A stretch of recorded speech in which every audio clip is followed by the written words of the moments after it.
It's the National Football League on EA Sports, where we'll see a brawl inside the AFC North. It's the Cincinnati Bengals and the Baltimore Ravens on Sunday night.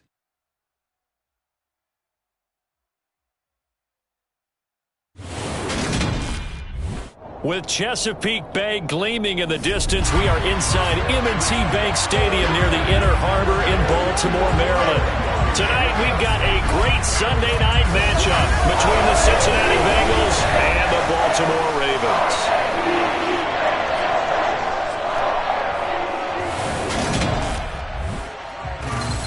With Charles Davis, as always, I'm Brandon Gaudin. And Charles, you talk about storylines in this one. I think it begins and ends with our two quarterbacks, certainly two of the best in the business. And nowadays, I don't think you can get by for long periods of time without a top-flight quarterback. The way the game is played, with all the responsibility he has and how the game flows through him, if he's not on the top of his game, your team's not going to benefit at all.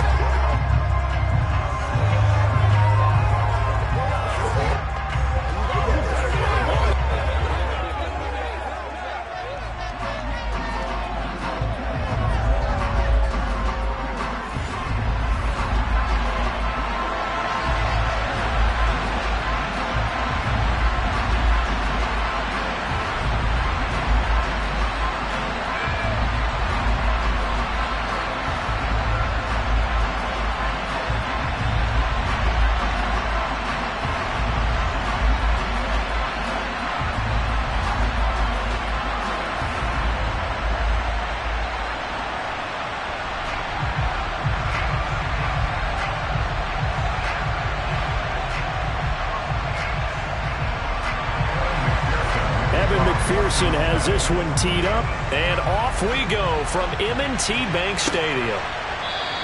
And this will go as a touchback, and they will begin things at the 25.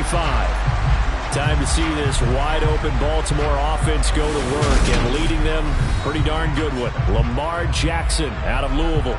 Another excellent season from Lamar Jackson that was cut short by ankle injury and actually showed just how much he is valued as the leader of the Baltimore Ravens as they went 0-4 down the stretch and missed the playoffs without him.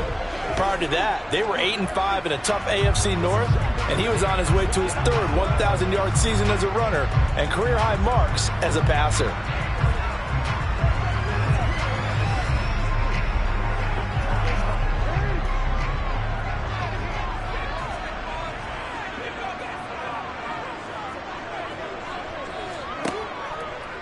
And they'll run the option to start the drive. And not much to speak of. Call it a 1-yard gain up to the 26. Some teams like to start aggressive to begin a drive, but this is still what you expect to see in normal situations. Just call a simple run, get a few yards to begin the series, and set yourself up for something bigger on second down. The last play got just a yard. Here's 2nd and 9 from the 26.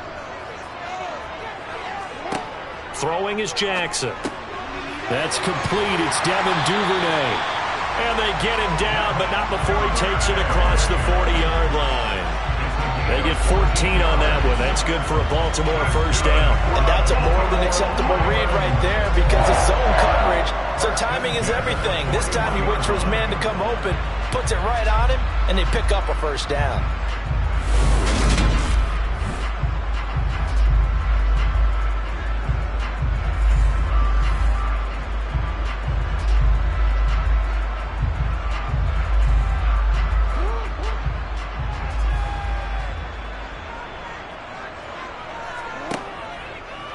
They run the option here on 1st and 10. And he'll push this forward only to about the 42-yard line. Only a yard on the keeper, and it'll be 2nd down. Anytime you decide to use your quarterback as a runner, most of the time when you design a play, you're expected to break a little bit bigger than this one because when you run him on short gains, your risk-reward and him taking hits, I'm not sure that's the payoff they were looking for. On 2nd down, a run with Dobbins. And able to work about 5 yards out of this as he's taken down up near the 47. A quick burst there, and he nicely bit off a pretty decent gain.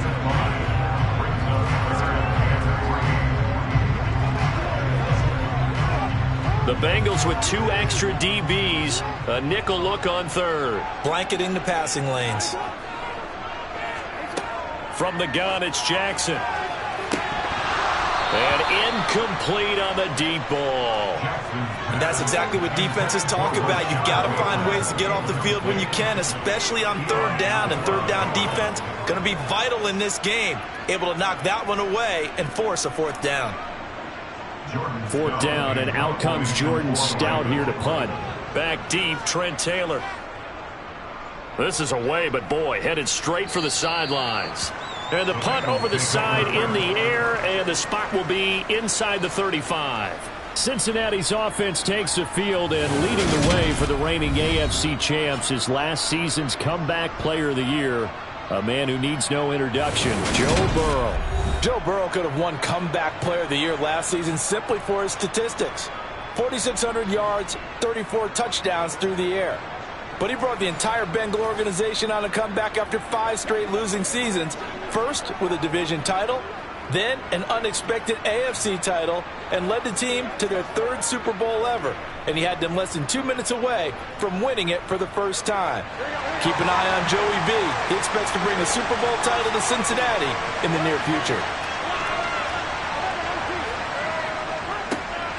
Here's Joe Mixon as they start on the ground. And he is met in his tracks behind the line of scrimmage. It's the veteran Justin Houston who got in there to make the stop. As a linebacker, you're taught to stay just slightly behind the ball carrier just in case he makes a cutback. But when you find the gap, shoot it. And he found it all right. Took it straight into the backfield and made the tackle for a loss. A 3-yard loss to start the drive. They'll look to make that up and then some on 2nd and 13. Burrow looking to pass. This one caught downfield by Higgins. And he's taken down right at the 45-yard line. That one covers 24 yards. It's a first down. First down there for T. Higgins. Don't let it be lost in Jamar Chase's phenomenal season. The Higgins had a big year for Cincinnati as well. Topped the 1,000-yard plateau for the first time, and he did it despite missing a few games with injuries. The third-year man could give Cincy a pair of Pro Bowlers at the position here in 2022.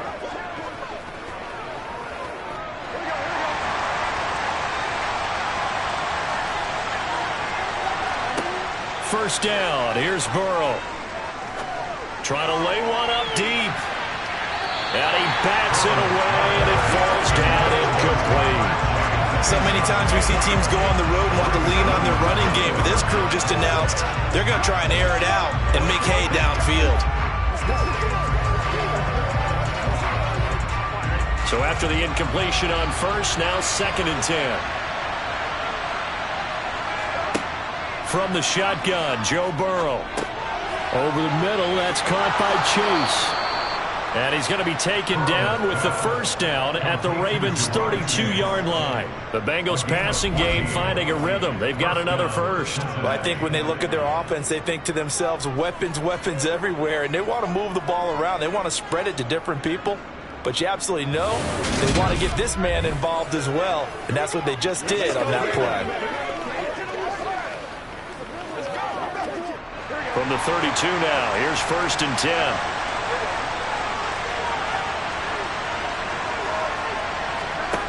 They're passing here, Joe Burrow. And that is caught on the right sideline, but out of bounds, says the line judge. The throw took him a little too far. It's 2nd down. Well, they've been back on the heels a little bit here in this drive, but a chance to exhale just a little bit there with incompletion on first down. Now they have to gear up, try and get 2 more stops, and escape this drive. And Burrow going to throw again. He's going to let this go. Back of the end zone. And it's knocked away and incomplete. They've given him some different looks here defensively in the early going. He's only hit 2 of his first 5 passes. With a big third down coming up, he's hoping he's got a play dialed up that can take advantage of whatever the defense throws at him. Here comes the 7th play now of this drive as this is 3rd and 10. Now it's Burrow. Being chased out left. And he takes a shot on the release as this will be incomplete. This defense has certainly played well so far in this game, and the coverage has been tight on just about every throw. Forced a few here so far in this game, and now it brings up 4th down.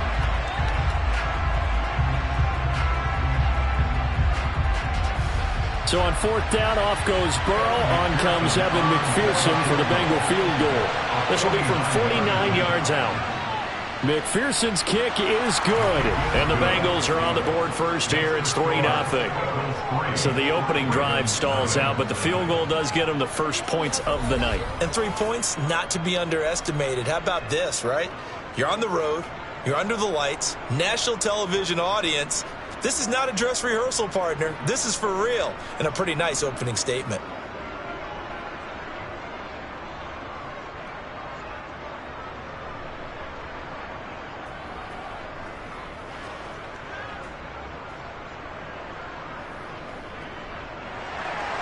So after the made field goal, here's McPherson to send this one away. Taking it about the 1. On the return, Devin Duvernay. And he'll get it up across the 20 to the 21-yard line. Baltimore set to take over here for their second possession of the game. Over on the sideline, hoping to hit that reset button between possessions. Last time out, they had to punt it away. This time, hoping to finish this thing off in the end zone.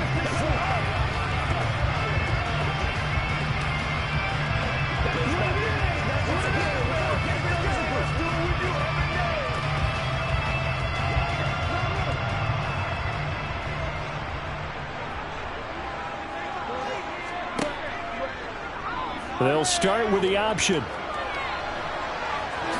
The quick feet by Jackson. And he'll be out of bounds right at the 40. An ideal beginning of the drive there as they'll get 20 and a first down. And this, I mean, it's certainly something to watch out for. He is not afraid to call his own number on plays like that. And here he takes it for good yardage. And we know this defense prepared all week for this, but sometimes when you see it in person, it's a whole different ball game, and all that preparation, it goes right out the window.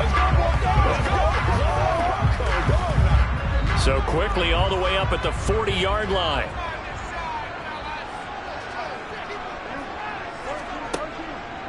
On 1st and 10, it's Dobbins to the 43, second down. Give credit to the defense for stringing that play out, and they gave up no cutback angle. You know he was trying to dart through. No place for him to go. A nice job there, only giving up a 3-yard gain. 3 yards on that last carry. Here's 2nd and 7. Another run here with Dobbins. Ooh, the juke. And he's tackled at the 38, but they doubled their yardage. The play started at the 19, and they gained 19. Partner, there are strong running plays, and then there are plays where you simply outclass the defense, and we saw the latter there. They ran straight up the heart of that front for an excellent gain and first down. Simply put, you've got to put up more of a fight defending the middle. Otherwise, this is going to be a long game.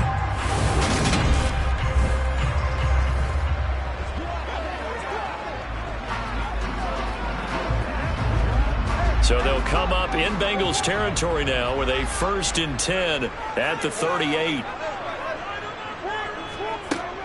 Jackson on the give to Dobbins. And he sneaks his way forward only for a couple here. 2nd down.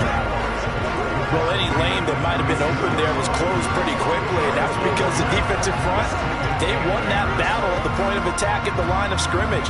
They used great leverage, held their spot, and stacked him up. The last run good for 2. Here's 2nd and 8. And now Jackson will look to throw it. And he's got another first down as the tackle's going to be made at the Bengals' 15-yard line. A gain there of 21 yards. This guy's proven himself to be one of the best in the NFL. He brings an added dimension to their offense with his ability to read defenses and know when he's able to pull it down and take off and go.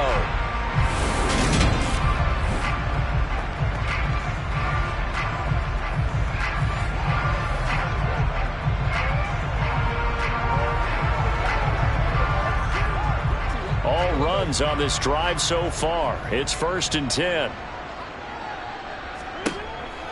Jackson with a handoff to Dobbins on the option. They stopped after only a yard, taking it down to the 14. When we talk about defenders, specifically linebackers, keeping their eyes in the right spot, he had that eye down the entire time. And you know that's not easily done because they throw a lot of misdirection at you. They try and fool you and get your eyes in the wrong place. But you're right about that one. He correctly figured that one out and made a really nice play. And all the way down inside the 5 to the 4. It's a 10-yard gain there, and it sets him up now 1st and goal. So I tell you, there is no antidote for speed, even at the quarterback position, as he keeps it himself and turns it into good yardage. And it still takes time for a defender to react, even as quarterbacks carry the ball more and more in today's NFL. They're still a little bit in disbelief and realize, oh my goodness, he's running with the ball. He may be 8, 10, 12 yards downfield at that point.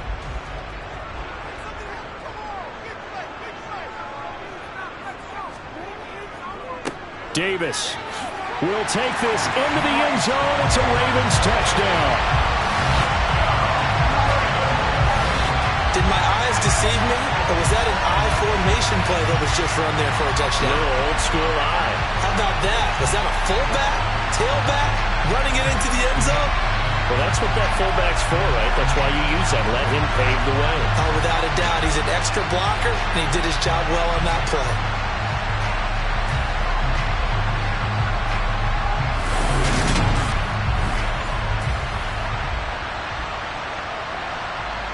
Justin Tucker for the extra point.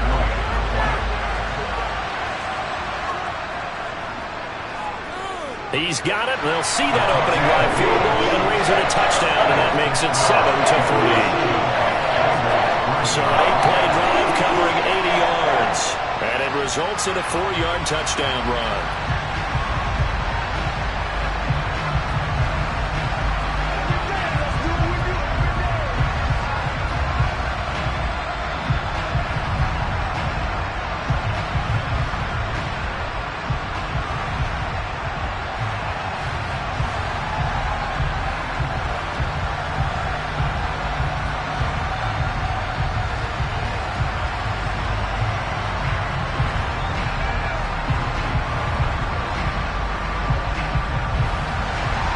Tucker now to kick it away following the touchdown.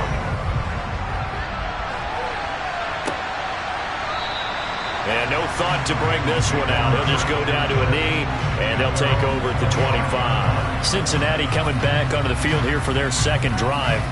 And after the field goal last time, let's see what they can get here. At least they got points out of the last drive, Charles. I've never met an offensive coach that didn't want to drive to end with a kick. Most of them wanted to end with a PAT, right? In this case, a field goal, they'll take it. Way better than the alternative, which is a punt. Yeah, but you've met fan bases that wanted that, that weren't happy with that field goal. I haven't met a fan base yet that wants to drive to end with a kick, other than the extra point. That's it. And he's going to be dropped following a pickup of 7 past the 30 to the 32. They'd love to just strike back with a touchdown right here, and if it's a long play, so be it. But the main goal, get a couple of first downs, run some plays, run some clock, allow their defense to get a chance to catch their breath, settle down, and relax a little bit after they just gave up a score. On second down, here's Mixon. They'll get 3 as the drive continues. It's a first down. Now that's the way to do it. Hand it to someone with vision and good footwork, and add in a little bit of power, and you find a way to pick up first downs.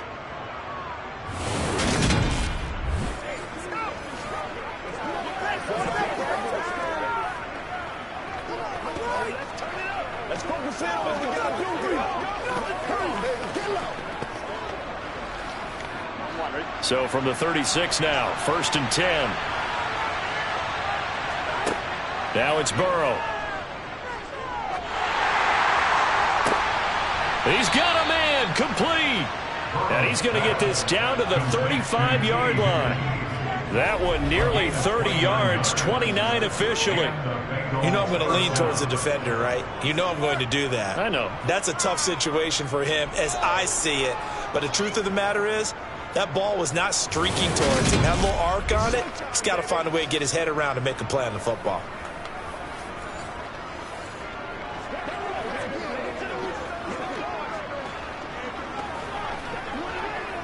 So in Raven territory now. Here's a 1st and 10 at the 35-yard line.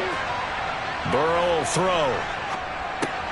Got a man open. It's Chase. And he's brought down inside the 20 at the 18-yard line.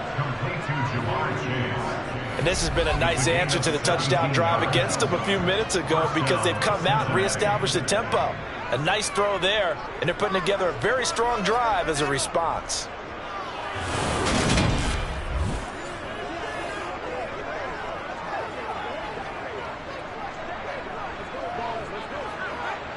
They had to settle for 3 last drive, hoping this second go-around ends in 6.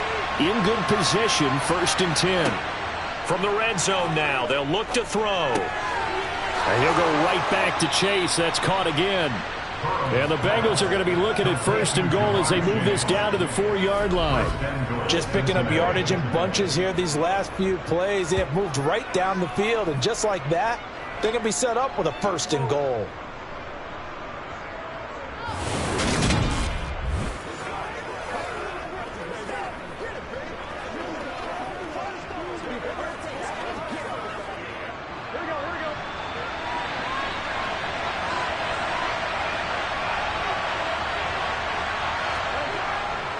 Mixon is going to go backwards. He'll lose yardage back to the 5. No gain on the play that time, and it sets up 2nd and goal. And he got off the end there very quickly to make that play. That was almost like the bullet train, wasn't it? I mean, just zoom. Quick, quick, quick. And what a terrific play, holding them to no gain. The line of scrimmage, once again, the 5 as they get ready for 2nd and goal. Another try for Mixon. And he is in. Touchdown, Bengals. Joe Mixon, a 5-yard touchdown run. And the Bengals are once again back in front. They were able to stop him at the line on 1st down, but this time he punches his way through. And sometimes just because you're stopped on the first run, it doesn't mean the play call was bad or incorrect. You might just need better execution and just a tad more determination. And they got it done on the 2nd try.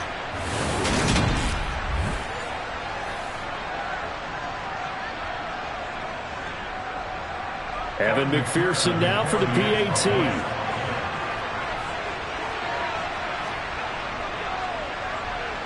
And it's through, and that makes the lead 10-7. So the drive winds up going 75 yards in 7 plays. And it all culminated in the touchdown run coming from Joe Mixon.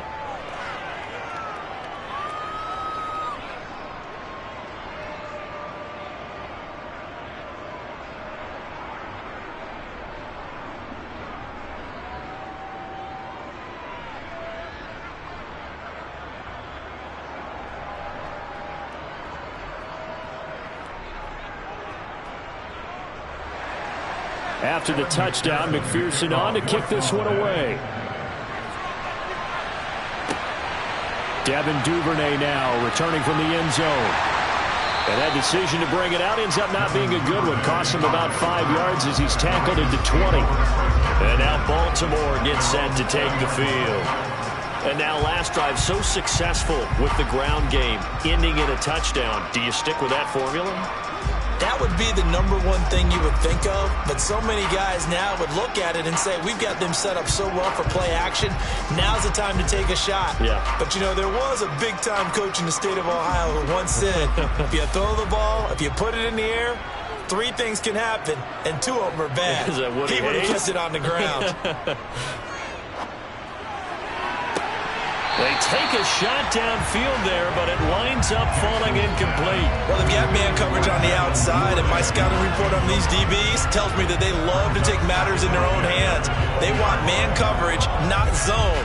And there was good coverage there that forced the incompletion. After the incompletion, here's 2nd and 10 from the 20. A give, Dobbins trying the right side. Oh, a nifty juke there.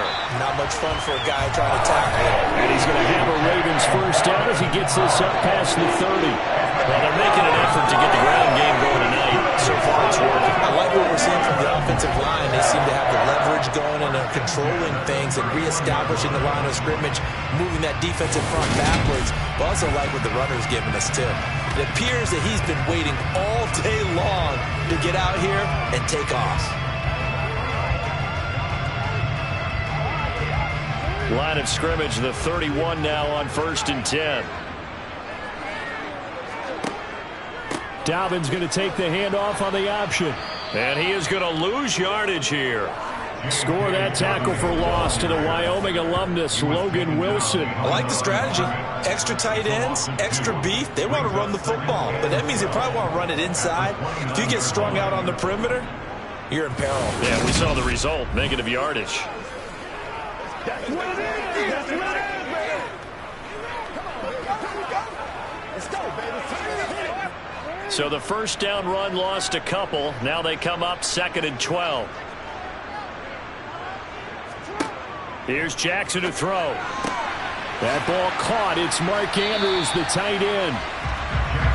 Let's not quibble about the gain there on 2nd down. That was a positive play because that was a take-what-you-can-get situation. Got out to the tight end. Now it gives them a much better opportunity to convert on 3rd down. A nickel look now for the Bengals as they try to stop him here on 3rd down. Now it's Jackson. Open man is Duvernay. And they'll get him down on the other side of midfield. Partner, you know when we call a game, we talk about Lamar Jackson and his speed, and his elusiveness, and the ability to get him on the ground and how tough that is for a defense. But how about his development as a thrower, as a professional?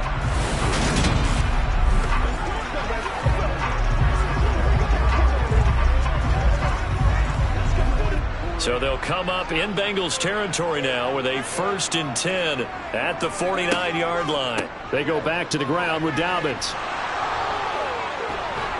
And he gets this inside the 35-yard line. 53 yards rushing for him now as he has gotten the night off to a hot start. Well, that is a running back who is not about to go down easily. He fought his way through the contact until the seas opened up for him. Yeah, and this could be a sign of what this defense is in for because, you know, all week long the coaches were preaching to the defense, you've got to be able to wrap up against a back like him or he can make you pay. Technique, technique, technique. And the next-gen stats shows us the tale of how much yardage he was able to pick up after the initial contact. Right back to Dobbins on 1st. And he's going to take this ahead for right around 3 yards, but no more than that. 2nd down. Just not a whole lot of room to operate there on that carry. No, not at all. They did a really nice job staying in their proper places and not allowing any lanes to open up. The last run got 3. Now here's 2nd and 7. To throw is Jackson. Complete to Likely. And he's going to get this down near the 25. And Brandon, as you know, sometimes it's a lot tougher to run with these tight ends nowadays in the NFL. They're just bigger wide receivers. He lined up on the left side of the formation, ran a drag route across the field, and tried to work his way open. He was able to make the catch, but the defenders were there, couldn't do a whole lot with it afterwards. And they'll try and run the option to pick it up. And brought down, but not before they get it inside the 10 to the 7. They're able to convert on 3rd down, and that sets up a 1st and goal.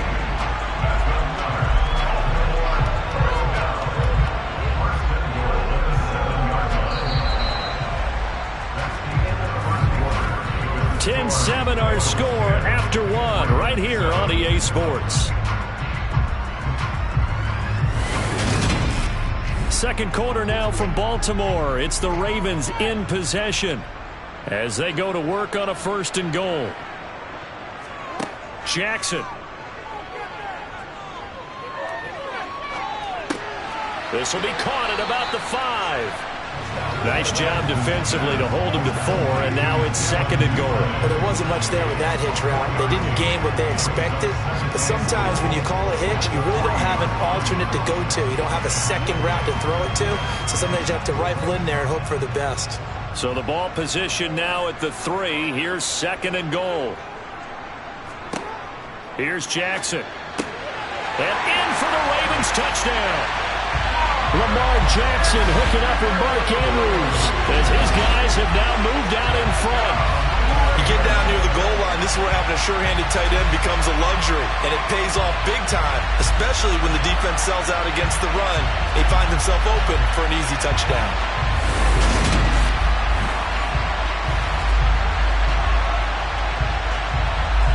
Tucker now for the extra point.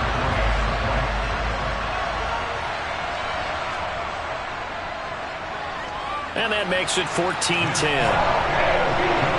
So that one a long 11-play drive. And it's Mark Andrews who finishes things off with a touchdown reception.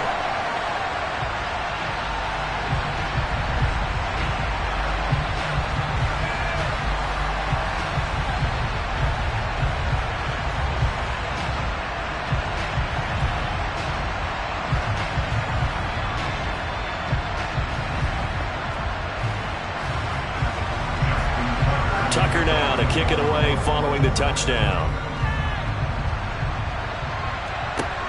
Taken at the goal line. And a decent return out to the 27-yard line. Now the Cincinnati offense ready to see what they can do here. So remember, Charles, last time they were out here, they scored, but they just saw the opposition score, and they're trailing right now, so they're trying to keep pace here. They need a touchdown drive. Well, if you're a fan of offense, you're loving this, but if you're a fan of defense, this is tough to watch, and it's also tough to keep that up when you just watch your opponent march down the field on a scoring drive that lasts into double-digit snaps. You need a score here, not just to follow the momentum from your last drive, but put the onus back on your opponent. And that's what they're doing right now, swapping that onus back and forth. And he'll be taken down, but not before they work it across midfield. 23 yards on the pickup there and a first. Perfect execution on that inside handoff, and then a little will, a little brute strength to move forward after the contact. What do we call that now in today's NFL? Heck, in today's football? Contact balance, right? That's the buzzword, the phrase you hear. A back who can absorb contact, bounce off of it, and keep moving. Just what you said. Brute strength, force of will.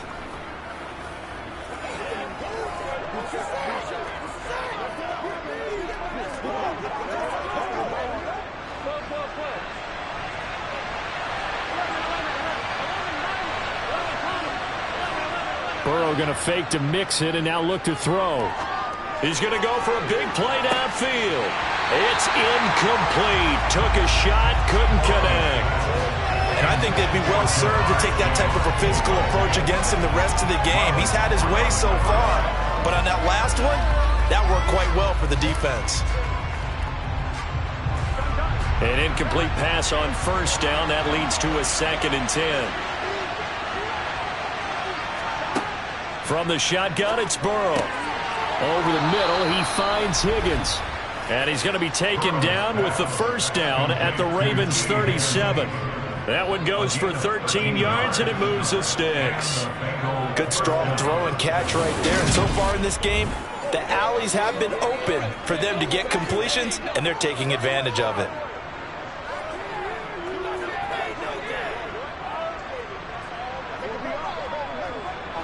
Line of scrimmage, the 37 on 1st and 10. Burrow going to give this to Mixon. And tough sledding. He'll get maybe a yard. Stop short of the 35. No doubt about it. A really nice job there by the defense, not allowing him to get to the perimeter. But that means your defensive ends, your outside linebackers, the guys that you pay big money to sack the quarterback, they also have to have interest in the running game as well. And they did a nice job there of holding the point of attack and not giving ground.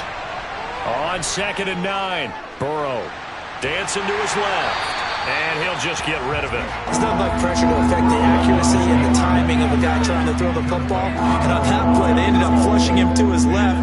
Contacted him as he's trying to throw the football, and that led to the incompletion. So 3rd down now. They need the 27-yard line for a first. Here's Burrow setting up to throw it. Rolling to his right. Open man. It's complete to Higgins. And he's going to be taken down with the first down at the Ravens' 13-yard line. That third down conversion good for 23. Now that's all about making something happen as a quarterback, because instead of forcing something on third down, how about him buying some time outside of the pocket, waiting for someone to come open, and when he did, he put it on him for a big play and a first down. From the 13 now, they work on 1st and 10. And look like some movement there. Let's get the call. Ball start. Jonah Williams, former first-round pick, the guilty party. Still first down. The false start backs him up 5, 1st and 15. Now Burrow. A quick throw there, going to be batted away and incomplete. Quarterbacks work all the time on manipulating a defense with their eyes and their head movement. In this case, he just stared the receiver down. That allowed for excellent coverage, able to knock that one away. So they'll come up after the incompletion for 2nd down. To the air again, Burrow. He'll drop this one down to Mixon. And here he'll get it down to the 7. They'll wind up getting 10 back there, as it'll leave him with a 3rd and 5. But he's already proven to be a factor in the running game on this drive. Now he gets involved in the passing game. I think what we're seeing here is the modern version of workhorse in the NFL, being able to run it and catch it with equal proficiency. They'll break the huddle and come up on the 9th play of this drive, needing 5 yards on 3rd down. Here's Burrow. His pass caught at the 4. And he won't get close. Only a yard, 4th and 3. So much about this game is just understanding situations and then having to execute, isn't it? Guard the first down sticks. Don't let them get there. And they rallied and made the tackle.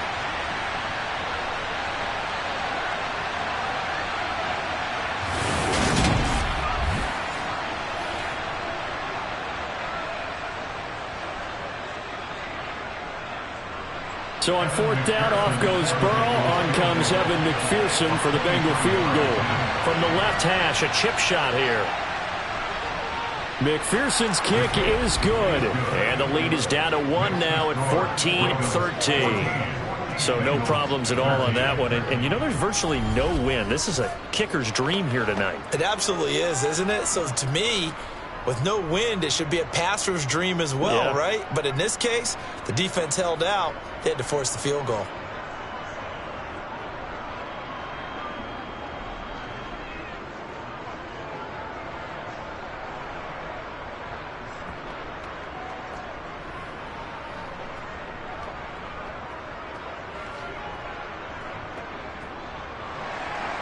So after the made field goal, here's McPherson to send this one away.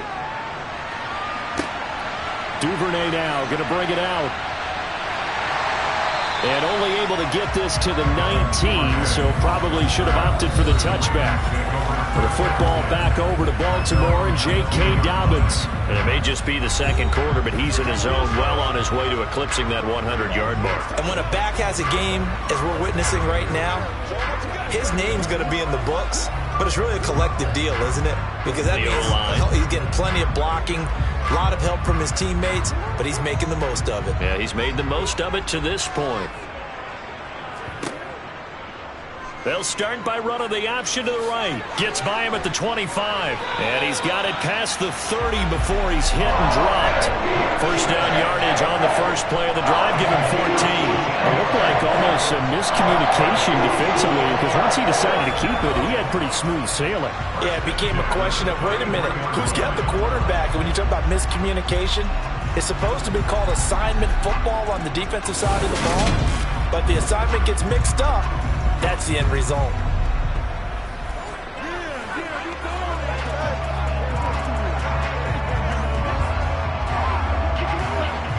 So they'll come up 1st and 10 now from the 33.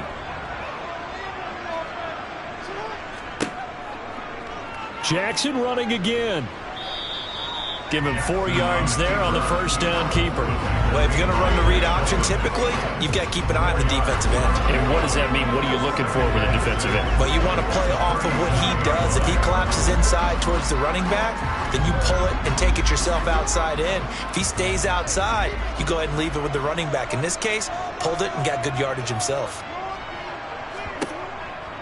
Here's a give to Dobbins running right. And a 6-yard gain gets him right around the 43. And there we saw one of the downsides of blitzing during a rundown, because sometimes you get out of your gaps. You don't fit the run quite as well because you're headed towards the ball carrier with a bandit. The Ravens on third down. They've been okay, 2 for 3 thus far. They're looking at third in the nose of the football.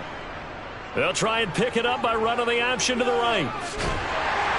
And taking it across midfield and inside the 45. 14 yards that time and a first down on the keeper. Well, when you've got a quarterback like this dead to rights, you got to make sure to wrap up. Instead, though, he breaks free and off he goes. Yeah, this is great work by a quarterback here. He's doing anything he can to avoid taking a square hit. I admire the way he worked his way through the initial contact and then continued downfield for good yardage. And the next-gen stats shows us the tale of how much yardage he was able to pick up after the initial contact. So the 14 yards actually takes him from 143 to the other for 1st and 10. An option handoff here to Dobbins. Jesse Bates made the tackle from his safety spot.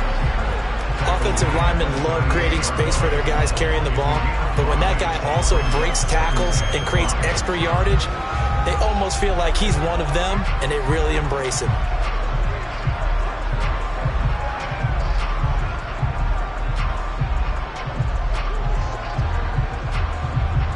The first down run got 5. Here's 2nd and 5.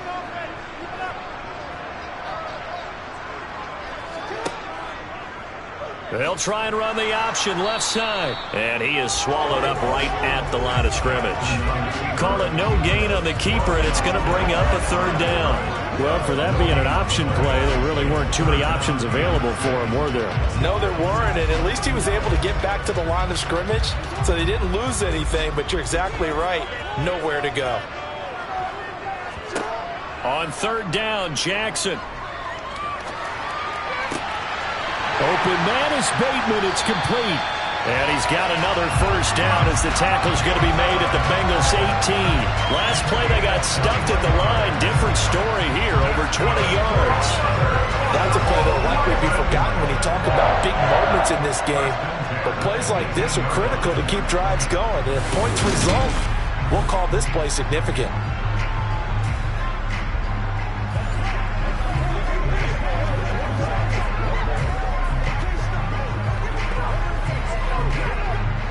So from inside the 20, here's 1st and 10 at the 18.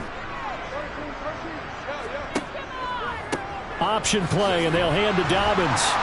And he's going to be met at the line of scrimmage and taken down. Officially no gain on the play, and it's 2nd down.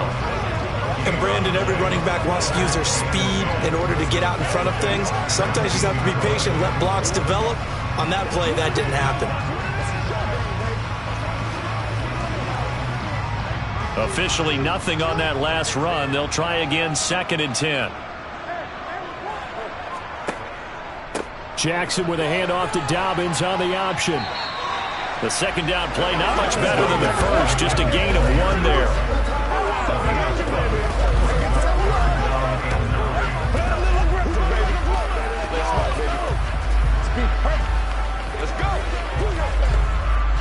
They're 2 for 2 on 3rd down conversions on this drive. This one tough. They need 9 yards on 3rd down.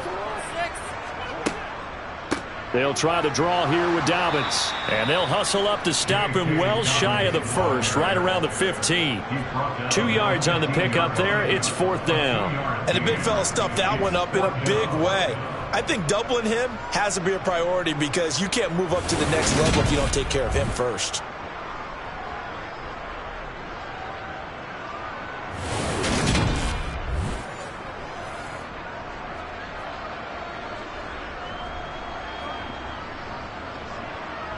So Jackson will head to the Ravens sideline, and on comes Justin Tucker for the field goal try. From the left hash, just a 32-yard attempt. Tucker's kick is good, and that'll move their lead up to 4 now. So they're able to end that drive with 3 points in this one-possession ball game. And ideally, you want to end every drive with points. Most quarterbacks would tell you, let's end it with a kick, right? A PAT, that's number one. Field goal you'll take. Punts, you really don't want to do that. In this case, they'll take the field goal and get prepared for the rest of the game.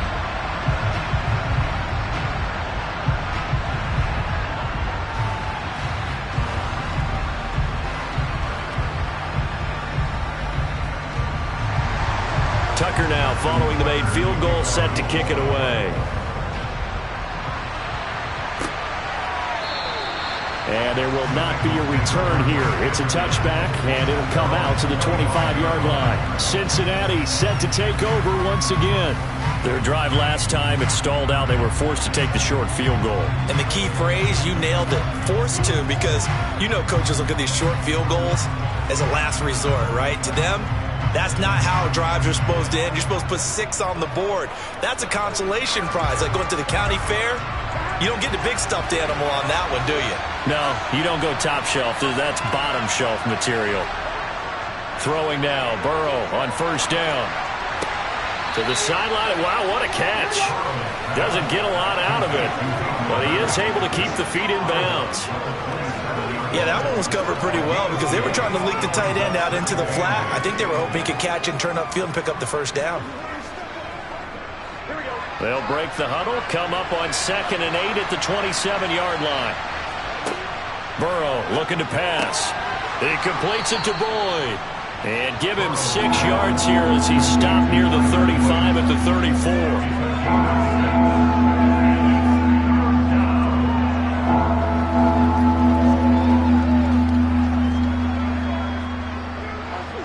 Bengals on 3rd down. Just 1 for 3 thus far. They're up against a 3rd and 1 situation. Out of the gun, it's Burrow. That's caught one more time by Boyd. And he is going to have a Bengals first down as they're able to convert on 3rd and short yardage with a gain of 4. Got to say, I was a little surprised to see him, Charles, come out in the shotgun on 3rd and less than a yard. Yeah, but the way the NFL is nowadays, we hardly ever see anyone really run for it on short yardage. So they're going to throw the football more times than not. That was a nice, easy rhythm throw right there, and they pick up the first down. So here's a 1st and 10 at the 38. They go play action with Burrow. This is caught. It's Boyd. And they'll get this well past midfield before being stopped just before the 35. A really nice gain of 25 yards. That's the 3rd time on this drive that these two have connected with each other. They've got a real rapport going. And right now, it's paying off with big chunks of yardage, as shown by that last play.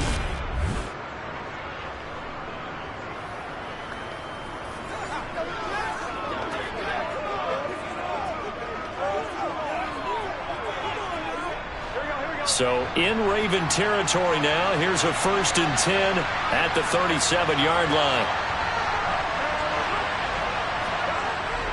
Mixing up the middle. And the play goes nowhere. Losing yardage back near the 40 at the 39. 2 yards the loss, 2nd and 12. That was well played there defensively. 2 tight ends in the formation, which essentially gave them 7 blockers up front. Hard to imagine with all that size and beef that they could let a tackler through. But that's exactly what happened. A loss resulted.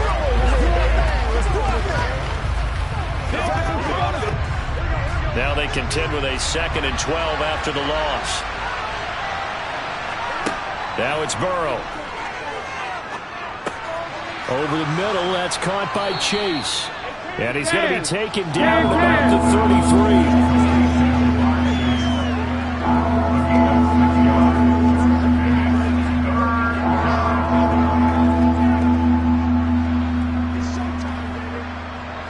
Seventh play of the drive upcoming here on 3rd and 6.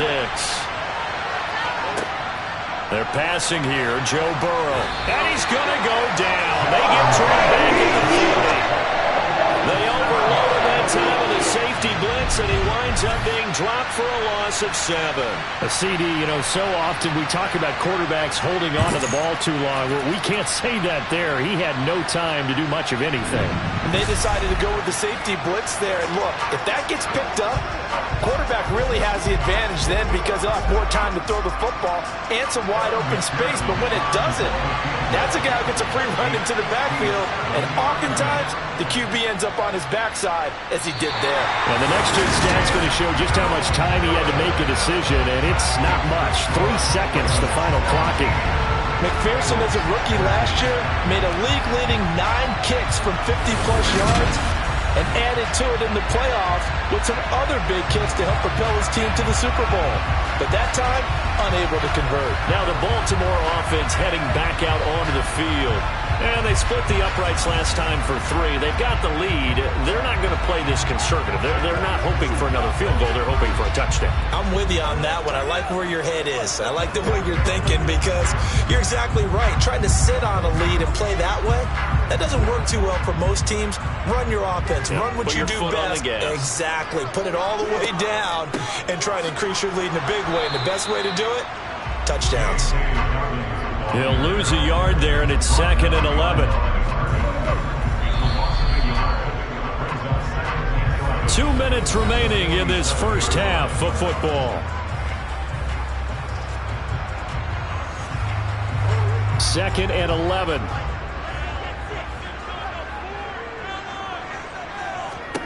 Jackson now.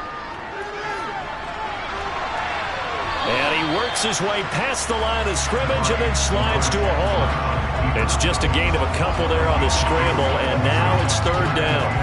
Their entire offense has been centered on him, and he's been carrying the load with ease. 100 yards rushing in a game for a quarterback is rare. In a single half, darn near a masterpiece. From the gun, Jackson. And he's going to have to eat this one as down he goes. Now the Bengals going to use the first of their timeouts as they'll head to the sideline and talk over what to do next.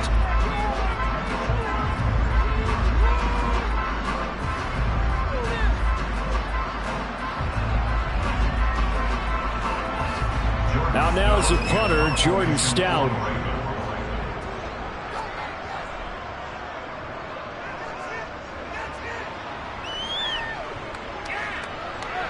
Oh, and what a play on special teams here. This is going to be down inside the 5, all the way down at the 2-yard line. And he's got to be fired up about that effort. I don't think he could have walked down and placed it any better than where he ended up putting the football. That was excellent. And out now, here come the Bengals. Now the question, what do you do here? Time not really an issue. You got over a minute, but you figure from this spot you'd need a good 50, 60 yards to even consider a field goal try. Yeah, so there's optimism there, but there's also a little bit of restraint, right? You got to make sure you don't take a sack here. Don't end up in the end zone. Ball gets stripped. You could give up 2 points in that occasion, or maybe even 6 if you can't get on it and recover it yourself. So make sure you protect the guy throwing the football if indeed that's the plan of attack. And he'll get this only up to about the 3-yard line. Credit him with a 1-yard gain there to make it 2nd and 9. Well, not a game that you're going to go crazy about, but when you start at your own 2-yard line, any type of space is good for the offensive guys. Yeah, you just can't go backwards from here. They did it. Now we'll see if they can keep it on schedule here on 2nd down.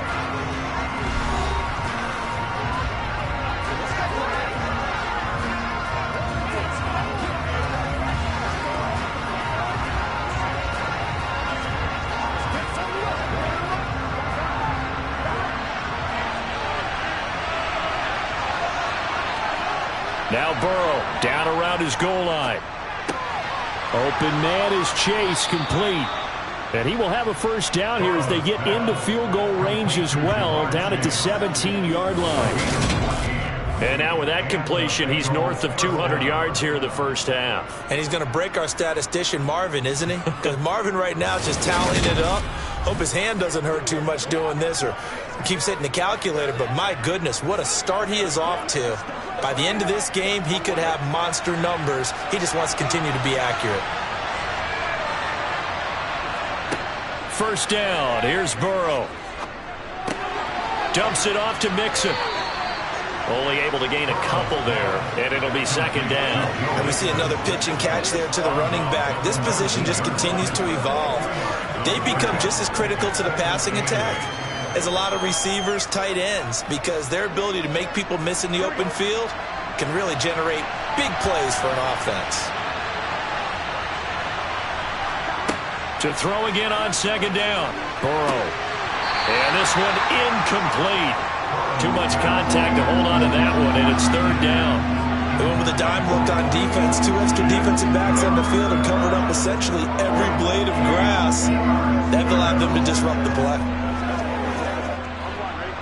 So the failure to connect on second down, that leaves them staring up here at a 3rd and 8. Again, it's Burrow. This one complete into the hands of Higgins.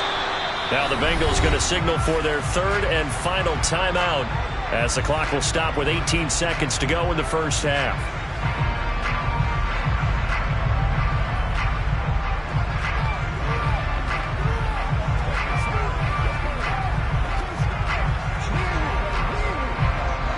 Couple of first downs to kick off the drive. Here's 1st and 10 up at the 46. Burrow will throw. And the throw left sideline here is caught, but they'll rule it incomplete. Couldn't keep his feet in. Second down. Well, a momentary speed bump there with that throw partner. The defense had other ideas, and they're trying to mount a small stand before this drive reaches the end zone. So now 2nd and 10 after the incompletion on first down.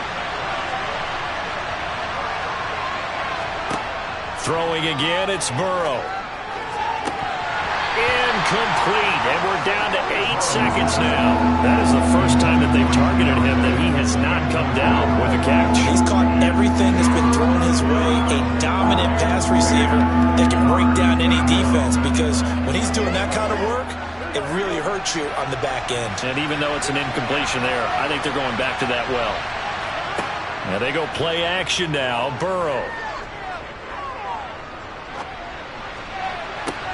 And it looked like he got the feet down, did he? Yes, it's a catch. We always talk about the guy who paid off the play, don't we? The guy who caught it or ran it. But how about the elements that go into making a big play? This one in particular, able to scan the field, pocket held up nicely. What a terrific job by the offensive line. The route, well run, and the football, right on the money. McPherson's kick is good, and that will do it for this first half. So we're at halftime here in the Inner Harbor with the hometown Ravens on top. As we'll head down to Orlando, that's where we find our man Jonathan Coachman at our EA Sports Halftime Report. Coach. All right, Brandon, thanks very much. Welcome, everyone, to our brand new studios here in downtown Orlando in the EA Sports Halftime Report. First, though, time for a check of the next-gen stats from that first half for Cincinnati. And our statisticians got through a couple of pencils already. This offense is on pace for potentially 500 yards in passing. That's pretty incredible. Okay, Coach, thanks as always. This one's still anyone's game as we welcome you back for quarter number 3.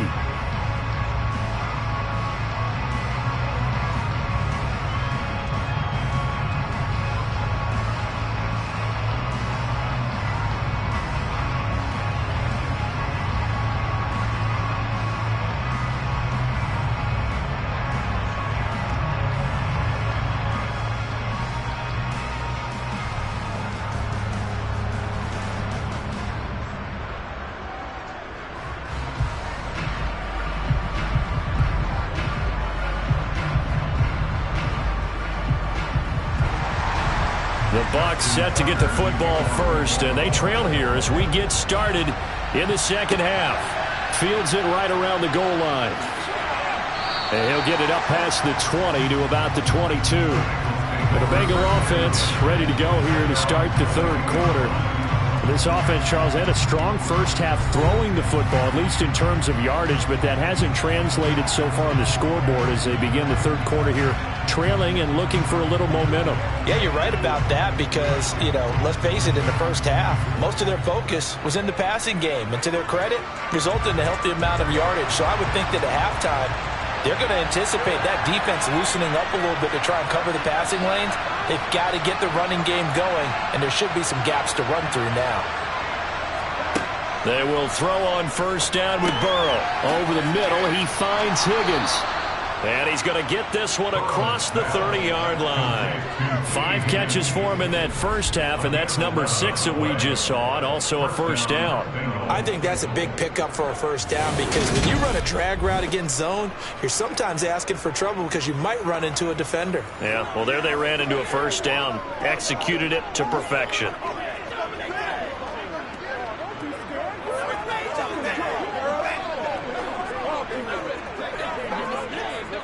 So they'll come up first and 10 now from the 33.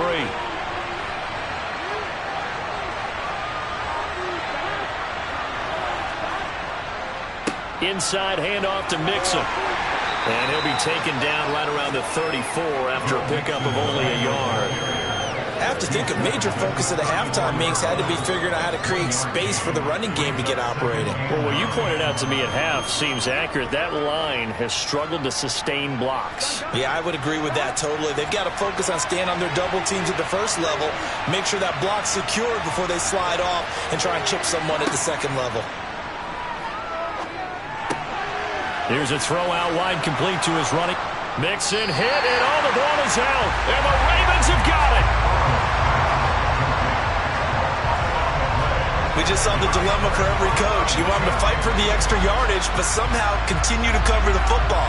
Oftentimes when you fight that hard, the ball becomes exposed. Defensively, it's obvious they're trying to be more aggressive. First tackle a little too aggressive. Second one, though, they strip it loose. The Ravens offense getting ready now for their first possession of the second half. And their defense just helped them out by getting the football back on the opening drive here in the second half. And now can the offense follow through with points on their first possession? And that's a big one for them because after the work the defense has done, they've got a chance here to open up this lead. And they'll begin by running the option. And a very determined run there as he'll take this all the way down to the 27. Good effort. A solid job using his legs. 16 yards and a first down on the keeper. Well, partner, for a few years there, we thought this read option play was going to take over the whole NFL. It seemed like everyone was using it. But it has been scaled back considerably in the last few seasons, mainly because people are worried about their quarterbacks getting hit. But when you call it at the right time and you use it properly, you see the type of gains you can get. A nice chunk of yardage there by the quarterback.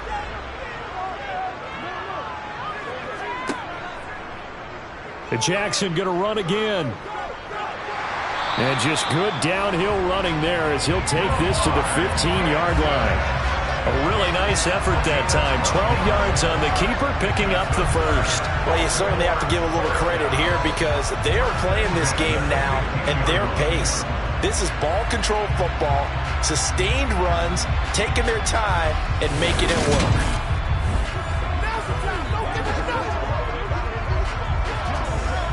Back-to-back good plays have them on the move on first down. Someone moved, flag is out. That's going to be 5 yards. And that'll drive coaches crazy. You work all week on dealing with loud crowds, on dealing with motion, and then you have a guy jump. So they accept the penalty, of course, and push the offense backwards a bit. Still first down. A full start backs them up 5, 1st and 15. Jackson going to keep it running right. And he will lose yardage here back at the 23-yard line. This drive starts with 2 steps forward and now 1 back. A pair of first downs and here a loss of yardage. Considering they've seen him have some big gains against him throughout this game, that's got to feel like a measure of revenge as they trap him behind the line of scrimmage for a loss.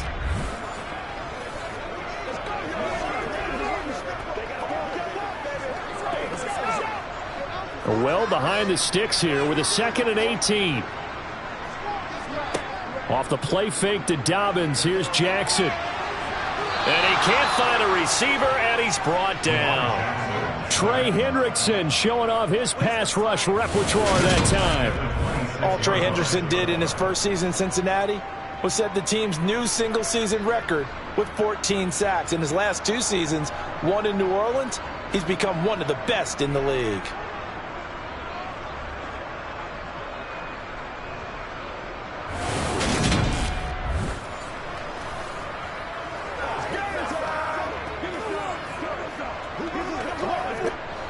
after that sack, it's 3rd and long for Jackson and the Ravens.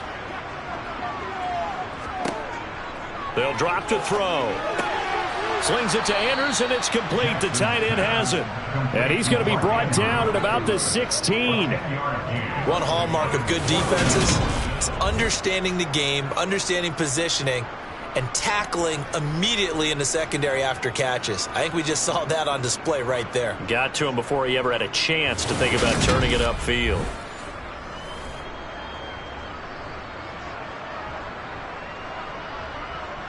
So Jackson will head to the Ravens sideline, and on comes Justin Tucker for the field goal try. This a 33-yard attempt. Tucker's kick is good, and they add on and get a little bit of a cushion. It's 20-16 now. So the defense are able to force their first turnover of the game, and then they add on to that by getting the field goal. And you don't just want to take the ball away from your opponent, partner. You want to make them hurt as well. And if you don't score yourself on defense, turn it over to your offense and have them put points on the board.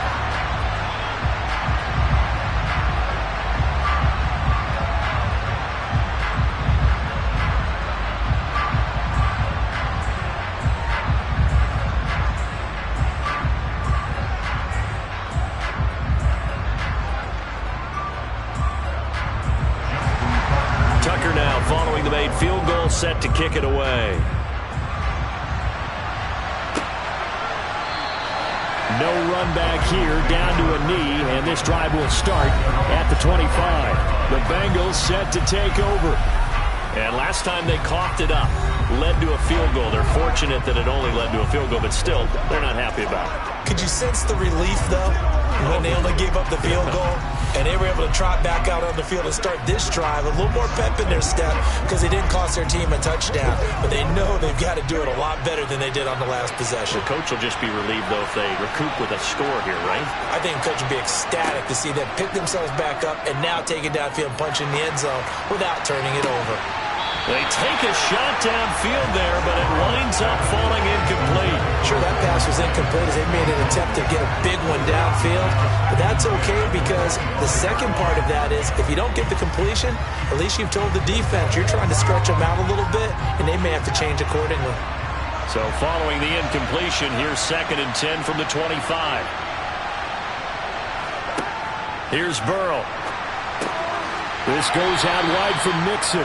And not much to speak of. Call it a 1-yard gain up to the 26. That might feel like a little bit of a lost opportunity there for the offense because the defense brought pressure that time.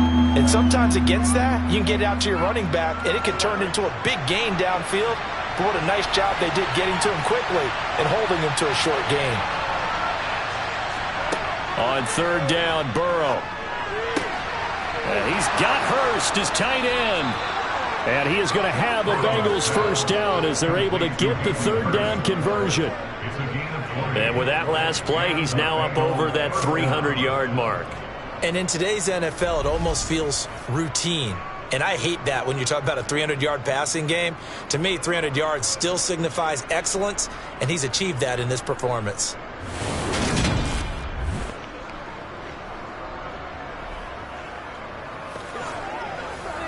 It's showtime, baby. Here we go.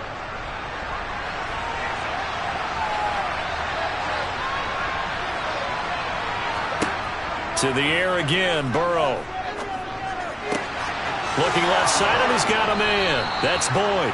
And he'll go down, but not before getting this inside the 30. 25 yards there on the catch and run. Oh, that was a nice job there. Quarterback and receiver reading the pressure that was brought. They both knew it was going to open up the middle of the field. Nice little shake and bake at the line of scrimmage, got right into his route.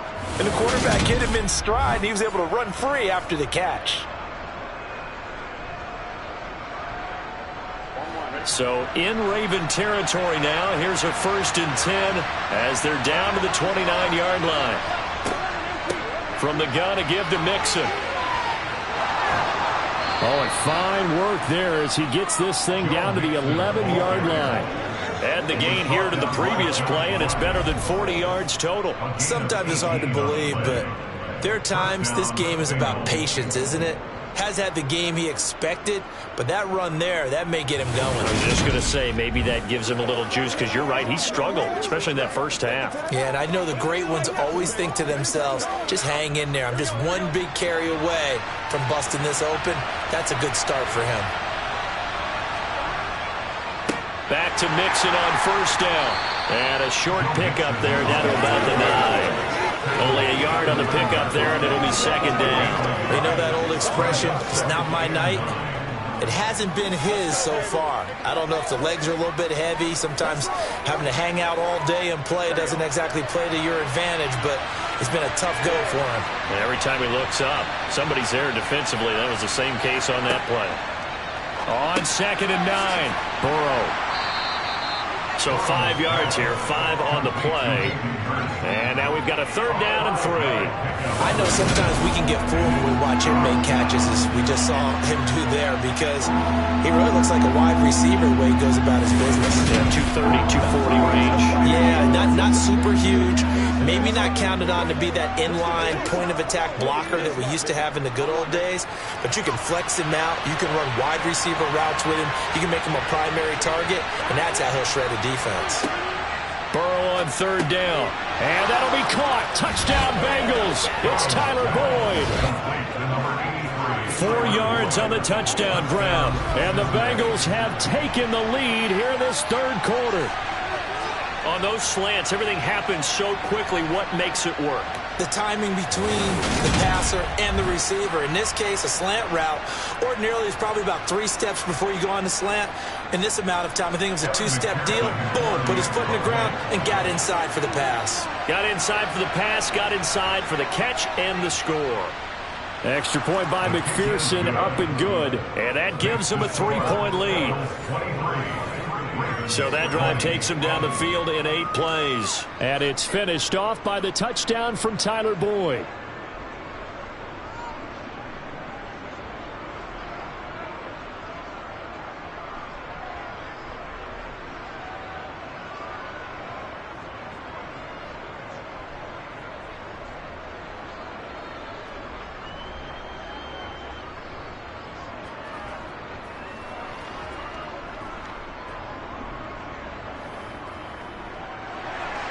After the touchdown, McPherson on to kick this one away.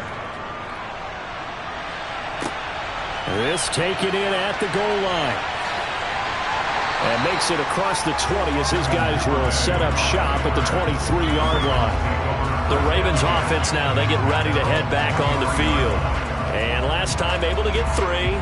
It's not what they wanted. They wanted 6, but they got at least something. They mustered something out of the drive. They'll take it. I like the way you've described it. Not ideal, but they'll take it. Anything to put some points on the board. But this time on offense, they don't even want to see the field goal kicker trot on the field. They want that ball in the end zone. Yeah, they'll be going for 6. And they'll run the option to start the drive.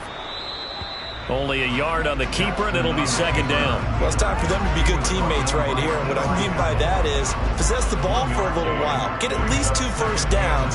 Give their defense a chance to settle down a little bit after they give up a touchdown.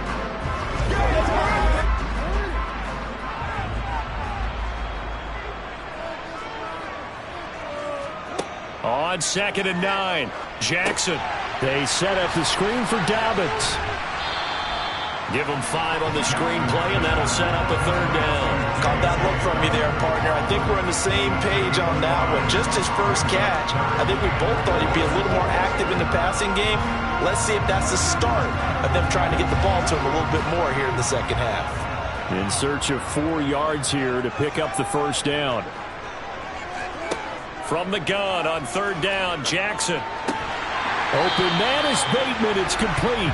And he will have a Ravens first down as they're able to get the third down conversion. To win any route, you've got to break down the defender, and that's exactly what happened here on this really nicely executed curl route.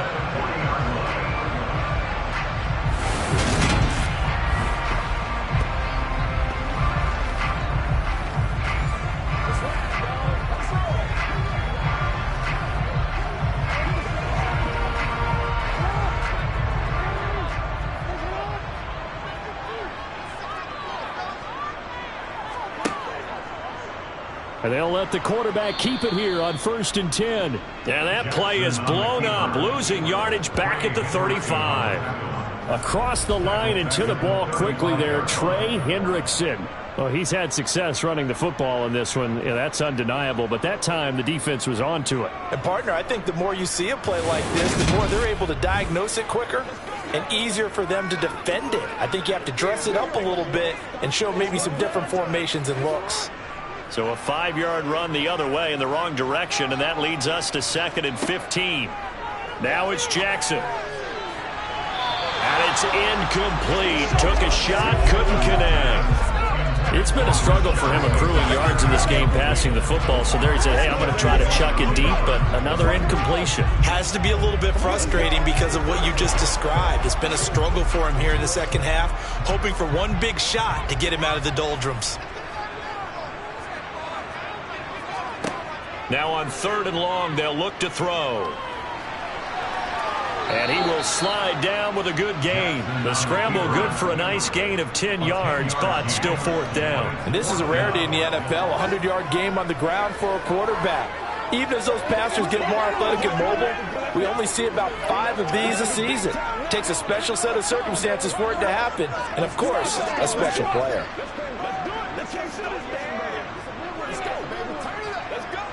The Ravens send their punter out now as he'll come on to kick this one away.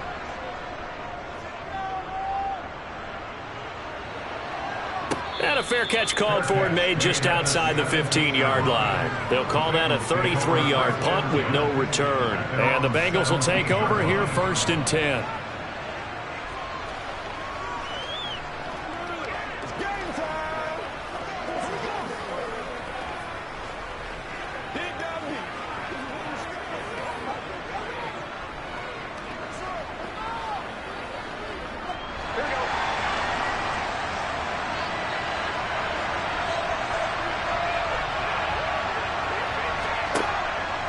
Mixon gets the nod to start the drive. And he goes across the 20 to the 22. 5 yards is the tally on 1st down. That brings up 2nd and 5. That's a really good gain right there. They pick up 5 yards halfway to a 1st down.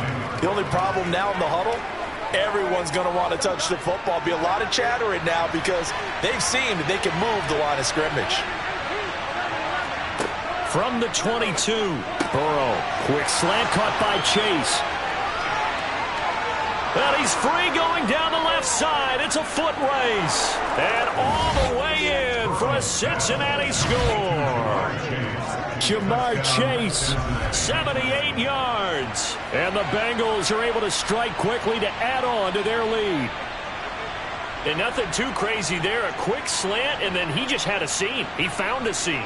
And when you hit it on the run like that, and I mean the pass right to the receiver who's already in motion and moving, sometimes he just takes it and runs away from everyone else. And he ran it into the end zone. And the defense, they've got to adjust there quickly. That's tough on them. That's really tough because everything was executed well. Ball was out of his hands quickly, into the hands of the receiver, and then he was gone. Extra point by McPherson, up and good. And his guys will take a 10-point lead.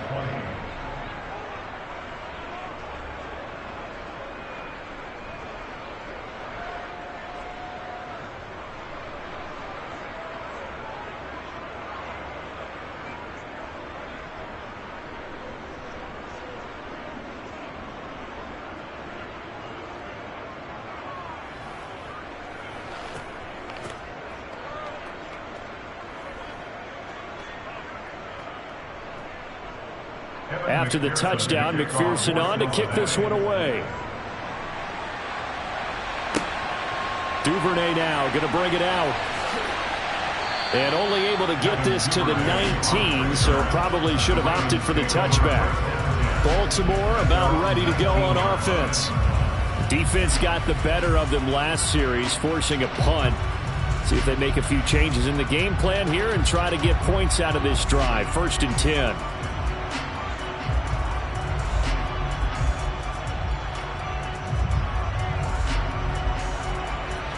Jackson and the Ravens come up now 1st and 10 at their own 19-yard line. He'll start with a handoff to Dobbins. And to the 22-yard line. I feel like I could see what he was thinking on that carry. Wanted to follow that big tackle through the hole. Ended up only getting 4 yards on the carry. I think he had designs on that one being bigger. The run got 4. Now they deal with a 2nd and 6.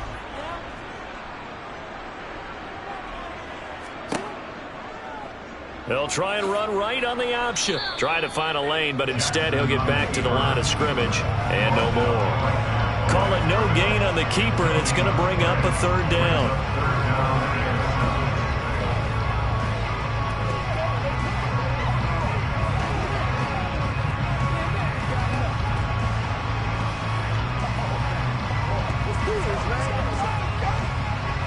So 7 yards from the first down here as they come up to the line of scrimmage. On 3rd down, Jackson.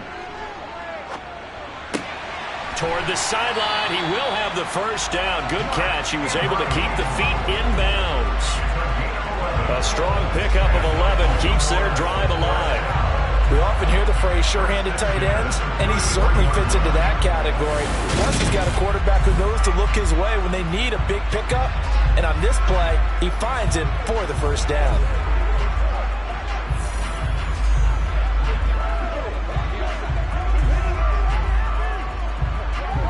So they'll come up 1st and 10 now from the 33. Jackson. Yet again, targeting and finding Mark Andrews. And able to get this one across the 45 before he's brought down. Another first down as they call his number again. He's got 15 yards here. His position, and he's listed as a tight end, but he certainly doesn't run like one, and that's what we're seeing more and more coming into the league. Those guys who can run, make plays after the catch, and gain that additional yardage. And using that speed there to turn it into a pretty nice little gain. 2 first downs have him up near midfield now on 1st and 10.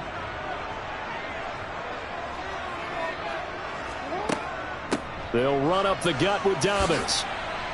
And across midfield he goes and into Bengal territory. 79 yards for him on the ground now. He has been a tough man to bring down all night. They've created a nice sustained drive off of plays like that. A nice strong run there that keeps them advancing the ball. The last run got 6. Now 2nd and 4. Throwing is Jackson. Throw right side is complete to Andrews, his tight end. And he'll be brought down inside the 40-yard line. The tight end is certainly a position built to move the chains because they can control space underneath. If they've got good hands, then, of course, they're a dynamic target. But one other thing is they're right in the sight lines of a quarterback on just about every play. And that makes it easier for the quarterback to pick him out and deliver.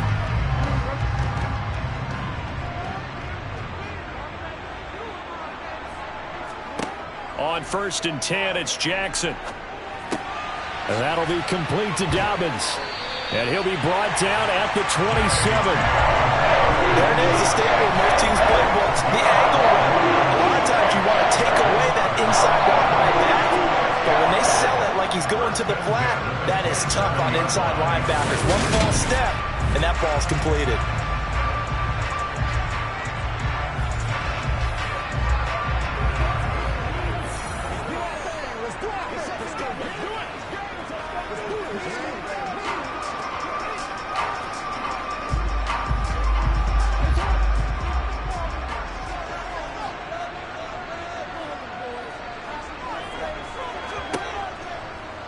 They run the option here on 1st and 10. Oh, and fine work there as he gets this thing down to the 11-yard line. Another nice gain, 16 yards there, and a first down again. And he continues to pile up the yardage. That puts him over $150 now. And this defense has really had its problems trying to keep him contained.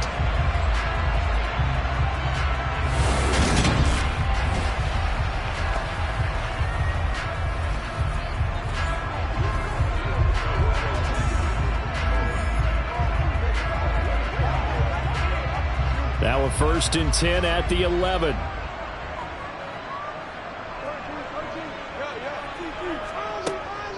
A give up the middle to Dobbins. And here he'll get it down to the 7. It's a pickup of 4, and it'll bring up second down. That call makes sense because they've been throwing it well on this drive, and once again they showed passing formation, showing the shotgun. Then they ran out of it. That's a nice play by them defensively, though, to hold it to a short gain.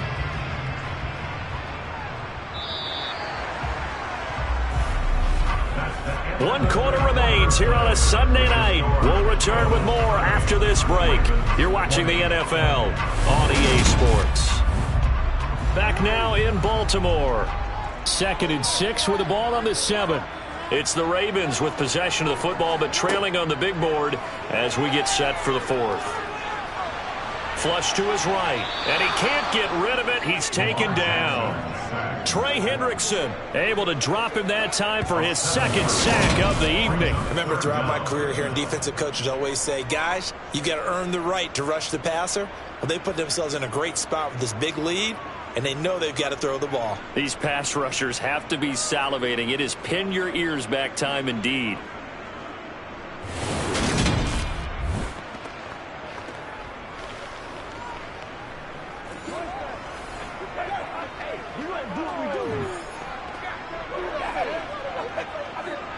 Now after that sack, it's 3rd and long for Jackson and the Ravens. He'll decide to keep this once more.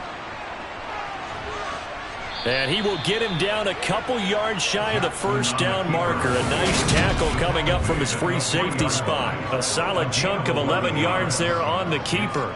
But 4th down now. Some good strong running right there. Some power and some explosiveness just about got him into the end zone.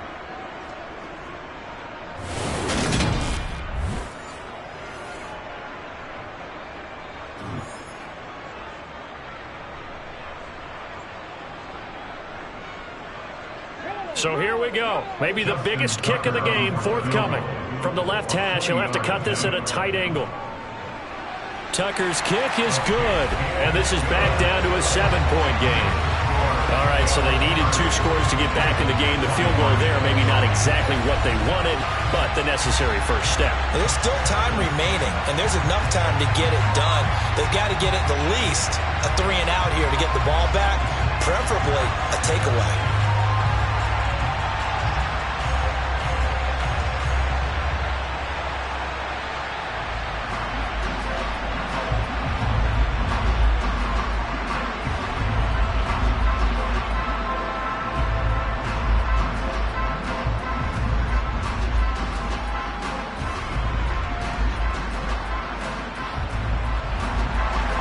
Tucker now following the made field goal, set to kick it away. And he won't return this one. He'll go down to a knee, and they'll start at the 25. Jamar Chase over to be at center stage yet again as the offense returns to the field. And now he's inching closer to a 200-yard game. He's been so solid. And he's really denting the pride of the guys playing defense, too, because there's certain barriers that you just don't want to give up. You never want to give up a 100-yard rusher, a 100-yard receiver. He's closing in on 200 yards. Wow, that's a really big game. Burrow going to lead up the Bengals here 1st and 10 at their own 25-yard line. He's going to loft one deep left side here. That's going to be knocked away and incomplete. After what they've faced during this game where they've given up a ton of yards downfield, that has to be a measure of revenge right there for the secondary. They've been shredded throughout the game and finally forced an incompletion. So the incompletion, and now it's 2nd and 10, again from the 25-yard line. Now it's Burrow. And look at this. They get the turnover they needed. It's intercepted. And he'll bring this one back to the 29. Well, this deep, particularly the secondary, has been picked apart at points here tonight. They finally, though, get to the quarterback in a pick. And we know this about him. He loves night games, loves the spotlight, loves being the center of attention. I will bet you that he ran off the field almost chuckling to himself.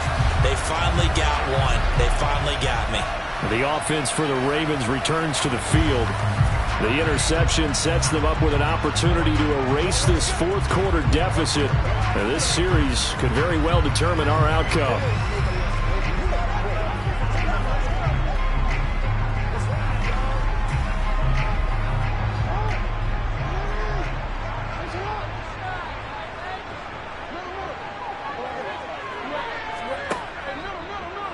They'll start with the option. And he'll take this down just shy of the 25-yard line. Give him 3 on the keeper there, and it is second down. Typically on the read option play, when we talk about responsibilities, we're talking about what the quarterback has to go through. How about the inside linebacker, though? His job on this play, shadow the quarterback and hold him to a short gain. Did it to perfection.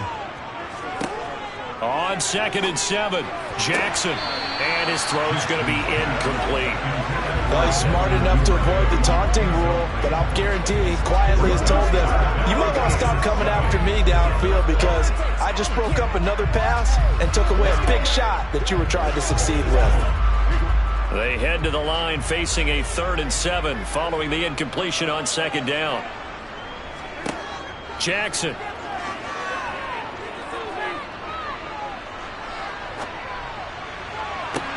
And this is going to be intercepted. Picked off by Von Bell. And the Bengals are going to get the football here as the ball will come out to the 20. That's a beautiful read there by the safety. It's zone coverage, so he's just going to sit back and watch. He knows he can't get beat deep because he has the end line to protect him.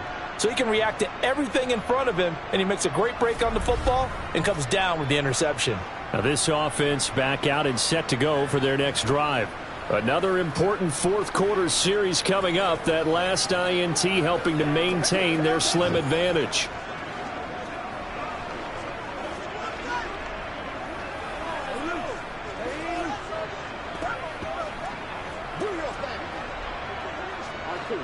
Burrow and the Bengals with a 1st and 10 at their own 20-yard line.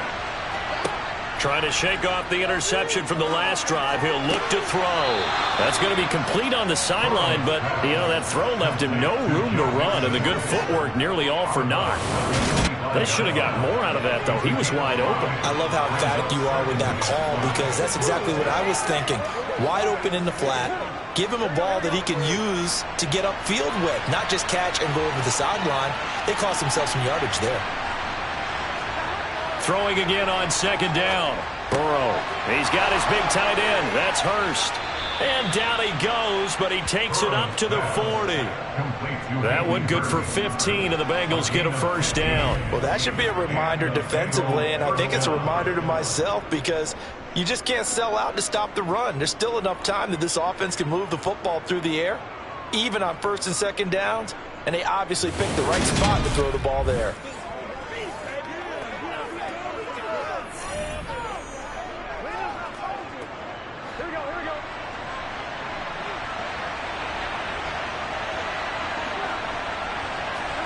Throwing now, Burrow on 1st down. They'll set up the screen here to Mixon. 7 yards there on the 1st down screen play. With all the success they've had throwing the football as a pass rusher, you know you've got to come hard when you see him drop back to throw. So I really like this call to counteract that pass rush with a screen. It turns into positive yardage. A lot of times the offense says, just replace the rusher with the ball, and it turns into a good play. Looking to throw again on 2nd down. Burrow. And he wisely will throw that one away.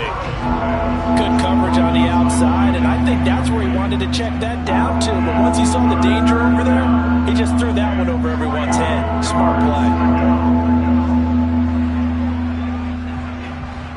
The offense on 3rd down tonight. 6 conversions and 9 tries. They've done a great job of picking these up. Here it's 3rd and 3. Now Burrow. He gets this one to Boyd.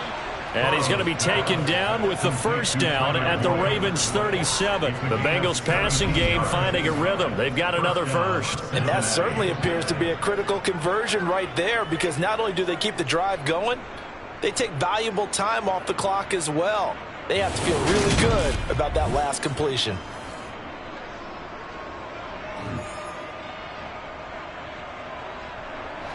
So in Raven territory now. Here's a 1st and 10 at the 37-yard line. A handoff to Mixon. And he'll take this one down to the 36. Calais Campbell on the stop. Well, with the fumble he had earlier, we know how key keeping the football is here. That fumble earlier probably at the forefront of his mind. Just hold on to this thing. It's also at the forefront of the mind of the guys who are trying to get the ball from him. And since they've seen him drop it on the ground before, they're doing everything possible to have him do it again. They need that turnover. They try to throw on second down, but this one is incomplete. He did an okay job of absorbing the hit, just couldn't secure the football through the catch. And he was right there on the spot, forced the incompletion. That's something defenders work on all the time. If you're there, make the contact, but continue to work your way through the receiver so that he can't possess the football and turn it into a catch. A throw there, but that's going to wind up incomplete. From a defensive perspective, they had exactly what you want anytime they want to throw the football. There was pressure on the quarterback. They were getting after him, and they tightened down on the receivers and forced the incompletion. So on fourth down, out trots the kicker in a big spot here. This to make it a two-score game. McPherson's kick is good, and that will extend their lead even further. So that CD, an important one here in the fourth quarter. And that importance cannot be overstated. All eyes on both sidelines were staring that one down all the way. The significance is that they made it a two-score game. Still lots of time left to go, but likely that was their goal at the start of the drive. Get 3 points, make it a two-score game, and they were able to get it done.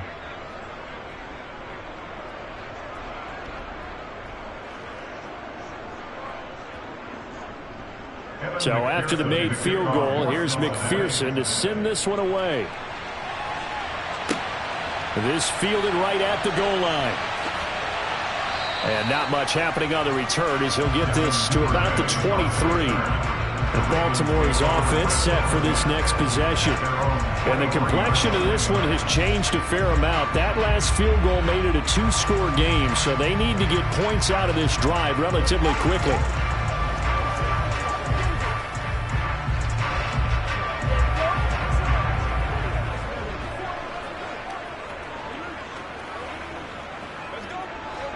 Jackson and the Ravens come up now 1st and 10 at their own 23. They go back to the air here after the INT on the last drive. They'll find Dobbins out of the backfield. And he's able to get this one up to his 30 before he's out of bounds. So they'll get 8 out of that completion, and they'll be left with second and a couple. This possession means so much for them. They've got to focus on this drive and find a way to make this a one-possession game. Yes. Got to get a score. Yeah, so good with a field goal. Don't necessarily need a touchdown. Here's the option going left on second down. The quick feet by Jackson. And able to get this one across the 45 before he's brought down. And a solid job using his legs. 16 yards and a first down on the keeper. Pretty nice play here. They go read option, read the defensive end, and when he collapsed down inside, how about the quarterback pulling it, keeping it, and not only getting to the second level, but picking up some really nice yardage. Very, very well read.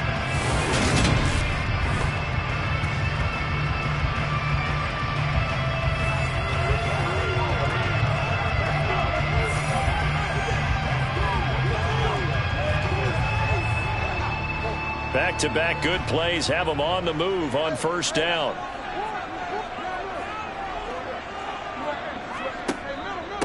Here's a give to Dobbins. He'll work his way up the middle for a gain of about 4. Second down. Well, on every play call, you realize it's not going to go for a touchdown. So a lot of your calls are setting things up for maybe later in the game, trying to establish the inside run with toughness now, hopefully get to the perimeter later. And let's face it, you could do worse than a 4-yard run on first down. From midfield now, here's Jackson. Open man is Duvernay. And he's going to be marked down just inside the 35. Well, every drive from here out is definitely crucial and critical. They know that they need to get at least 3 here to get it back to a one-score game. But I can't imagine that in their huddle that they're thinking at all about getting a field goal. They want to get into the end zone and then try and get the ball back again.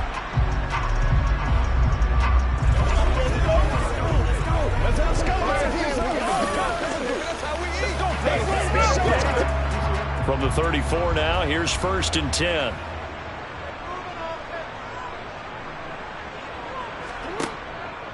Dalvin's going to take the handoff on the option. Just a yard on the first down carry, so it's 2nd and 9. Let's give a lot of credit to the offensive line. They've been able to move the ball really well on the ground the entire game. And while that wasn't a huge one, that's okay. They'll take them in short, steady bursts. The run only got a yard. Here's 2nd and 9. Here's Jackson to throw. And that'll be incomplete. This back has been a dependable safety valve all game, so he went back to him when his first read was covered. Just unable to connect, so the play results in no gain.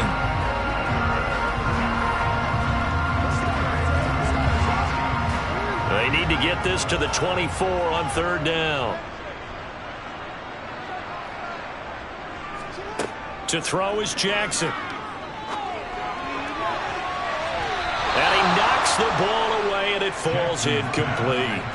When you're leading in the final quarter, your radar has to be up for any potential deep shots. And probably not the last one they're going to see in this game, not as long as they hold this lead. So now one of the biggest kicks of the night is forthcoming. From the left hash, it's an even 50-yard attempt. Tucker's kick is good, and this is back down to a 7-point game. That was perfect. From distance, he steps up, knocks it right down Main Street. And Main Street's celebrating right now with him, aren't they? I love the mechanics of the whole thing. Snap, hold, everything was right on target, and the blocking was perfect, and he executed so well.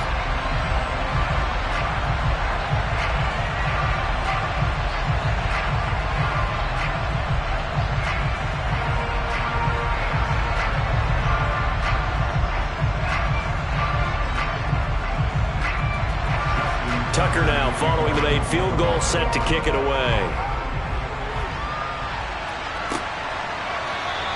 And he'll just sit on this one as their drive will start at the 25. Cincinnati now ready to take the field. Their lead back down to 1 score after the field goal a moment ago, so they'll be looking to string together a few first downs, likely on the ground as they begin 1st and 10.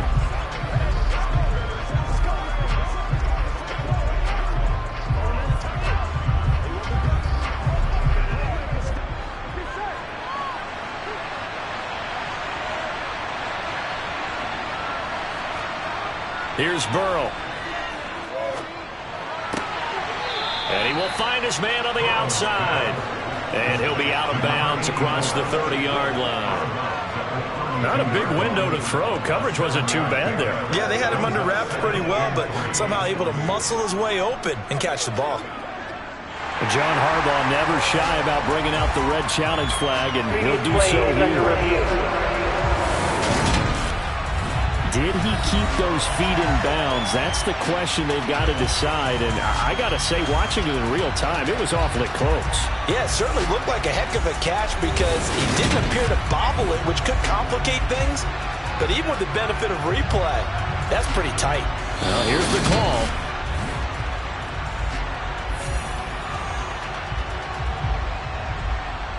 After review of the play, ruling on the field.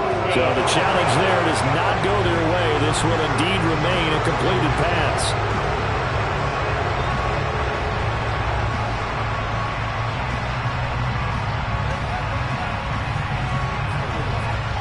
They'll operate from the 32-yard line here, 2nd and 3. Burrow looking to pass. Connecting on the out route here with Higgins. And they get him down, but not before he takes it across the 40-yard line. Burrow hooking up with Higgins for a Bengal first down.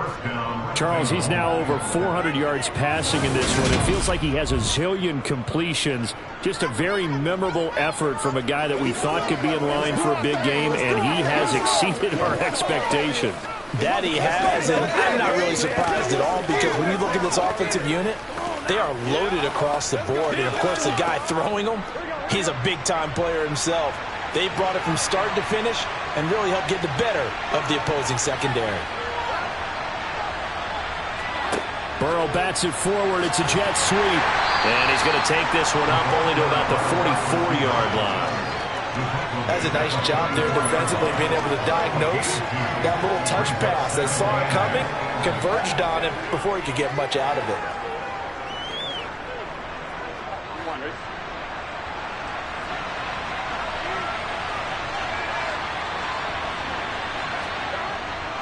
Here's a give to Mixon. And he'll be taken down just shy of midfield after a gain of about 4.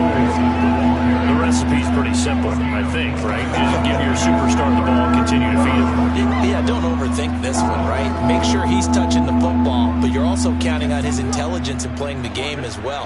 If it's not there, don't force the run. Just make sure you hang on to the football and keep the clock ticking. Burrow will throw. Oh, Boyd, what a catch. And he's going to be out of bounds, but not before he takes it inside the 40. Burrow to Boyd there for the Cincy first. He's been the go-to guy. They needed a big play there on third down. Went his way. It worked out. Doesn't matter whether they've scouted it or that they think he's going to get the ball. He has a knack for finding his way open and completing the connection.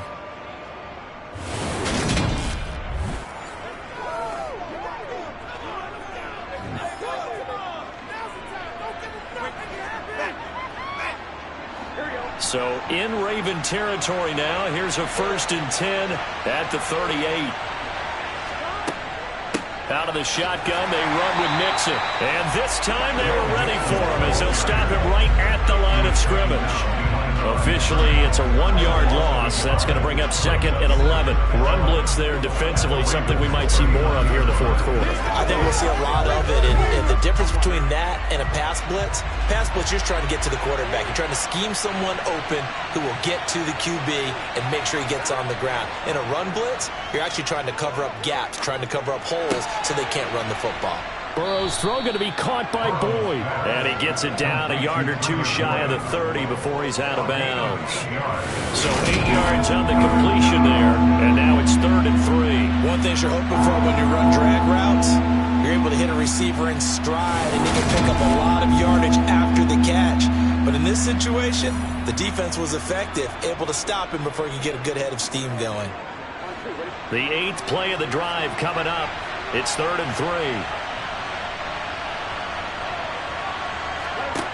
Here's Burrow setting up to throw it. Open man, it's complete to Higgins. And he is going to have a Bengals first down as they're able to get the 3rd down conversion. That's not the first time they've looked his way when they've needed a big play. He's been the go-to guy all game long. And they get the hook up again on 3rd down to keep this drive alive.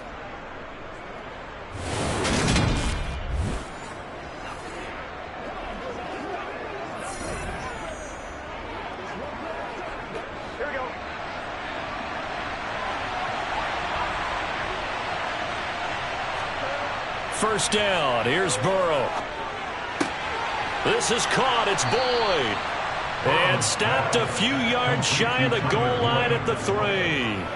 That puts him in excellent position. 1st and goal after a gain of 19. And these guys certainly are not hiding what their intention is. They're absolutely showing it. They're definitely not going to sit on this lead here in the 4th quarter.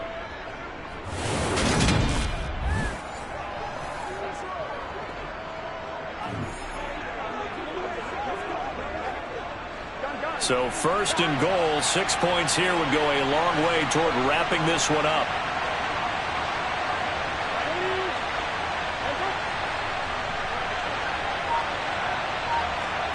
Now it's Burrow. The quick throw knocked away. It's incomplete. No coverage bust by the defense here. They did a nice job accounting for everybody, and that led to an incompletion.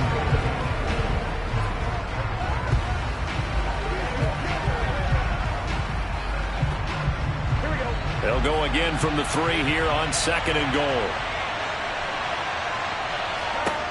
To the air again, Burrow. Touchdown, Bengals! It's T. Higgins with a touchdown pass from Joe Burrow. And the Bengals have opened up a 2-touchdown lead here this 4th quarter. But that's certainly an important touchdown there and makes this a 2-score game. But as we've seen, no lead is safe in this one with the way these two offenses have lit up the scoreboard. I would imagine that on their sidelines, they're both yelling at their defenses, hey, you want to get involved here? One big play from you, that could win the game for us. McPherson now for the extra point.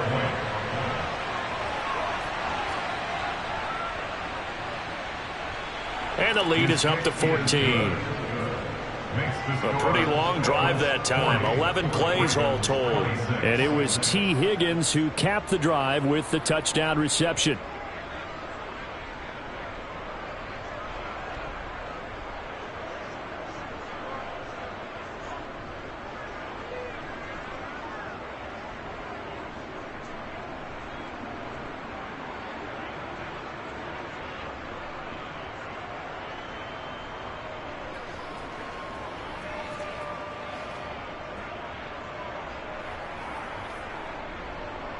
After the touchdown, McPherson on to kick this one away. Fielded just outside the goal line. And beyond the 20, but not by much. In fact, just a yard pass there to the 21. And now Baltimore gets set to take the field. Last time out, you remember their drive stalled, but thanks to their kicker, booted a long field goal to at least get them 3. Now here they'll try to do better and find the end zone. And in our experience, how much fun is it for coaches to know that they've got a kicker who can nail it from long distance? Now the hard part is, as an offensive play caller, you don't want that in your head too much where you're relying on it, and he goes out and gets the job done for them. But I'm quite sure he would be content to just kick extra points from here on out. Yeah, absolutely no question. I think his teammates would be okay with him just kicking the extra points as well. A tackle there by Jermaine Pratt. Well done to sniff that out defensively. He had it diagnosed pretty quickly. I love that description because diagnosed is perfect on that one. Read his keys, made the play, and he couldn't even get going moving the football. Throwing on second down, Jackson. And he'll take this beyond the line of scrimmage as he slides to a hole. He'll wind up getting 4 there on his own, but it will leave him now with a third down situation. These are running back numbers that he's accumulating right now. Received double-digit carries and has rewarded them by breaking the century mark in rushing, in addition to what he's done through the air. Definitely MVP caliber football we're witnessing. And this is intercepted, and that should do it. Picked off by Mike Hilton. And he will bring it back. It's a pick 6 for a Bengals TD. So a fourth quarter pick 6 here, and that one might put this game out of reach, CD. I certainly agree with that, partner. And I know one thing, though. That team that just got the pick 6, they're going to keep playing until this one's over. Better be careful. They're looking to get another one.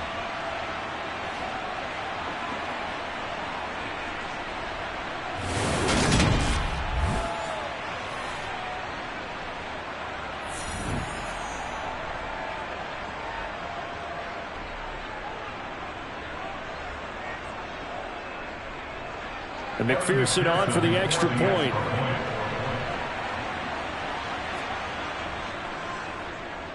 And he's been a busy man, 5 for 5 now as he knocks another one through to extend the lead. A heck of a play there defensively, getting the interception, navigating his way into the end zone for the touchdown.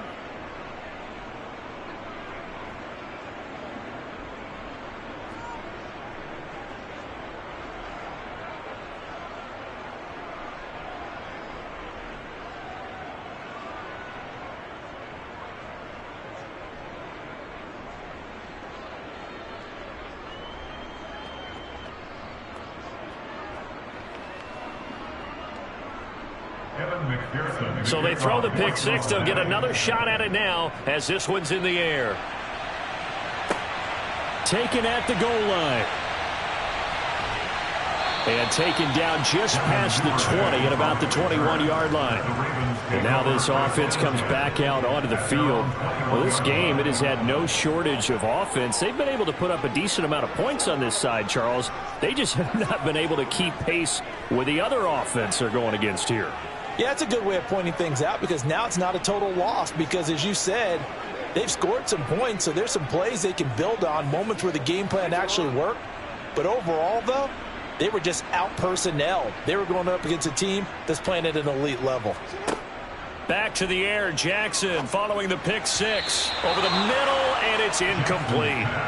That incompletion is not a surprise with the way that this one has gone, and the frustration, the body language is evident everywhere. This team, they've really been put through the ringer in this one. Let's do this, man. After the incomplete pass, here now is 2nd and 10. Throwing is Jackson. A throw taken in by Tylan Wallace. 9 yards, not quite enough, and they'll be left now with 3rd and 1. Well, if you do read man coverage, Brandon, the drag route's a pretty good one to run against it because you're running away from people on it. Just 2 minutes remaining here in the 4th quarter of what has been a one-sided affair. So it's Raven football here as we welcome you back. They face a 3rd down now as they try to find a late score. Now it's Jackson. He gets this underneath to Dobbins. And he'll be taken down, but he does have 1st down yardage. Give him 6 yards, and they do convert on 3rd. They certainly had success throughout this contest, getting him the ball in the passing game, and there he picks up another 1st down. Whatever they saw going into this one, they've been able to capitalize on it, and no adjustment has been made to take it away. Jackson going to find his running back here. It's Dobbins. And that's good for a gain of 6, and it'll be 2nd down. You got the big lead defensively, willing to give them that underneath stuff, right? And this is why you work on your tackling. Tackle them after the catch, inbounds, keep the clock running. Just go ahead and bleed the game out that way. Now you've got to hustle your guys to the line and get them set. To throw again on 2nd down. Jackson. Defensively, you look at the numbers. Another incomplete passer we just saw, and they're under 200 yards passing for the game, so they've done their job on that side of the ball. Yeah, recently I was actually working a game where a quarterback had a streak of 5 straight games without a 200-yard game, and that was a big talk both in his town and amongst his team. How do we get the passing game going? So big credit to them holding them under 200 today. Now a 3rd down throw, but it misses the target, incomplete. At this point, down big, you'd have to imagine this defense are just going to sit back, blanket the field as best they can. Yeah, this is actually the easy part of the game for them because, just as you noted, they can sit back, keep everything in front of them. But they've blanketed the field the entire game using a variety of coverages.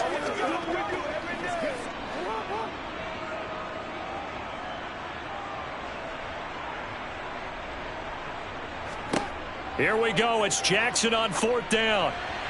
And this one is incomplete. They had to go for it with such little time remaining, and the Bengals are going to get it back in terrific field position. So they tried to go for it for pride, but it really wouldn't have mattered. This one, it was already determined. No doubt about it. This one was over a while ago. Cincinnati's offense coming back here onto the field. And checking the timeouts, they do have 2 defensively, but no real need to use them as they're not going to be able to stop the clock after that.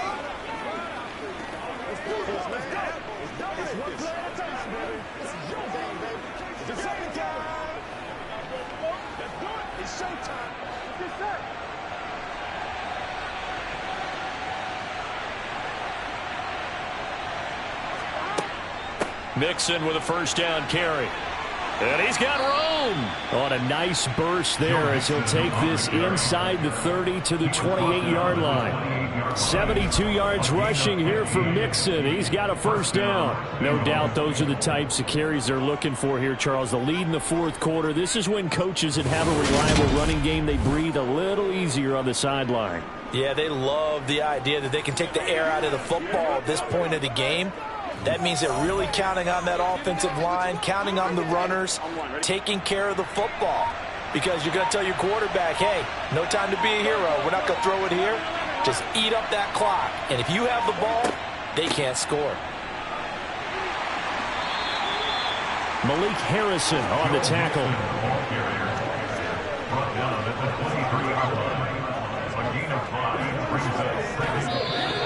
So this one in the win column now for the Cincinnati Bengals. And maybe more importantly, a victory in the division, which always helps. And on the road.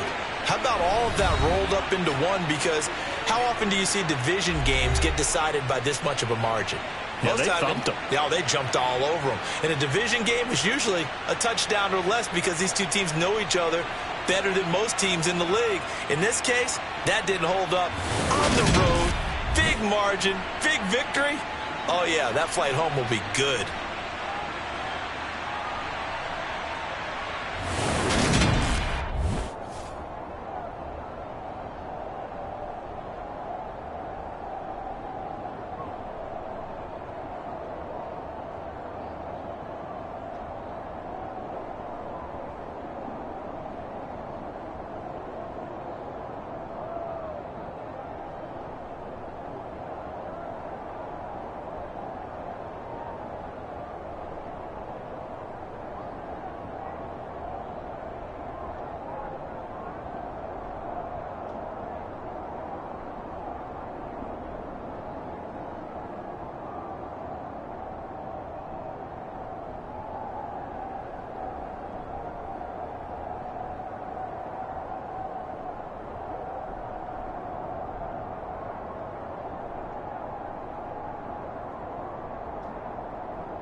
Justin Tucker set to boom this one away. And off we go from M&T Bank Stadium.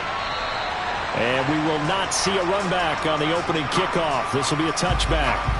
Well, the Bengals getting set for their first possession of the ball game and leading them out in his third season. Really the face of Cincinnati football, Joe Burrow.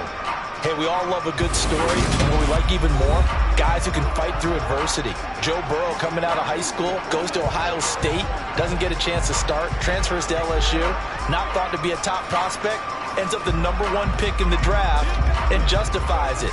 Tremendous play, excellent mobility, and leadership off the charts.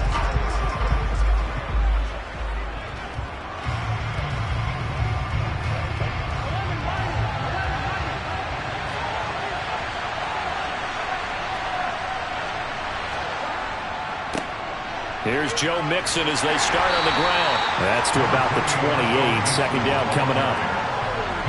Not a lot of running room there. Not a place to make a cut and kind of exit out because they had everything bottled up. Looked to me like the linemen were taking on their blocks really well and giving up no creases.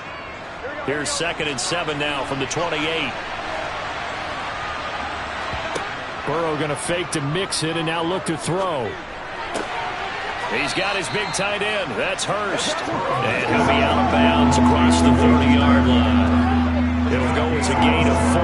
And now we've got a 3rd and 3. That was an okay hook up there with his tight end, but unfortunately, they didn't get the kind of yards they had hoped for. That's going to bring up 3rd down. Third play of this opening drive as they're looking at a 3rd and 3. Now it's Burrow. That one taken in by T. Higgins. And he is going to have a Bengals first down as they're able to get the 3rd down conversion. And Brandon, from our time in college football, where receivers weren't running the traditional NFL route tree, one thing they did learn, find open areas, find soft spots, and set up and catch the ball. And I think we just saw that there. Yeah, we saw that indeed, picking up the first.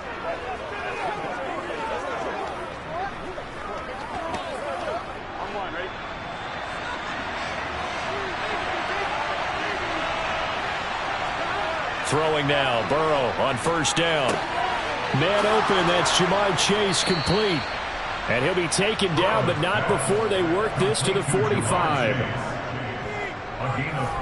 As Jamar Chase picks up a first down here, how about a quick reflection on his debut as a rookie? Set a new rookie receiving record and the Bengals franchise record with 1,455 yards and was 3rd in the league in touchdowns.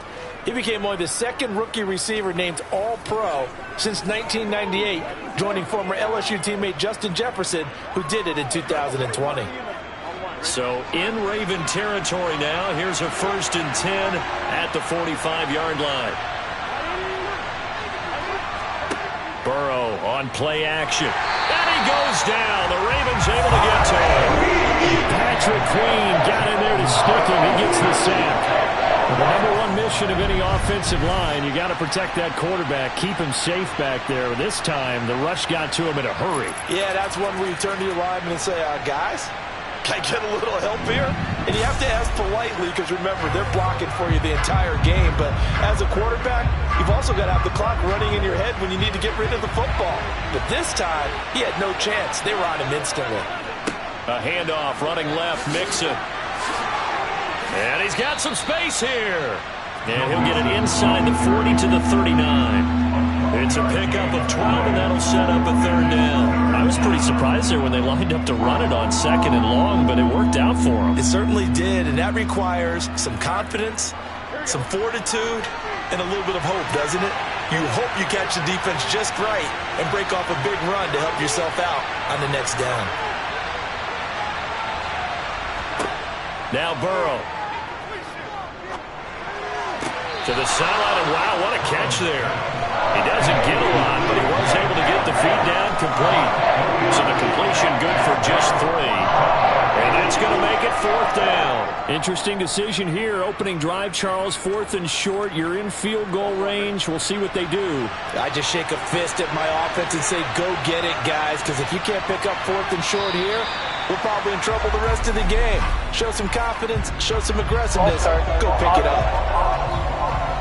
4th and short, had your offense out there. That one stings. And you know something? Your options change dramatically.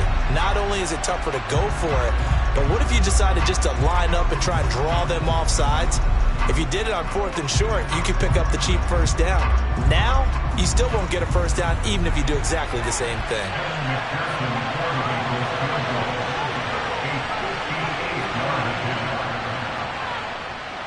He's got the distance, but it's no good. Wide to the right, and this will remain a scoreless game. That opening drive looked good for a moment there, but they'll wind up being turned away thanks to the missed field goal.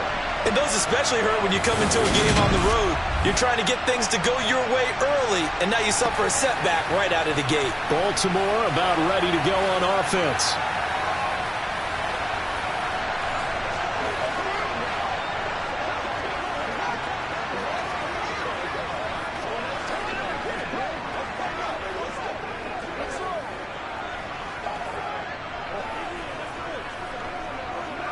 Two sides to every coin. This is the bad side of missing the 58-yarder. Now they start at the 48. They'll start out here with the option left. And he is going to lose yardage here. Yikes, a 4-yard loss really sets him back now for second down. But sometimes that option can get bogged down before the gears really even get into motion, and I think that's what we saw there. And I think what he saw defensive end right in his face because he looked up and he was right there. Didn't even have a chance to get going. So the first play of the drive lost 4. Now they'll look to move it forward here on 2nd and 14. An option handoff here to Dobbins. And he'll get maybe a couple, if that, up to the 46.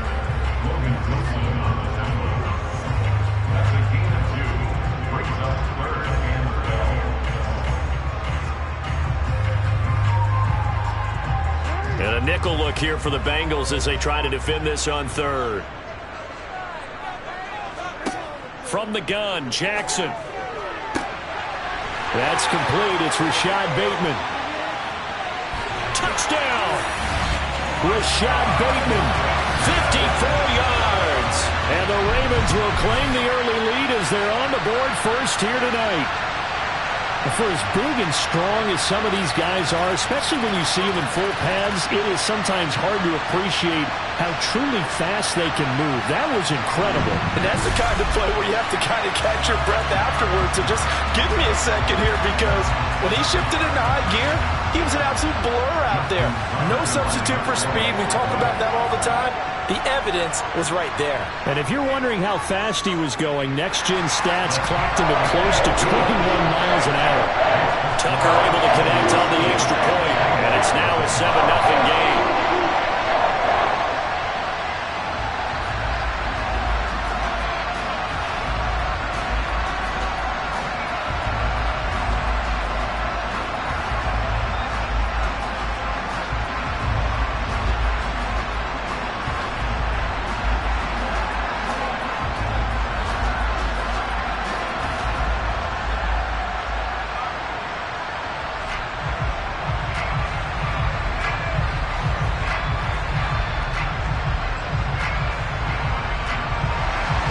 Tucker now to kick it away following the touchdown.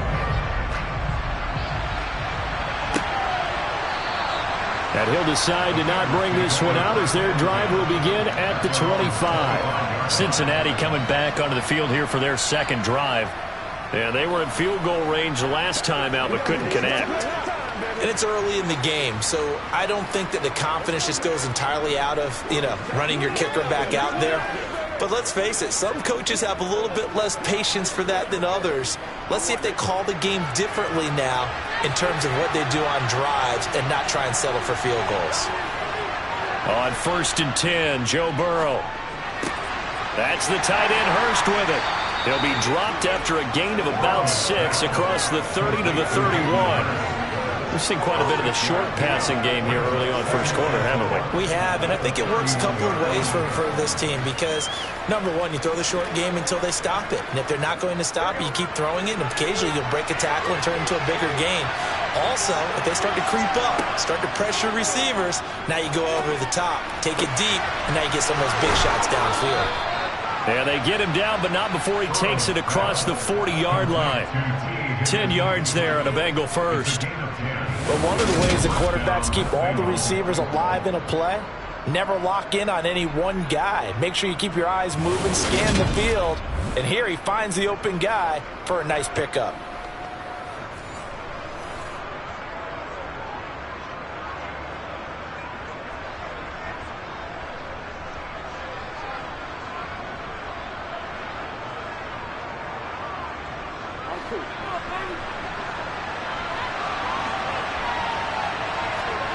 Now Burrow on first down. That is taken in by Hurst. And he'll go down, but not before getting this inside the 30. Give him 32 on the play. Running their plays over and over during the week can often get robotic for an offense, but on game day they can often flow smoothly, as that one just did.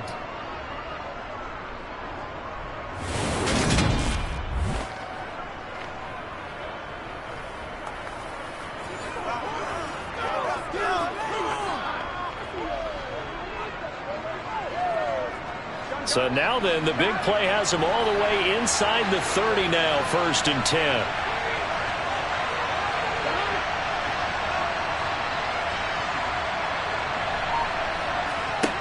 They're passing here, Joe Burrow. Again, that's Hurst. And they're going to get this down inside the 20. Now that's staying ahead of the chains. Really good pickup on first down, hitting the tight end there. Now brings up a second and manageable. Just found a hole in that zone.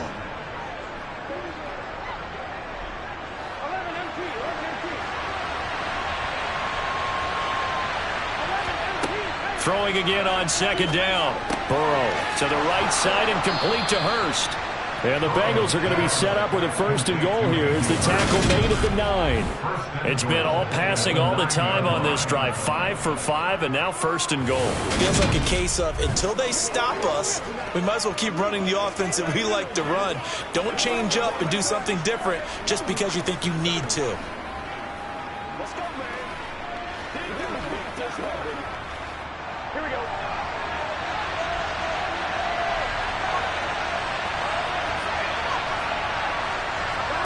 Burrow will throw.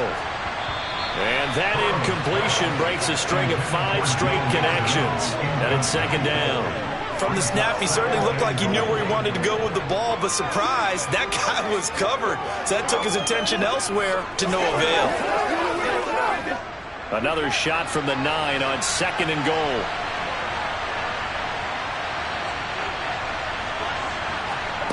And Burrow going to throw again. Over the middle, he finds Higgins.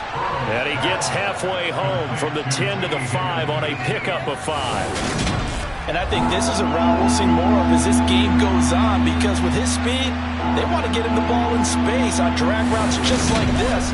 They want him to get the ball and run after the catch. Good job there, though, holding him for a short gain. A big play forthcoming. Here's 3rd and goal. Burrow looking to pass.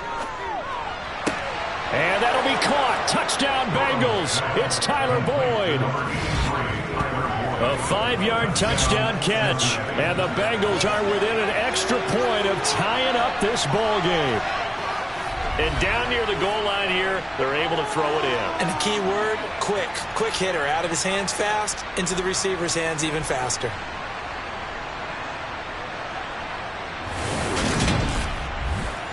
Evan McPherson for the extra point.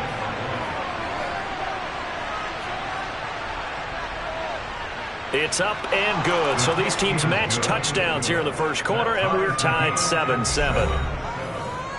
So that drive goes 8 plays. And it's finished off by the touchdown from Tyler Boyd.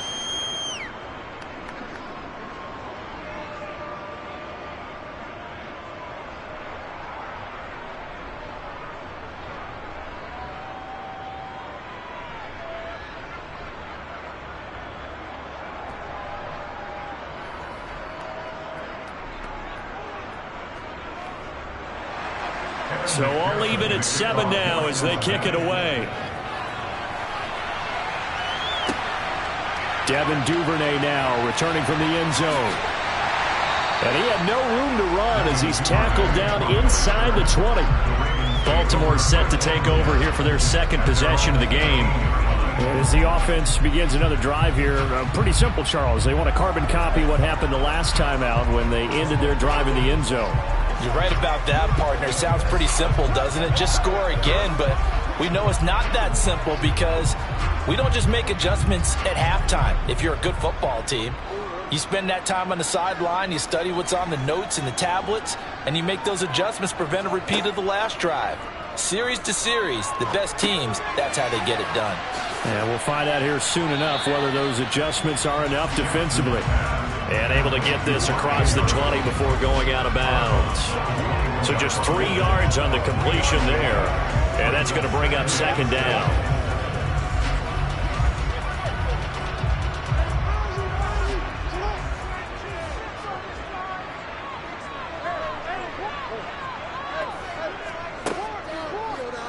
Jackson going to take this himself. And now a fumble. The ball's out, and the Bengals grab it. And he's able to get it back to the 33-yard line. He was having success there holding on to it on the option, but ultimately problems downfield, and it results in a turnover. Yeah, and this is a tough one because you know you'd prefer to have your quarterback either heading to the sidelines or getting down at the end of the play. But you've got an aggressive one. He's fighting for extra yardage, and he gets stripped there. You don't need him to be a hero in that situation. You want your quarterback taking care of himself.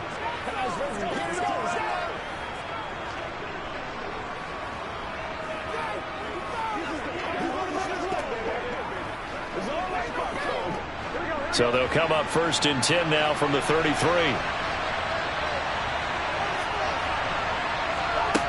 Out of the gun, it's Burrow. Eluding the pressure right.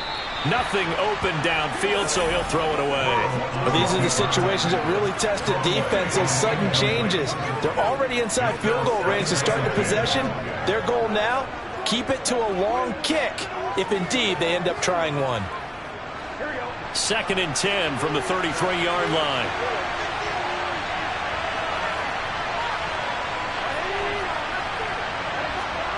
They come with a jet sweep here as Burrow just taps that forward. A nice play design there with the touch pass. Looked good at the start, but bottom line, the defense was ready. And they did a nice job scouting, didn't they? Not just scouting, but now executing once they saw the play for real after having worked on it all week in practice. They drilled on the play, then they drilled him. Well, good field position to start the drive, but under the gun now here on 3rd and 8. Open man, it's complete to Higgins. And he is going to have a Bengals first down as they're able to get the 3rd down conversion. He's such a good route runner. Shows it there on 3rd down. Very proficient and a good pass. And you know what I've observed over the years in the NFL? The better a route runner you are, the more confidence your guy's going to have in you to go to you in important times because he can trust you being in the right spot, and they connected there and picked up a first down. Now a 1st and 10 at the 11. Again, it's Burrow. And that'll be caught. Touchdown, Bengals. It's Tyler Boyd. A great effort there with his 2nd touchdown in this opening quarter. And the Bengals have taken the lead. Still first quarter, 2 receiving touchdowns for him. How are they going to slow him down? I think they're thinking about altering their game plan. Whatever they came in with, now maybe you switch a better cover guy to him. Or you make sure you have more people in his general area wherever he lines up to at least try and discourage them from throwing the ball to him.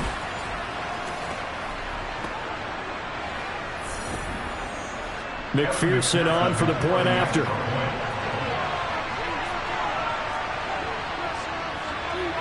It's up and good, and it's 14-7 now here in the first quarter. So that drive, 4 plays. And it's finished off by the touchdown from Tyler Boyd.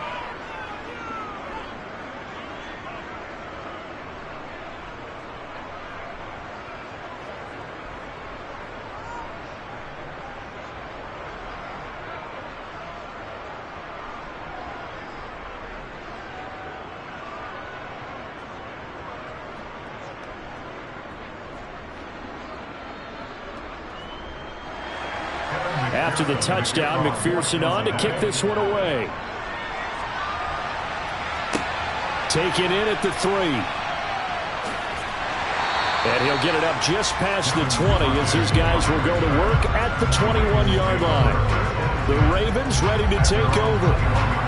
Last time out, they had the fumble. That led to the touchdown. Not a great look on either side of the ball as the defense gave up the points too, Charles. But they've got to take care of the football and do better here on this possession. It's certainly been a tough stretch, partner, for both of those units, and they kind of put their defensive mates in a really tough spot there by dropping the ball on the ground. But an easy way to make it up to them, get out there now and get some points on this drive. Off the play fake, here's Jackson. And he'll protect himself at the end here as he winds up getting pretty decent yardage. Nice work to get 7 out of that, and it's second down. This early in the game, it's all about making steady progress downfield, hoping to lead to early points. And you can do it with your actual play calls or sometimes something a little more improvised, as we just saw there. Looking to throw again on second down. Jackson. That's complete. It's Devin Duvernay.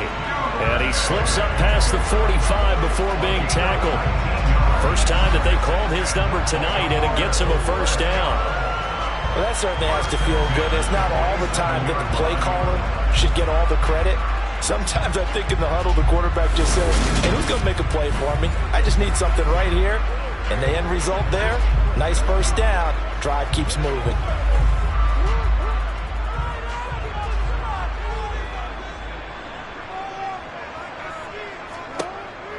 On 1st and 10, it's Dobbins. And now the ball's out. Fumble near midfield. And they take possession 2 yards away from midfield at the 48-yard line.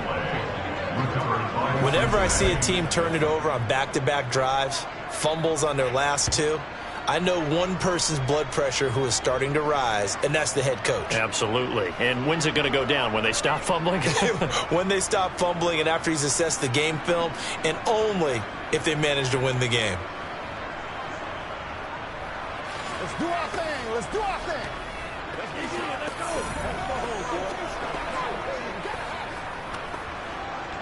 Come on, Wakil. They got to walk it. Let's run the ball. Gun.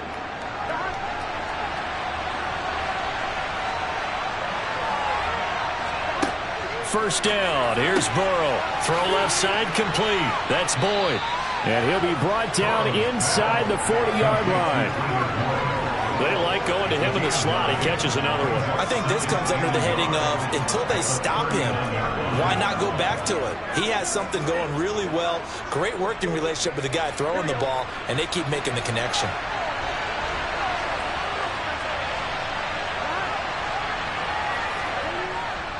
On second down, here's Mixon. And he works it to the 30-yard line here, right at the 30. 9 yards to pick up there, and it's a first down. The question for Mixon was after an injury-riddled 2020. Would he be back to his old self in 2021? And not only was he back, he was even better. He set career highs across the board, finished top 4 league-wide in yardage and touchdowns.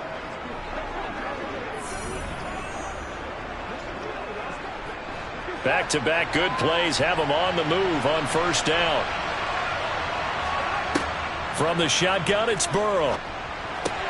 That's caught over the middle by Hurst. And he's down into the red zone at the 15 after a gain of 15. 1st and 10.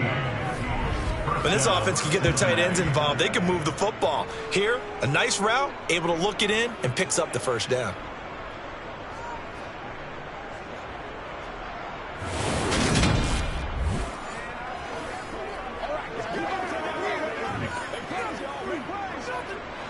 Line of scrimmage, the 15. It's 1st and 10.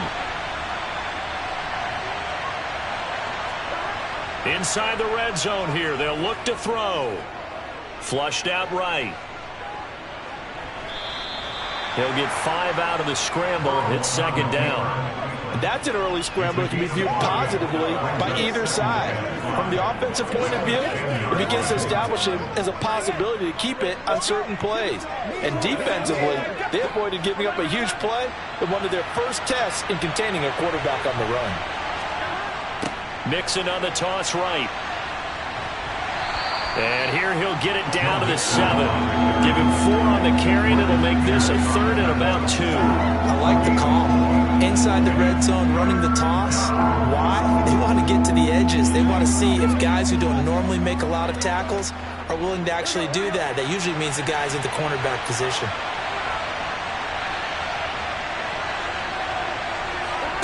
Third and 2, now Burrow. And he's got Hurst, his tight end. And he'll get this down inside the 5 to the 4 before he's out of bounds. And they got 3 yards. That's enough. A conversion, and now it's 1st and goal.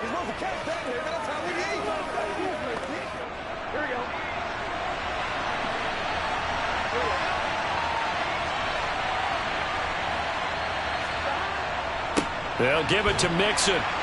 And this one will wind up with him losing yardage back to the 4-yard line. That's going to go as a loss of 1 on 1st down. That's a really alert defense there because they saw the heavy look come in from the offense, countered it with extra linebackers who brought a little bit of speed and heft, and able to really make a big-time play for their defense.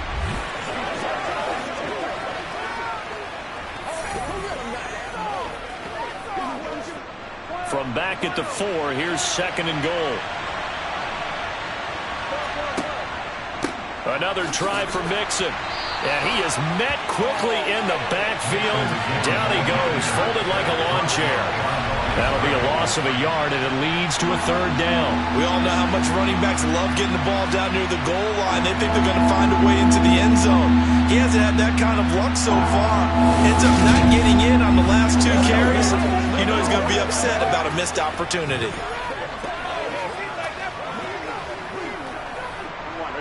And now can they reverse the trend on 3rd and goal with the last 2 plays having gone backwards? Now it's Burrow. Yeah, he's got it. Able to hold him to just 2 yards, and now it's 4th and goal. Well, we hear so often how tackling has become almost a lost art in the NFL game. It's so important to tackle well on these receivers, especially in a play like this one. 3rd down, they gave him the underneath stuff. You got to go up and make the tackle right away. So on 4th down, off goes Burrow. On comes Evan McPherson for the Bengal field goal. From the left hash, he'll have to cut this at a tight angle. McPherson's kick is good, and that'll do it for the 1st quarter of play. After 1, 17-7 the score on EA Sports. Start of the 2nd quarter, and it's the Bengals in control of the football.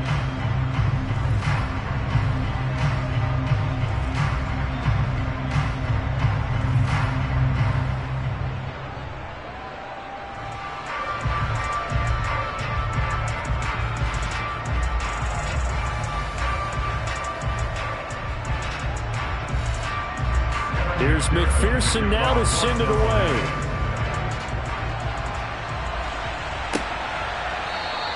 No run back here for Duvernay. Touchback out to the 25. J.K. Dobbins leading the way as the offense returns to the field. And for him, it's been pretty limited involvement. Down on the scoreboard, maybe time to turn to this guy. And you know me well. Winning games to me means starting with the running game and continuing to press the running game. Maybe you go away from him a little bit now, but the bottom line is he hasn't touched it enough to make a difference. Well, they haven't established that running game yet. The question is, will they?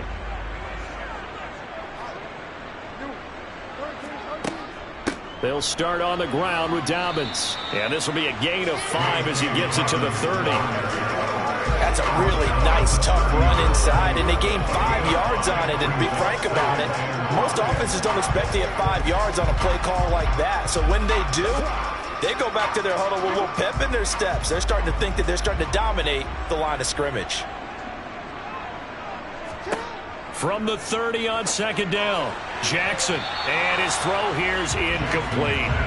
I certainly thought he had an open look beyond the 1st down marker to his receiver, but they just couldn't connect, and that will send them back to the drawing board.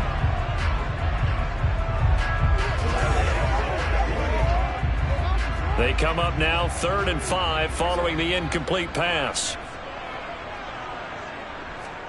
Jackson. That's taken in by Duvernay. And he slips up past the 45 before being tackled. 16 yards on that one and a Raven first. Yeah, these are the types of plays they're going to need to hit on if they're going to get back into this game. It hasn't been the greatest of first halves, but this is a nice throw here on 3rd down, and they keep the drive going.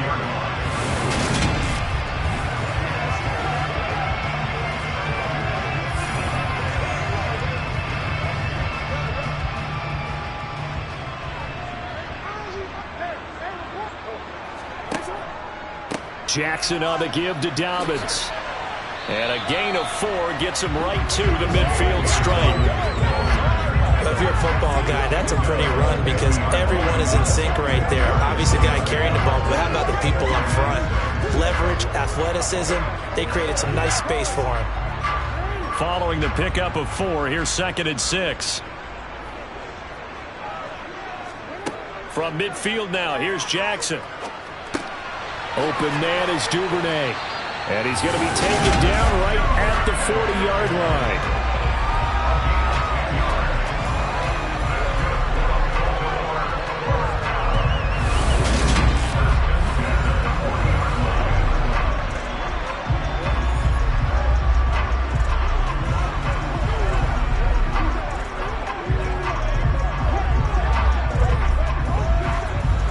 2 minutes gone by, second quarter. They'll throw on 1st down with Jackson. They set up the screen for Dobbins. And he is going to lose yardage here. But despite the completion, they're going to wind up losing 3 there. 2nd down. It looked like the defense, they were ready for that one. Really left him almost no room to work after catching the ball. He could throw every move in the book at him. They were there, and they tackle him for a loss.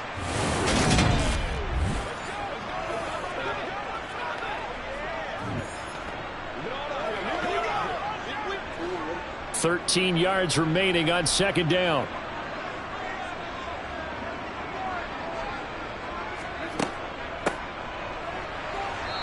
And he still has yet to get on track in this first half as they're going to stop him behind the line. This will be a loss of 3 and now a much tougher 3rd down looming. The running lanes have definitely not been there for him here in the first half, and I don't think it's all been his fault. His offensive line hasn't given him much space. A loss results there.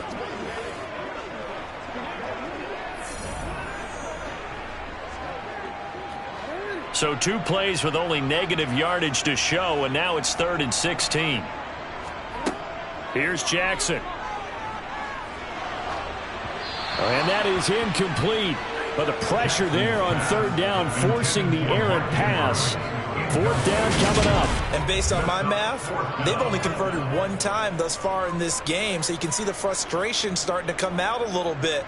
3rd downs, they've been a problem for them all game. They've got to start becoming solutions. So on trots the field goal unit, and wow, this is going to be a challenge here. This was the old NFL record distance for decades, a 63-yard attempt. Tucker's kick is good, and they're back within a touchdown at 17-10. Wow, I mean, it's so rare to even see one attempted from that distance, CD, let alone converted, but he came through with confidence and matches what was Tom Dempsey's 43-year NFL record at one point of 63 yards.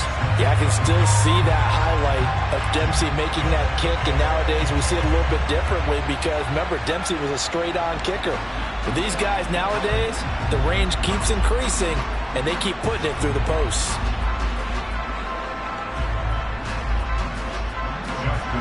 Tucker now following the made field goal, set to kick it away.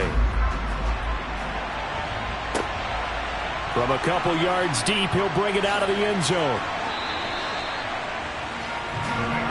The Bengals getting set to go. And last time they got 3 points, but it was a chip shot field goal. And when you go to the sideline after a chip shot field goal, maybe the offense not too happy. It It's a balancing act, isn't it? Because you're exactly right. They're none too pleased that they didn't punch it in for 6 points. But they also have to remember they did put points on the board. 3 points is 3 points. And in this league, you take points when you can get them.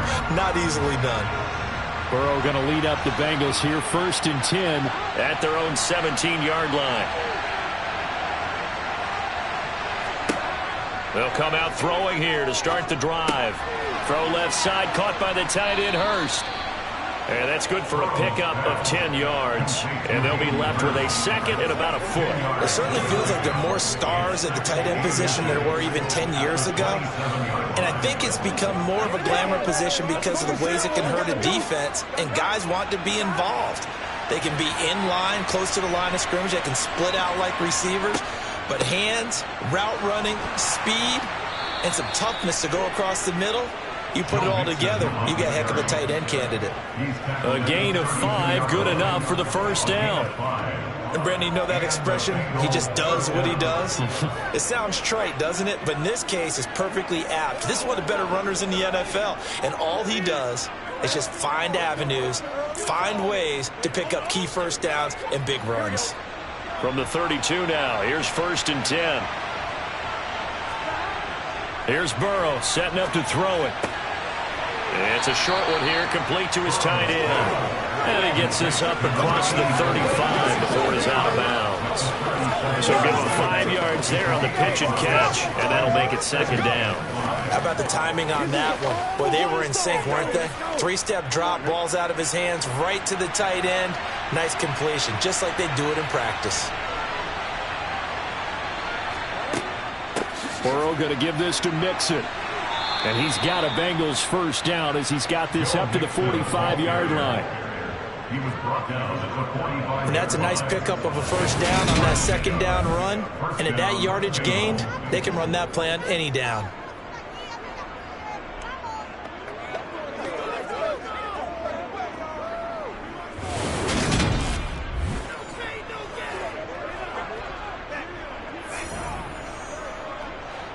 So after 2 first downs, they get another here. 1st and 10 at the 45. Now Burrow. And his throw's going to be incomplete. You've always been very good about checking my math. Am I correct? That's the first time that it's been incomplete when they've thrown it to him? Yes, he caught every other ball coming his way. So they feel like they've got something really good going there, and they're going to continue to go there until the defense makes an adjustment and takes it away. Well, they finally made an adjustment there. We'll see if they can build on that stop. Mix it up the middle. And running room scarce here. He's going to be stopped in his tracks at the line of scrimmage. Calling no gain on the run there, and now they'll be looking at a 3rd down. As usual, the hallmark of a good run defense, linebackers making plays near the line of scrimmage. Absolutely nowhere to run there. Now play number 7 of the drive as they're looking at a 3rd and 10. Now it's Burrow. That is taken in by Hurst. And he is going to have a Bengals first down as they're able to get the 3rd down conversion. So in the 2nd quarter, he's already up over 100 yards receiving now. And isn't 100 the magic number for a really good game for a receiver? So he got a chance to really shatter that and have a profound effect on this game. John Harbaugh never shy about bringing out the red challenge flag, and he'll do so here. Previous play is under review. Did he keep those feet in bounds? That's the question they've got to decide. And I got to say, watching it in real time, it was awfully close. Yeah, it certainly looked like a heck of a catch because he didn't appear to bobble it, which could complicate things. But even with the benefit of replay, that's pretty tight. Well, here's the call.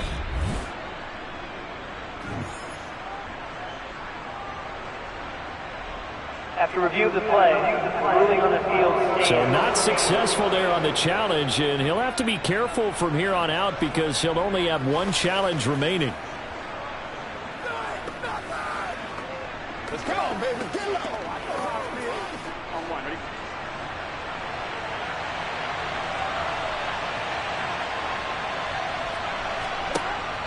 It's Mixon on the counter.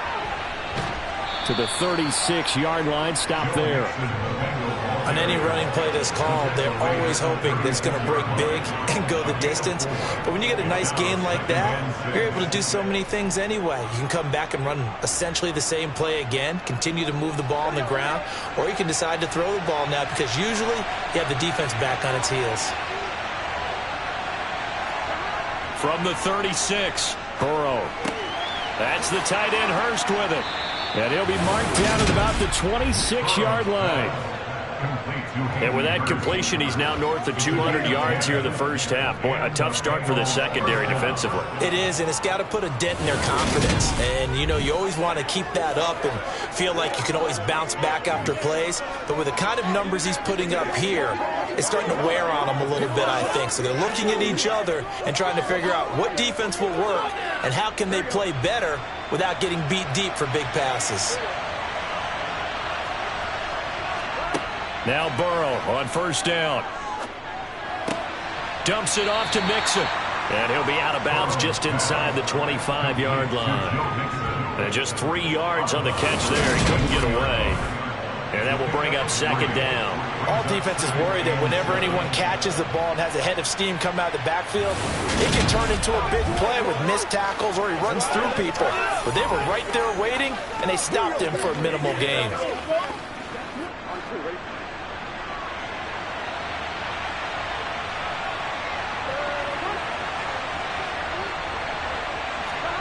To throw again on second down.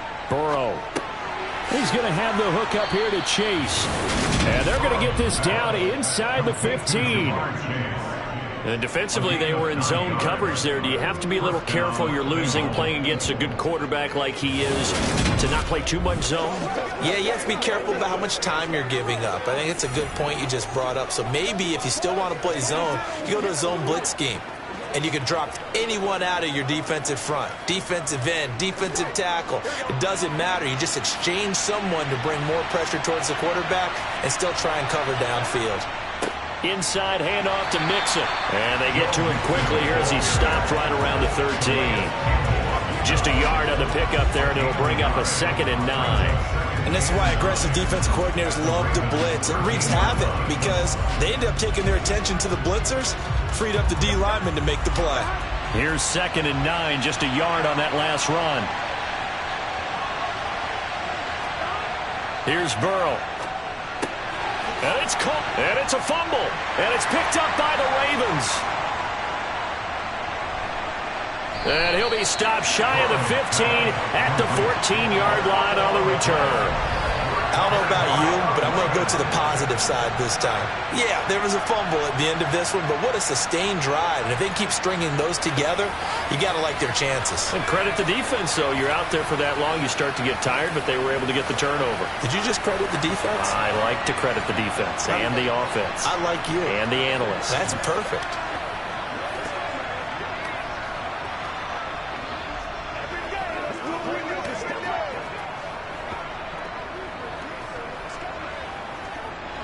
Jackson and the Ravens come up now 1st and 10 at their own 14-yard line.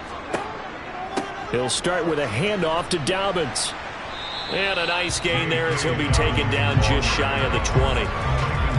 5 yards on the carry. Good pickup on first down. Nice satisfying run on first down for the offense, picking up 5, which means defensively, the thought process is entirely different. You don't want to panic, but at the same time, you're saying to each other, we've got to tighten this down. We can't give up gains like that. Now Dobbins again on second down. They find some open field here. And he'll be corralled right around the 34.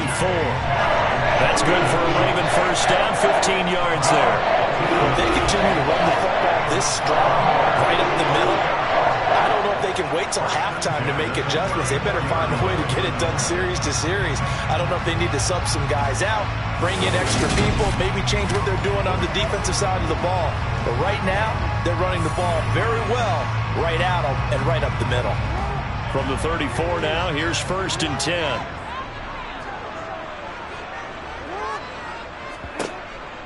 Option play, and they'll hand to Dobbins. And this defense able to plug him up there as he'll get a yard to the 35.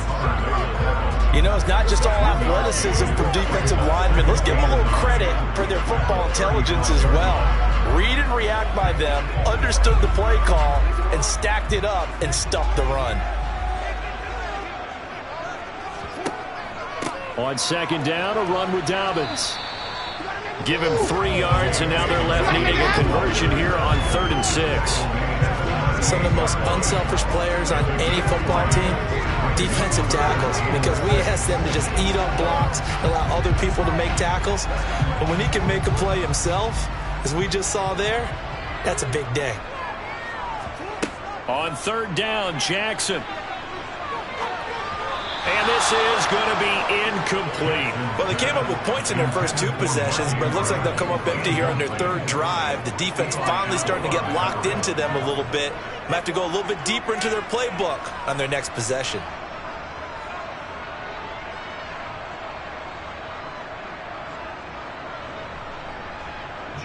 Here's Jordan Stout now.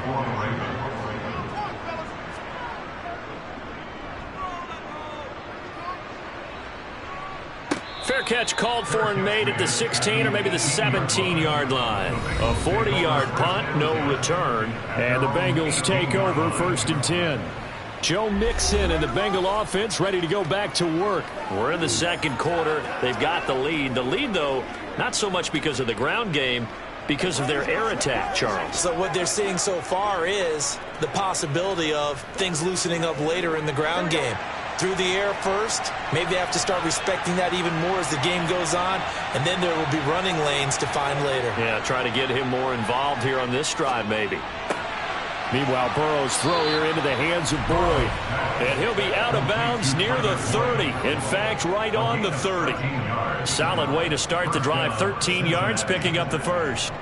Talk about a big first half. Already has the 2 touchdowns, adding to his receiving total there and picking up the first down. He's coming off the line so fast. I think he's intimidating the defensive backs with his explosiveness, and he's chipping away at their confidence. Let's be perfect. I'm one, ready?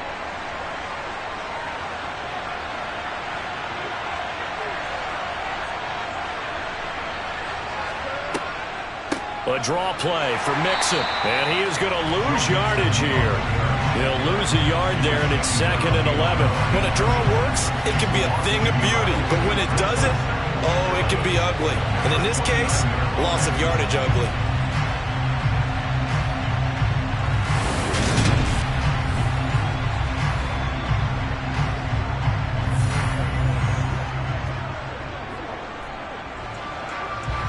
So after the loss of a yard, they'll look to push forward here on 2nd down and 11. They toss to Mixon. And he'll scratch out a yard up to the 30, and that's all. Watching that play unfold or watching him complete it brought back memories of doing all those pursuit drills to make sure you don't over-pursue and let a guy get a cutback lane on you. He did that very well. You praised him on tape yesterday for the angles that he takes to the ball. Took a great angle right there. On 3rd down, Burrow. Got a man. It's Chase. He completes it. And he is going to have a Bengals first down as they're able to get the 3rd down conversion. I don't care how many times we see it. I still get a kick out of watching quarterbacks and receivers do the pass tree in pregame warm-up. But I always remember that when we go to practices, we see that after practices as well. They really tune it up, don't they? They tune it up. They know why they do it for these situations. First down. And they build that trust, and that's why they're able to find him in this type of a situation. 2 first downs have them up near midfield now on 1st and 10. Burrow will throw. He completes it to Boyd. And they'll get this down to the 42-yard line.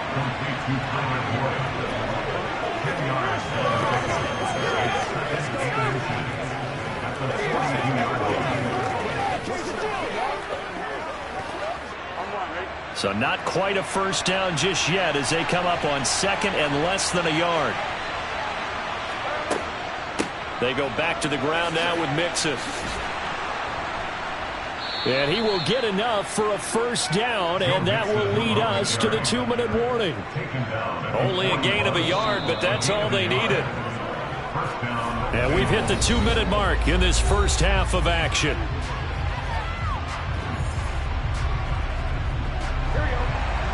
A reminder coming up in a couple of minutes' time. We'll pay a visit to Jonathan Coachman, the coach in our EA Sports studios.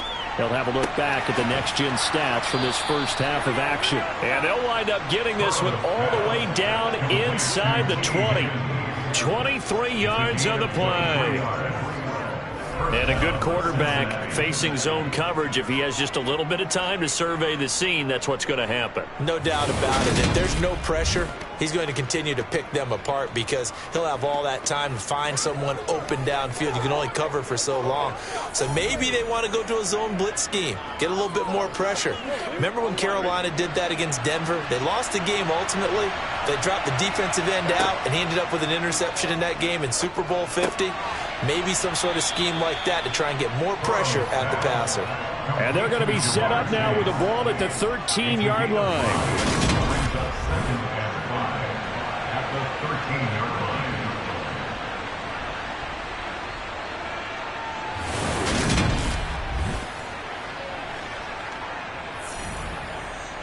Let's go, dog. You call it? Yeah. Here we go. Working with 2nd and 5 now. Burrow looking to pass. Trying to get it to Chase, but it's intercepted.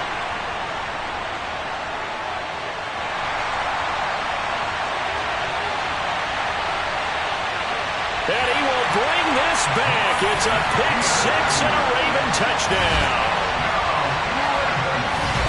So they had a good drive going, a chance to build on this first half lead, but now you kind of feel like we got a new ball game. And you wonder what the discussion will be now at halftime because I think we were headed towards one.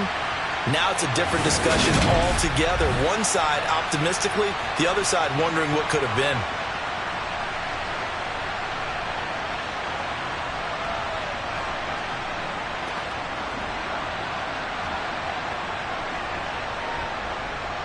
Tucker now to add the point after.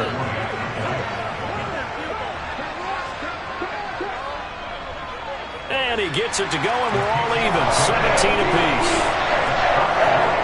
So the defense creating some points, not only getting the interception, but then returning it to the end zone for the pick six.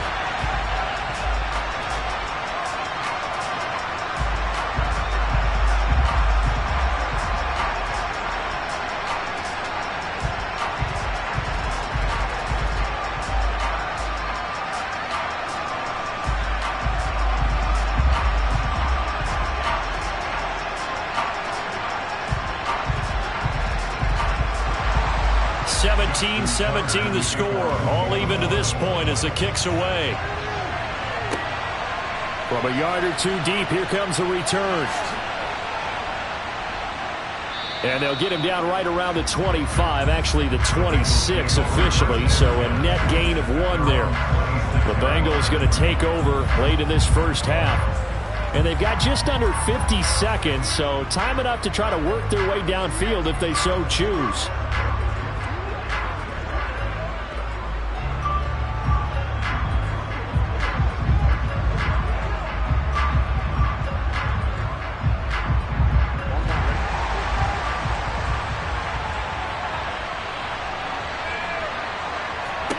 After the pick six, here's Burrow again. He will find his man Chase complete. Now the Bengals going to use the first of their timeouts as they'll stop it with just over 40 seconds to go in the first half.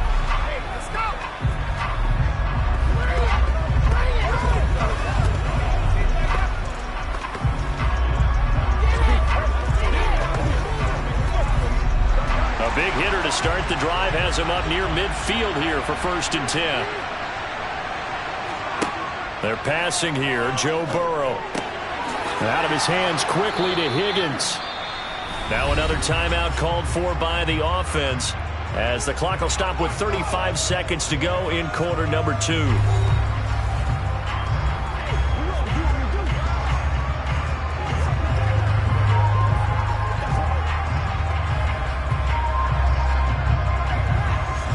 Back-to-back good plays have him on the move on 1st down. Back to throw here. He's got his big tight end. That's Hurst. And they will get the first down here as they move into field goal range as well, inside the 25.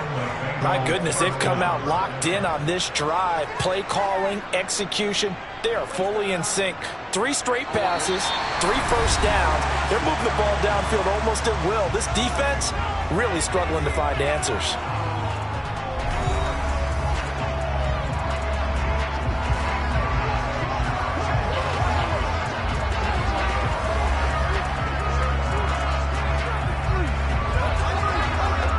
So even though it's first down, here's the field goal unit on now to try to get 3 before halftime. From the right hash, this from an even 40 yards out. McPherson's kick is good. And with that, they take the lead here, 20-17. So we will not go into the lockers tied. We do have a leader in the clubhouse, so to speak. Yeah, it's only 3 points. Doesn't seem like much, but it looms big the way that they got it done right before the half ended.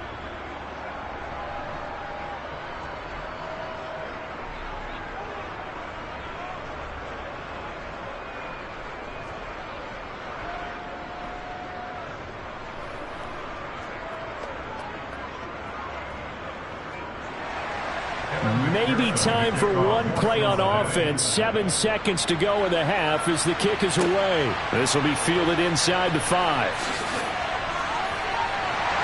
He takes this near the 25. Just a little pass there. Call it the 26.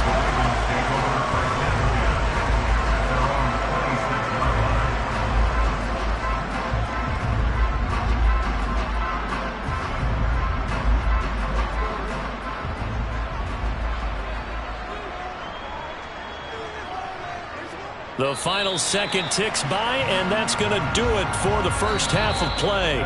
So we have reached halftime here, and it's the visiting Bengals out in front. As we'll send you down the coast now to Orlando, that's where we find Jonathan Coachman, ready with our EA Sports Halftime Report. Coach. All right, BG, thanks very much, and welcome one and all to our beautiful new downtown Orlando studios for this EA Sports Halftime Report. First, though, time for a check of the next-gen stats from that first half for Cincinnati. And our statistician may need a vacation after this one's said and done.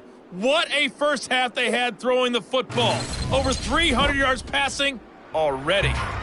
All right, Coach, thanks. Yeah, both teams likely to make some changes in what's been a closely fought battle to this point.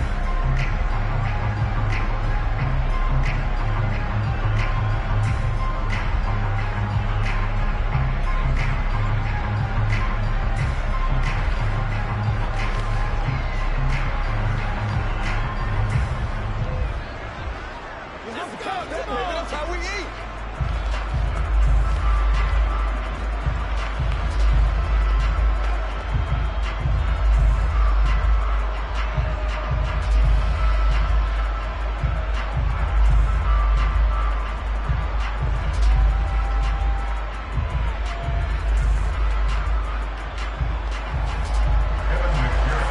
It's been a shootout so far. We'll see which defense can make the adjustments as we get back underway in the second half. Duvernay now going to bring it out. And the decision to come out of the end zone is going to cost him 5 yards as he's taken down right at the 20.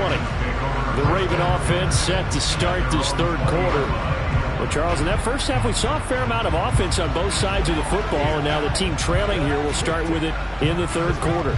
And we both know this coach pretty darn well, don't we? Because his game planning is always on point. And now that he's getting the ball to start the second half, how about all the offense that you already referenced in the first half? He'll put that all together and come out with something really strong, I believe, to get things going here in the third quarter. Second half starts with a run by Dobbins. And he is brought down at the 22 after a gain of 2, and it brings up second down. Certainly a nice job there by the defense rallying to the football and getting him on the ground, but I think the play gets made by the defensive front because if they can't get upfield, their job is to go ahead and get low, almost get into a ball sometimes, stack things up, and make it difficult for the runner to find a hole. On second down, here's a keeper by the QB. The quick feet by Jackson. There he goes, left side. And all the touchdown. Well, we've certainly seen this before, CD. No one can quite electrify a crowd like Lamar Jackson.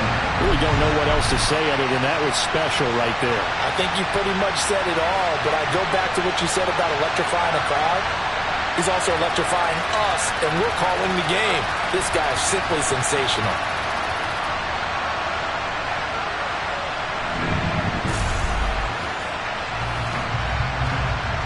Now Tucker to add the PAT.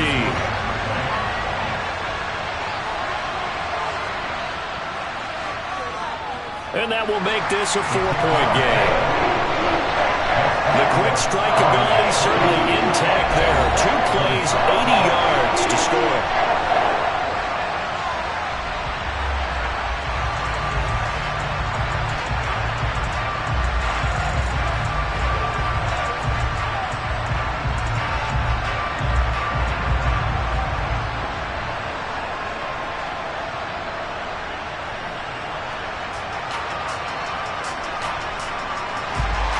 Tucker now to kick it away following the touchdown. This taken in at the goal line. And he's able to get this across the 20, but not by much as he's marked down officially at the 21. So here are the Bengals now as they get their first possession of this second half.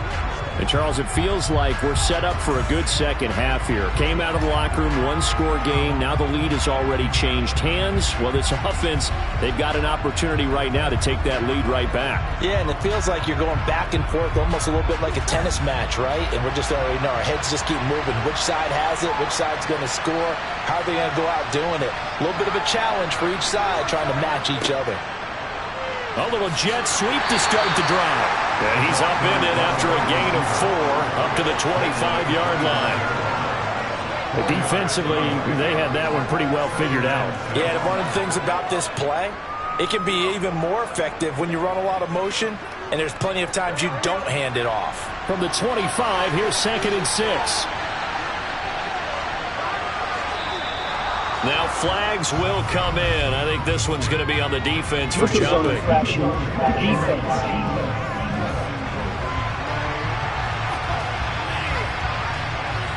And that'll be a free 5 yards for the offense. Just like a tennis match, that's just an unforced error. Stay alert, don't jump early, and give them free yardage. So after the penalty, now they need just a yard on 2nd down. Now it's Burrow. And he's got his big wide receiver complete. And he'll be taken down, but not before they work it across midfield. That one covers 24 yards. It's a first down. And that last reception puts him over 150 yards. So tough to cover a big tight end like that. It changes the chalk, as one of my coaches like to say, meaning the normal things don't apply. All right, used to say, okay, there's a tight end going out. We're either going to put a big linebacker on him or maybe a safety and call it a day. Now, because of the strength of that position and the sheer number of catches that they make as well as their dexterity, sometimes you have to put a cornerback on him because he might be the primary guy going out for a pass. It changes what they do defensively, and it's usually not good for the defense. And now a throw on first down there, but it's incomplete. A lot of times it's that first read that you have. Maybe you get it in pre-snap, and he locked in on his target, but he was covered quite well, and that one's incomplete. So after the incompletion on first, now 2nd and 10. From the shotgun, it's Burrow. Short throw underneath to Hurst. And he'll be brought down just shy of the 40. And let's face it, you can put any Halloween costume on him. You're not going to be able to disguise him because for a tight end of his size, difficult to sneak him anywhere, but that's what they tried to do. Lined up on his right, tried to work his way back to his left, but just a minimal gain as the defense was able to react quickly. They'll need 5 on this play to move the sticks. Again, it's Burrow. It connects quickly to Jamar Chase. And he's going to be taken down with the first down at the Ravens' 23. The Bengals passing game finding a rhythm. They've got another first. I love the drive they're working on here because they know they can take the lead with a touchdown, And so far on this drive, so good. They moved the ball down the field with very little resistance defensively. But they better be prepared for some adjustments to come their way now. Here we go.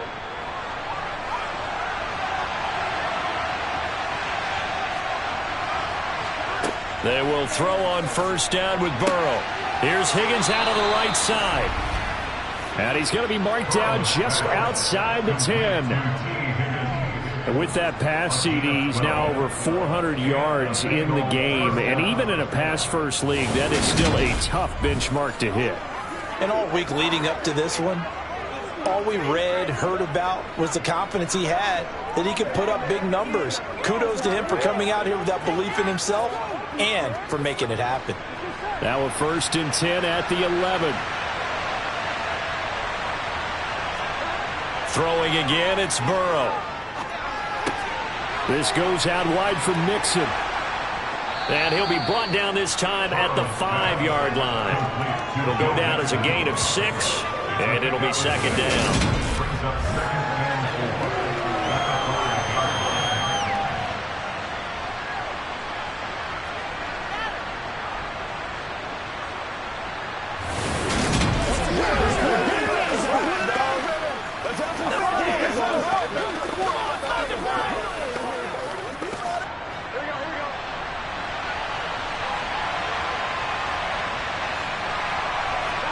They go play action with Burrow.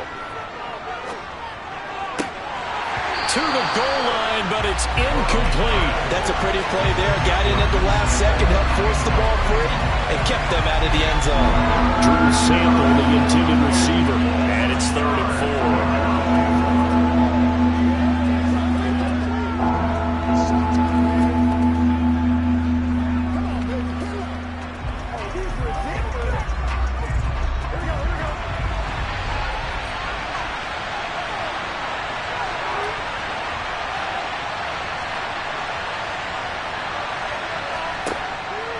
Going to throw again. And he's left with no option here but to throw it away. The frustration evident there because he couldn't find anyone on 3rd down, and he left no doubt that he was throwing that one away.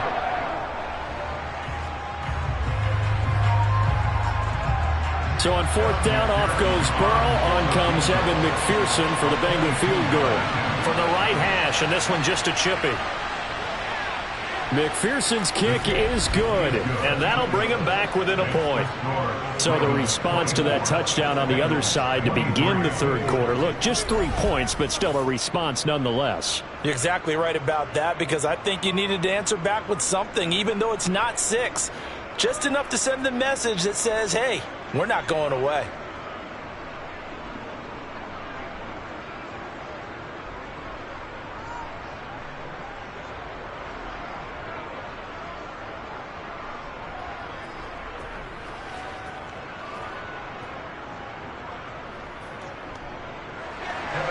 So after the made field goal, here's McPherson to send this one away.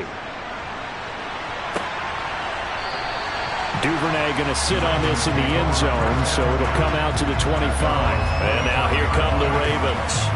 The offense coming back out here. Plenty of energy, ready to roll, looking to just add to what they have been doing after scoring a touchdown, Charles, their last time out. And that's a great feeling to have on the sideline, partner, knowing you just won the battle against the opposing defense. And since they came off the field, I'll guarantee you all they want to do is get back out there because they know they have the upper hand on that defense right now. Jackson and the Ravens come up now 1st and 10 at their 25-yard line. And they'll begin by running the option. And he's upended at the 33 following a good pickup of 8. And if you're keeping an eye on the box score, that last run puts him over the 100-yard mark for the game. And this defense has just had all sorts of trouble trying to keep him under wraps, both passing and running. Here's a 2nd and 2 now from the 33.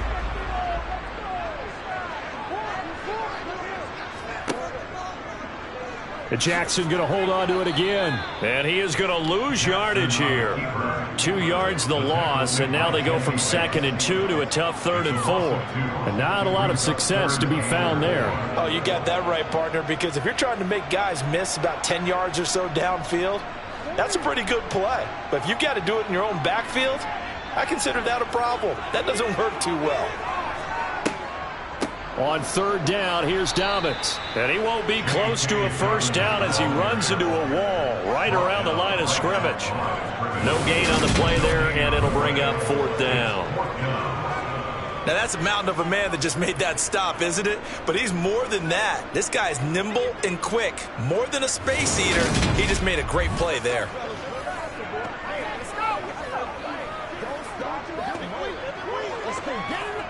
The Ravens send their punter out now as he'll punt it away for the second time. 44 on his first punt, and this is a good kick as well. To return is Taylor. 43 yards on the punt, 7-yard return, and out will come the offense as they take over. The Bengals offense getting set and ready to go again here. And they had a long drive last time, but they had to settle for a field goal, and I'm sure that's how it felt to them, settling. They probably should have gotten in the end zone. Yeah, not out-and-out joy, right? Because that's what you get when you put the ball in the end zone. But there are benefits to that type of a long drive. Your defense gets a chance to take a break, adjust a little bit, maybe get themselves ready to get back out on the field and play a little bit better. So they'll take the benefit even though they wanted the 6 points. And maybe wore down the other defense. We'll see. And he'll be taken down, but not before they work it across midfield. Good work after the catch, going to net him 23 and a first. And he's certainly been a huge factor in this when he's got the 2 touchdowns to his credit. Now they look to him again. He picks up the first. Yeah, I can hear everyone saying, well, why don't you cover him? Double him, triple him, do what you have to do. But sometimes they get locked into such a groove and such a connection, it doesn't matter how many guys are in his area. He certainly looks to be in that groove right now.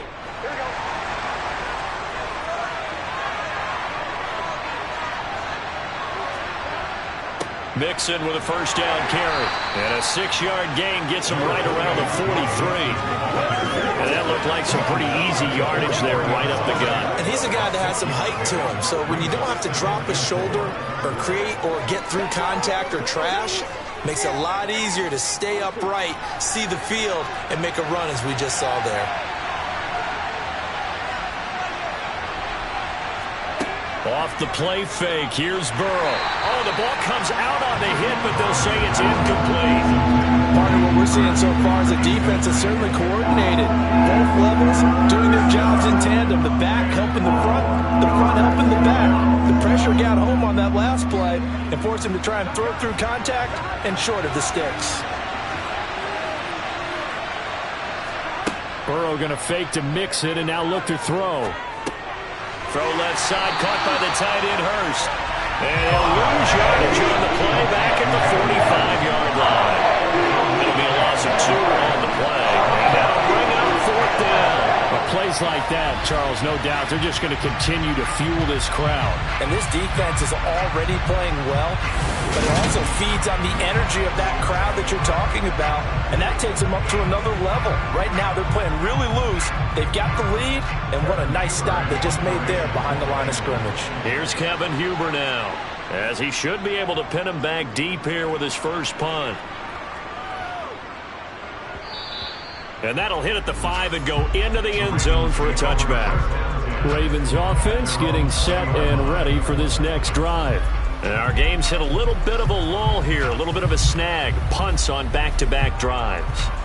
And old school coaches don't necessarily mind that. Didn't turn it over, right? Didn't create a big play for the other team. Right now what you're looking for is, can you gain an advantage in field position? And that's what both teams are seeking right now. Yeah, they'll be seeking to gain that advantage here on this drive. They go play action with Jackson. And this is going to be hauled in by the tight end Andrews. And they're able to get this one across the 35. This drive starting off on the right foot, 18 yards. As they began this drive, I was wondering how they were going to attack since they're playing with the lead. Would they continue to try and push the ball downfield? Well, after one play, it appears that the answer is yes.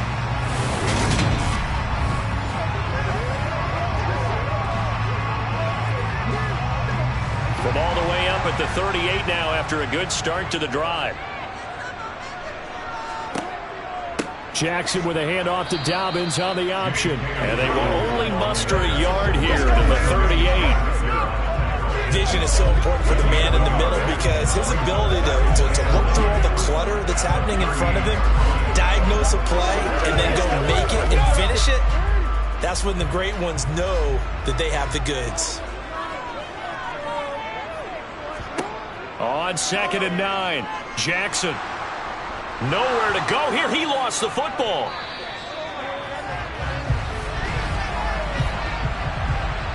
Holding, offense.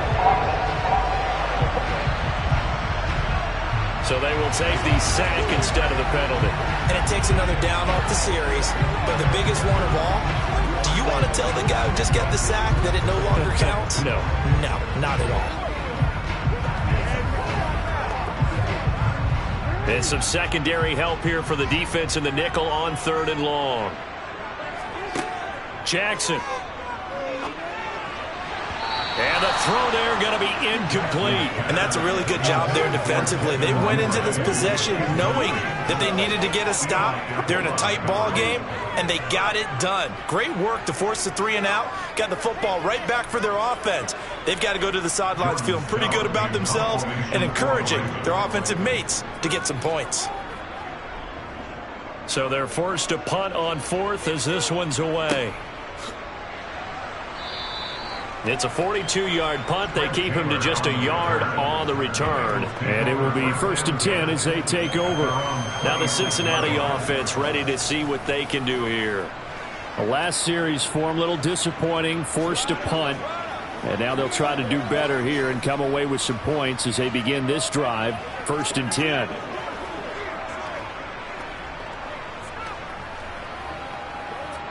Burrow and the Bengals with a 1st and 10 at their own 26. He'll hand it off here. This is Mixon. And he powers his way up past the 30. Give him 5 on the carry there, and it'll be 2nd down. Hey, it's not the most spectacular play, but I think most teams will take that every single time for the first play of a drive. Begin the series with positive yardage and set yourself up for a very manageable 2nd down. After the pickup of 5, here's 2nd and 5. Here's Burrow setting up to throw it. That's the tight end Hurst with it. Give him a gain of 5 on the completion. And that'll bring up what looks to be a 3rd and inches. Can't be more than a half a foot. That's a staple of this offense. Drag route to the tight end. Yeah, he's unable to use his size to break off much more yardage after the catch, but still an effective gain nonetheless.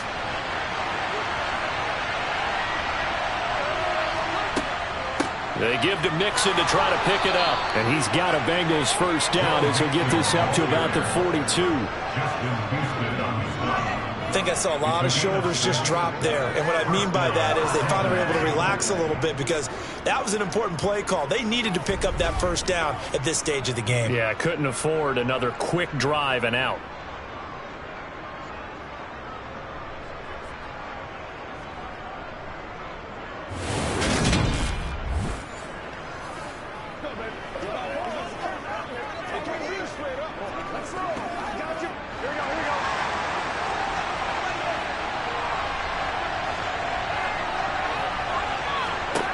First down. Here's Burrow. And that is incomplete. He couldn't hold on through the contact. Brings up 2nd down.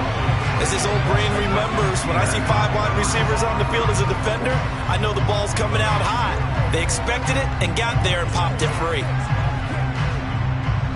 An incomplete pass on 1st down. That leads to a 2nd and 10.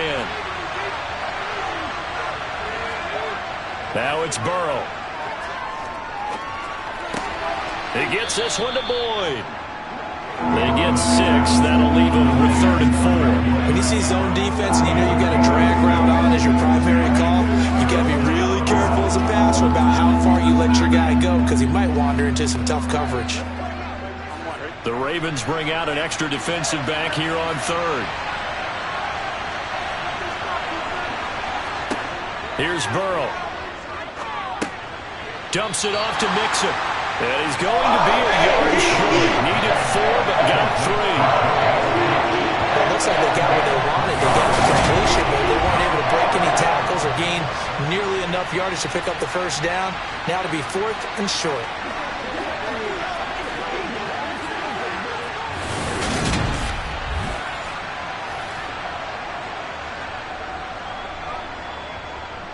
Here's Kevin Huber now, as he'll kick it away for the second time.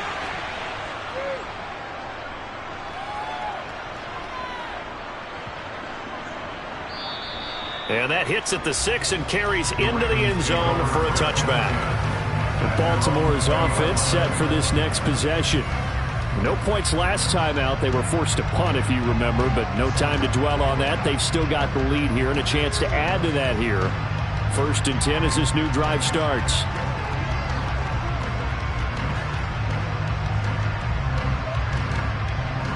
Jackson and the Ravens come up now 1st and 10 at the 20.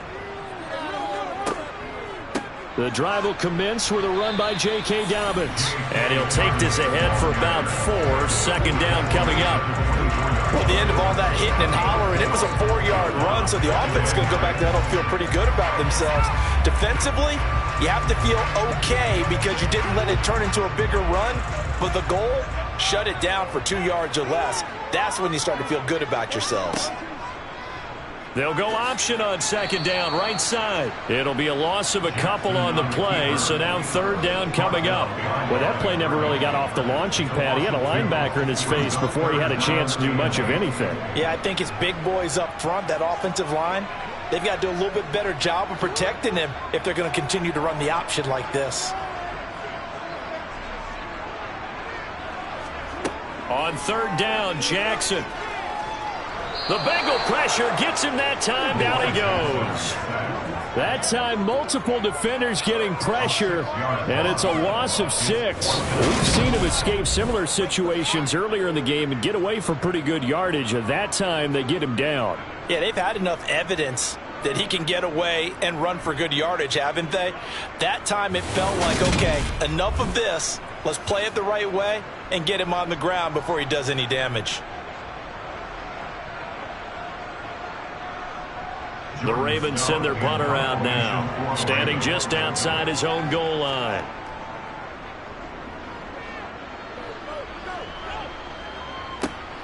Taylor now to return it. 8 yards on the return following a punt of 41. And they will take over 1st and 10. The Bengals offense returns to the field. The crowd may be losing just a little bit of the edge after back-to-back punts. They want some big plays. They want to see some offense. They want to see somebody break away, whether it's through the air or on the ground. Now it'll be interesting to see where the patience is on both sides. Each head coach, can you hang in there and not try and force something that could put your team in some jeopardy? Now Burrow on 1st down. This one caught downfield by Higgins.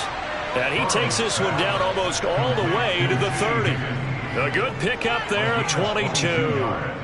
I'll tell you what, a lot of those mid-range throws have been available because sometimes teams get too concerned about the deep ball and they leave too much space in front of them. And these guys have been taking advantage so far.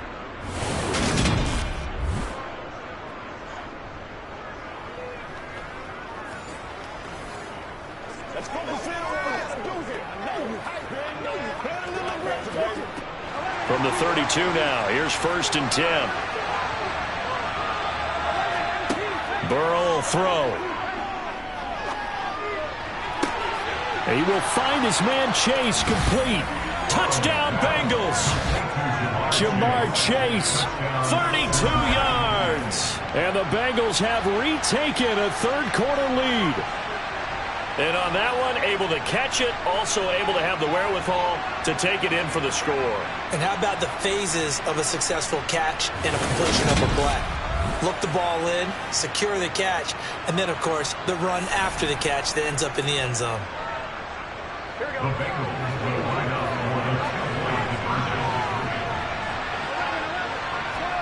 And Burrow's going to look to throw for it.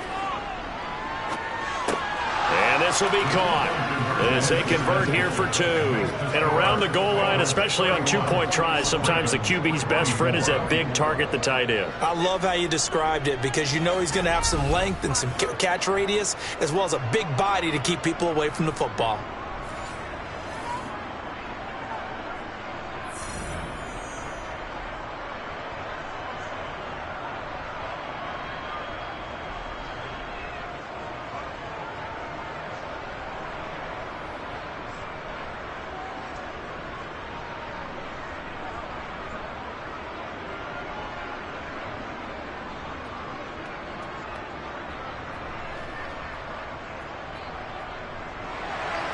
After the touchdown, McPherson on to kick this one away. No run back here for Duvernay. Touchback out to the 25. And the Ravens taking the field. See if they can put this drive in the end zone, Charles, because it's been a little bit of a rough go at times. They've had to punt the football a ton in this ball game because of stalled-out drives. So are you saying that you're kind of tired of seeing the punter run out there and do his thing during this game? Is that what you're trying to say? Well, I mean, I'm okay with it. I have a feeling that this offense, they don't want to see the punter again. And frankly, the punter doesn't want to run out there anymore himself. He would love to see his offense put together a drive and give his leg a rest. Jackson's throw is on target to Likely. Yeah, this will be a gain of 5 as he gets it to the 30. Let's just break this down and make it pretty simple. Key to the drag route, letting the play develop, finding the hole in the defense, and giving your athlete, yes, athlete, a chance to make something happen once he has the ball in his hands. Ball on the 30. They'll come up with a 2nd and 5. Jackson from the shotgun. And that's going to be incomplete. Good effort there trying to take a shot, but it's 3rd down. And just know when that play call came in, their eyes lit up because anytime you get a chance to take a big shot downfield, that's a lot of fun, and they missed an opportunity. These guys have punted 4 times already, and they're staring at a 5th, barring a conversion here on 3rd down. From the gun, Jackson. He'll swing this out to Dobbins. And he gets this up across the 35 before he's out of bounds. He gets 7 out of it, and he also gets a first. I'm not sure that was necessarily a safety valve or a check down throw on 3rd down. Sometimes just try and find the open guy and get him the ball. He did exactly that and found a way to pick up a 1st down.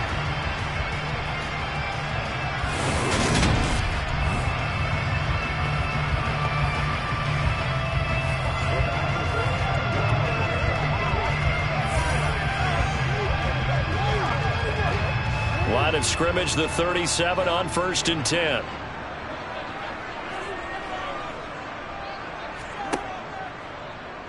Here's the option play now to the left.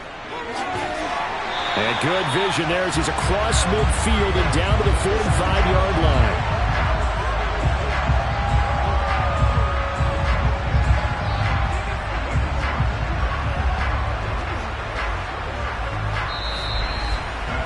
One quarter remains here on a Sunday night. We'll return with more after this. This is the NFL, and it's on EA Sports. The drive continues as they search for a tying touchdown. Here's 1st and 10. Again, Jackson will keep it. And this one goes nowhere. Losing yardage on the play back at the 46. Officially, it's a 1-yard loss. That's going to bring up 2nd and 11. I don't think there's any doubt that if it's me, I'd be really cautious about continuing to call this play because you got to know, defenders, if they get a free shot at the QB, they want to take it, and they want to take it big. And they got it there on the option play for a loss. And he's going to get this one down near the 45-yard line. The 2nd down play, not much better than the first, just a gain of 1 there. Defensively, we always know that he is tough in run support, and I think the way that he gets there is he understands what an offense is going to do before the ball's even snapped. A great job of scouting prior to the game, then reading, reacting, and taking the right path to the ball carrier. Now it's Jackson. Escaping the pressure right. And he slides and covers up at the end as he's going to be able to pick up decent yardage. Give him 8 yards that time on the scramble, and now 4th down. Things started a little slow for him as a runner, but he has really found a different gear here in this 2nd half. He's been more aggressive, challenging the defense when he sees an opportunity, and now he has a 100-yard game to show for it.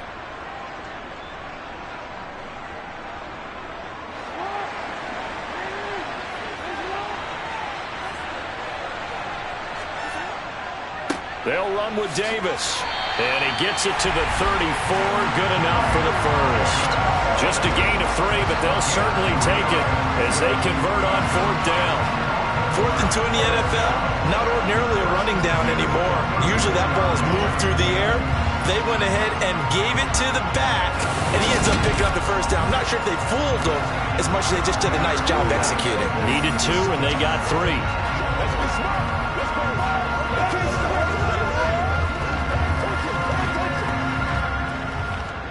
A new lease on life after the 4th down conversion. Here's 1st and 10. Jackson, he's going to keep it himself. Takes this to the 32, maybe the 31, as the defense rallies quickly after the nice move. Give him 3 on the keeper there, and it is 2nd down. This has been an up and down, back and forth type of a game, hasn't it? Maybe this long drive take a little bit of the wind out of their sails, kind of settle things down a little bit. And now Jackson will look to throw it. And this throw a bit late as he couldn't reach back for it. Certainly appeared to take away his first read, and by the time he tried to look elsewhere and find an open target, the coverage was too good. That one falls incomplete. The offense on 3rd down tonight, they've converted a third of their opportunities, 3 for 9. This is 3rd and 7. Throwing is Jackson. To the sideline. Wow, what a catch. Doesn't get a lot out of it, but he is able to keep the feet in bounds. They'll give him 4 yards there, and that's going to bring up a 4th down. He got out of bounds. That's a good thing, but still short of the first. And now, since this brings up 4th down, the defensive play caller, grab your nerves, because now you don't want to be so amped up that you give them a first down by getting out of your lanes, but you also don't want to just lay back and let them have it easily. And he'll be marked down right at the 15-yard line. I like the design that we're seeing right there. This is what they need. Down by a touchdown here in the 4th. They just need to keep working their way downfield, and when they see openings, take their shots.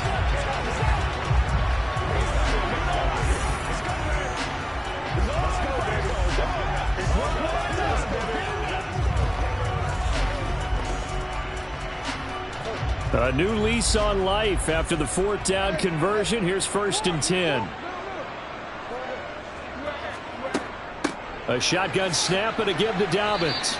And he's brought down just outside of the 10 at the 11. Von Bell up to make the tackle. Not a run that you're going to write home about, but still a good first down run. That's what an offense calls staying on schedule. 3 to 4 yards on first down, you're set up very well for the rest of the drive.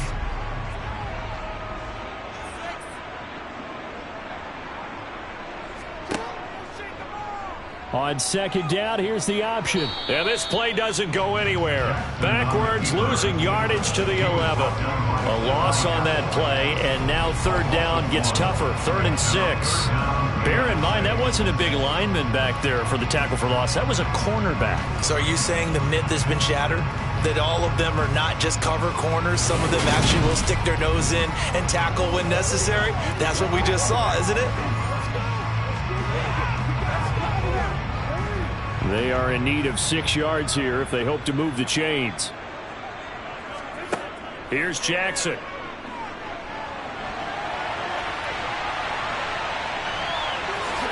And he is into the end zone for a Baltimore touchdown. Lamar Jackson with his 2nd touchdown of the night. And the Ravens are an extra point away from tying this game here in the 4th. This defense, so many things to worry about in the red zone area, but you'd have to almost think that Lamar Jackson running the football, that might be number 1. It should be number 1, and in this portion of the field where things shrink a little bit because the receivers can't run past anyone because they'll run out of real estate, you should have all eyes on Lamar Jackson when the ball is snapped and try to keep it back in the pocket. Yeah, I don't think that they were surprised he was running it there. They just couldn't stop him, and he ends up in the end zone.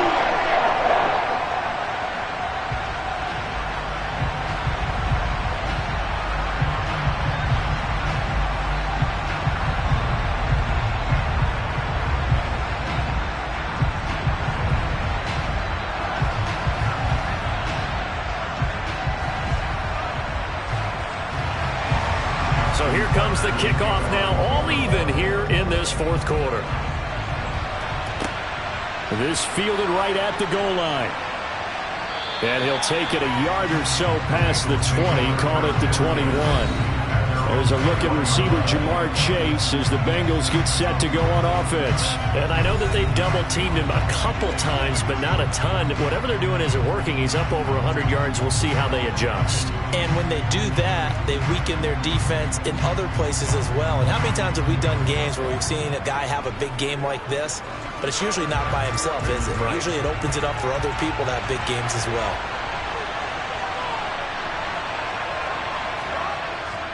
Here's Joe Mixon as they start on the ground. And he'll manage to pick up about 4 at second down. Well, you don't turn your nose up at a gain of 4, do you? They'll take that on first down. Playbook's got to be pretty well open on 2nd and 6. Coming up on a 2nd and 6.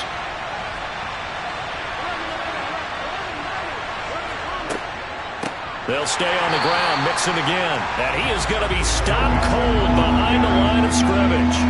Now they're going to be dealing with a 3rd and 7 as that one officially a loss of 1. But that's not an easy play for a defensive end because most of his responsibility has him getting upfield and working. But how about his vision to see where the play was going, crashed down inside, and tackled him for a loss. Now it's Burrow. Toward the sideline, and he will have the first down as he was able to keep the feet in bounds. The drive stays alive, a 3rd down gain of 8. He's been a busy man here in this one, and they're showing off some nice footwork to stay in bounds. And with those types of catches and the volume that we've seen in this game, wouldn't you keep him busy as well? I would. Of course. You got to keep throwing it to him. He keeps making plays. From the 32 now, here's 1st and 10. Now Burrow. He's got his big tight end. That's Hurst. So the completion good for 6 yards, and it's 2nd down. Nice rhythm throw there on 1st down. He located his tight end, made it a nice easy pitch and catch. Hoping he can break a tackle or two. Wasn't able to do that there, but still good yardage.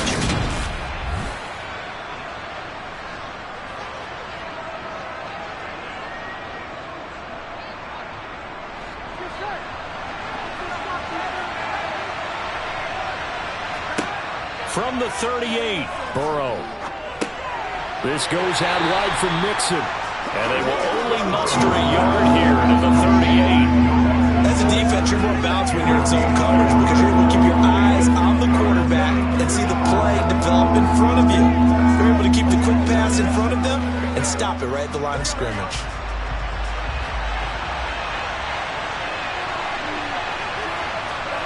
From the gun on 3rd down is Burrow. Boyd's the target, and he has it over the middle. And he's going to be taken down with the first down at the Ravens' 45-yard line. With that catch, he goes over 100 yards receiving on the night. Now a tip of the cap to the man under center, Charles. He just went over 400 yards passing in this ball game. He's got the touchdown passes to boot, taking pretty good care of the ball. Just all around a really solid performance. Yeah, just check, and check, right? Because he certainly showed he was worthy of the trust that his team put in him. A handful of touchdowns to his credit thus far. Now he's just crossing off yardage milestones, and win or lose, his name has to be in serious discussion for player of the game. And Burrow going to throw again. And he's going to be sacked. They sack him back right at the midfield stripe. Owe showing off the pass rush skills. I was adjusting to the NFL game. Owe had 5 sacks as a rookie, and he's only scraped the surface of what he can do.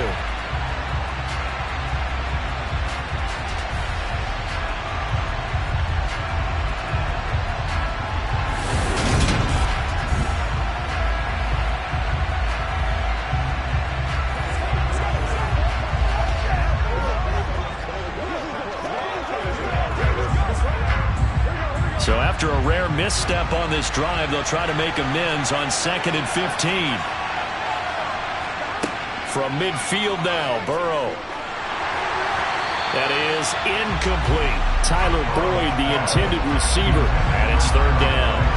Well, that's a defense coordinator's got to be happy with that result. They took away all options downfield and forced the incompletion.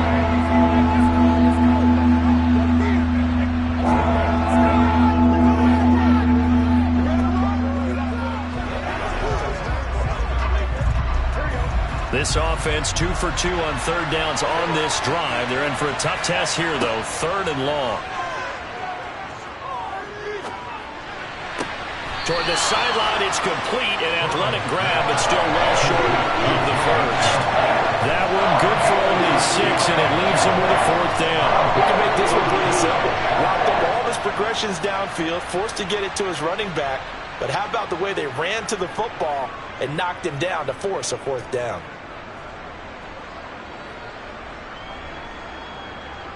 Here's Kevin Huber now as he's on to punt for Cincinnati.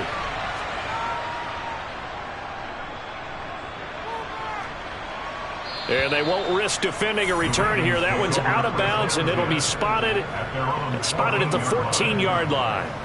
The Ravens offense back out there. Excellent job by their defense to force the punt and provide them with this opportunity, all tied in the 4th quarter.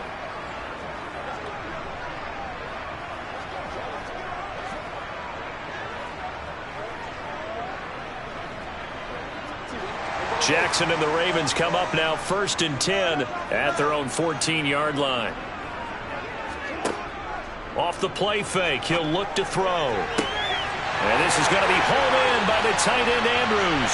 The 30, 10, 5, and all the way in for a Ravens touchdown. Mark Andrews. Fine work there on the touchdown run. And the Ravens strike quickly to take the lead here in the 4th. Did you see them hold up 4 fingers at the start of the 4th quarter? They were ready. They were definitely ready. They may or may not have done that, but they certainly have played that way. The 4th quarter has belonged to them, and now the lead belongs to them as well. Tucker now for the extra point.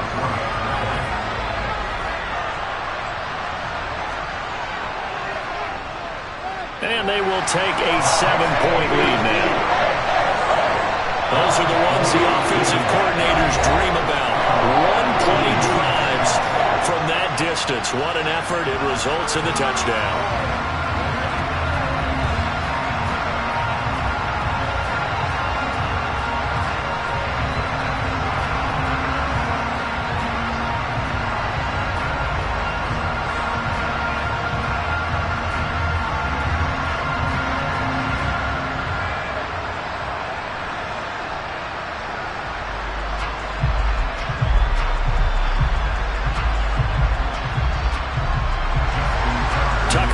Kick it away following the touchdown. And he'll elect not to return this one, so they'll bring it out to the 25 on the touchback. The Bengal offense now gets set to head back out onto the field. They now trail by 7 after that last touchdown here in the 4th quarter. What a big spot for this offense. See if they can cobble something together on this drive.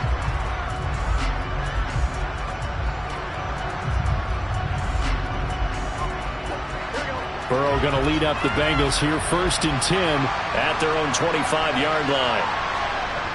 They'll try and start this drive in the air. Now Burrow loses the football.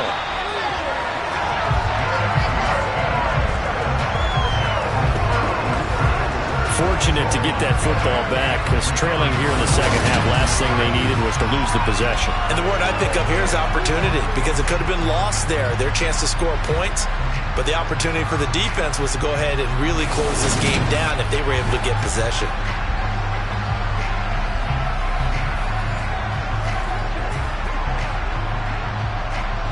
So they keep the ball, but work to do on 2nd and long. From the gun to give to Mixon. And he'll get to the 29-yard line, brought down there. 79 yards on the ground for him so far. Well executed there on 2nd down, so do you go back to the air on 3rd? Well, that's a possibility, but now you've opened up things to where you showed that you would run the ball in long-distance situation. You might come back again, because I doubt they believe you'll do it a second time. On 3rd down, Burrow. Open man, it's complete to Higgins. And he is going to have a Bengals 1st down as they're able to get the 3rd down conversion.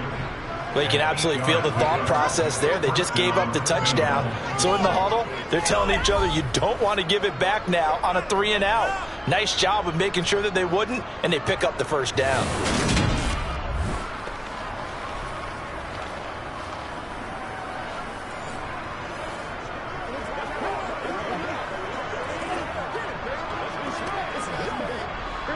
Line of scrimmage, the 37 on 1st and 10.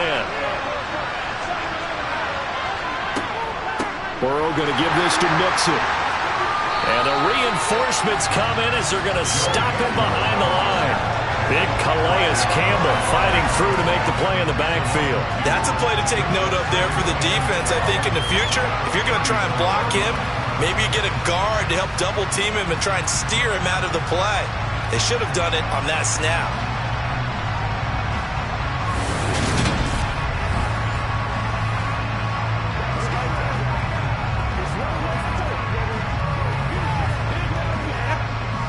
So the first down run lost a couple. Now they come up 2nd and 12. They're passing here. Joe Burrow. Throw left side. Caught by the tight end Hurst. The result, only 4 yards there on the play. 3rd and 7 now. Well, they were unable to make anything really big out of that. But it's not a bad idea to find your tight end and give him an easy completion and keep moving things forward. Almost as bread and butter as a good running back dive play. Now it's Burrow. And he bats it away, and it falls down incomplete. I think we were both wondering if we were going to see them try and push it deep downfield, facing a one-possession deficit late, and they certainly didn't disappoint. They gave it an effort. Here's Kevin Huber now, as he's on to punt for the 4th time tonight.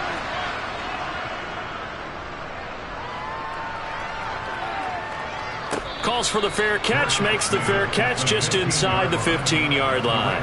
A 41-yard punt there with no return, and the Ravens will get it. 1st and 10 from deep in their own territory.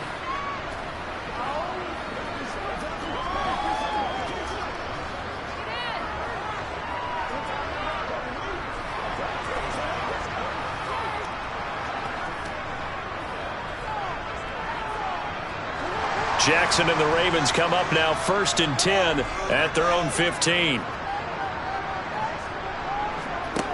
They'll come out throwing here to start the drive. And that'll be caught by the big tight end Andrews. And they work this well upfield across the 45. A gain of 32 that time. As we've seen over the years, offense coordinators will often ease their way into drives. Many of them don't want to risk a turnover, put their defense in a bad spot, but not in this case. Not at all. Forget about easing into it. They took a shot. It worked.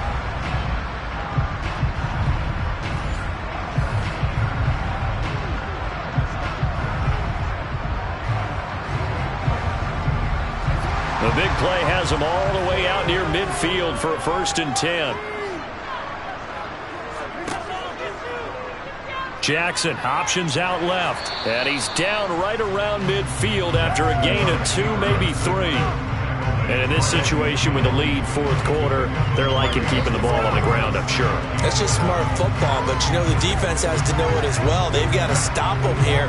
So now we're going to see that loading the box in a big way. 6, 7, 8, 9, whatever it's going to take, puts a little bit more pressure on your big offensive line.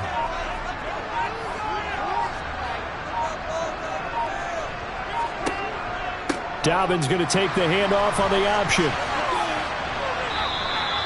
It'll be a gain of 5, but still about 3 yards shy of the 1st down marker, and now it's 3rd down. Now the objective there, I mean, yes, the positive gain, that's nice, but work some clock. Yeah, you're exactly right, but the problem for them is still within a possession, so they can't just sit on it running the ball. They'll have to find a way to throw it effectively as well.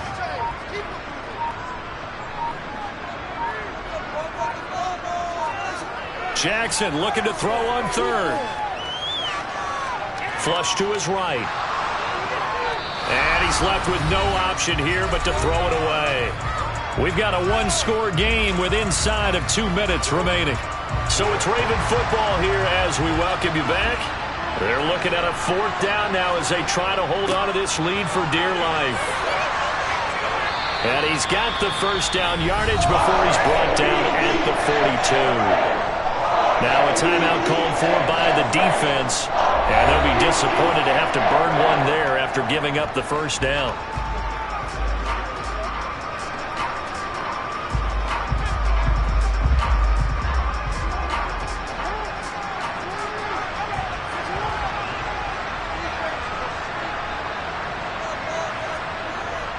Jackson on the give to Dobbins. And some good tackling there as he stopped up at about the 41. The Bengals going to use the second of their timeouts as they'll head to the sideline and talk over what to do next.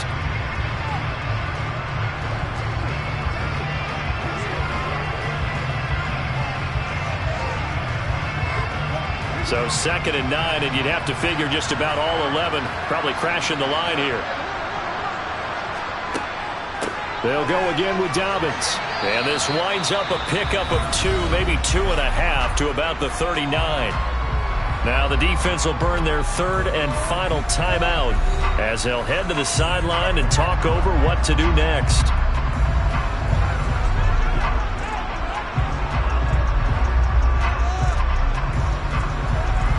This will be the 8th play of the drive. It's 3rd and 7. Now Jackson. Oh, this is going to be caught along the sidelines. Probably shouldn't have been caught. He's going to lose yardage there. They'll wind up losing a couple yards here on the play, and it'll be 4th down. I really like the angles that the tacklers came from on that play. They secured inside, took away the cutback.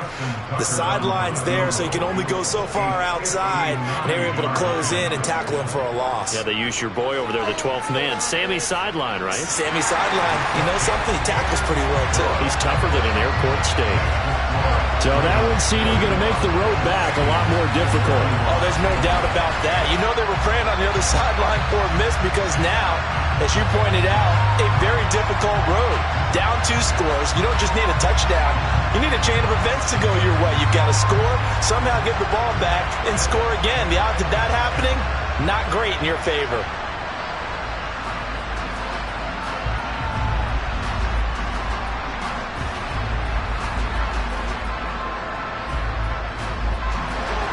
Tucker now following the made field goal, set to kick it away. And this will be a touchback, so they'll bring it out to the 25. So Burrow and the Bengals down by 10. A little over a minute and a half remaining. How will this thing pan out? We'll watch as they come up on 1st down.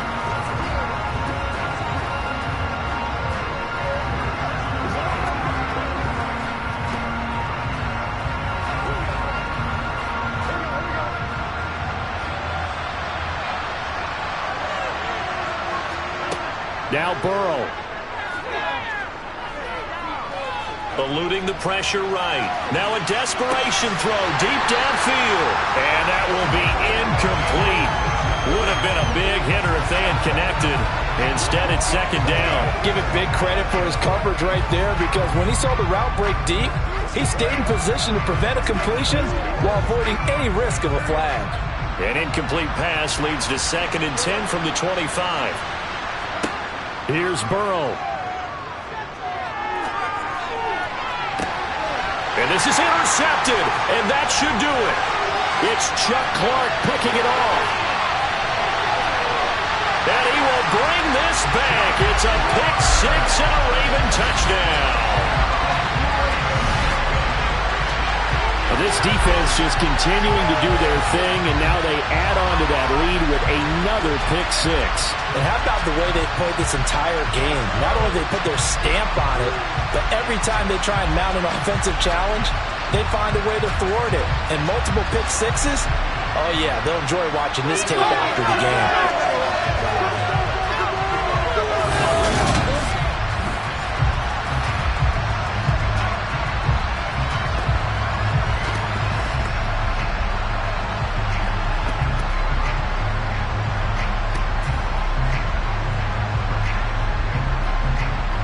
Tucker now to add the point after.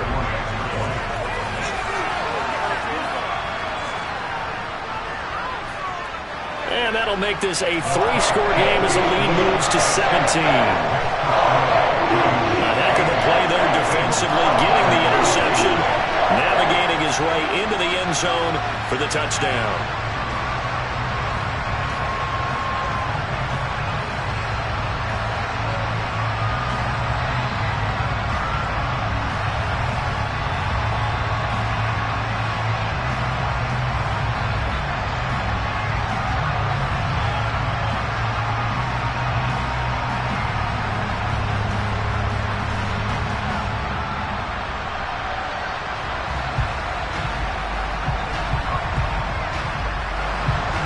So they'll get another shot on offense following that pick six. And now the kick is away.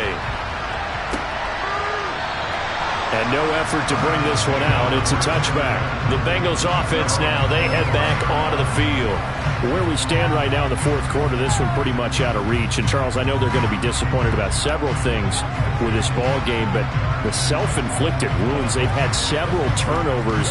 You would have to think that's going to be something they're going to discuss heavily in the film session in the coming days. You're absolutely right about that, partner, because they're going to have to sit in that film room and watch every error that they made and figure out how to not do it in the future. And mentally, I think a lot of the guys are already starting to think about, okay, how do we put this behind us and get better for the next time out?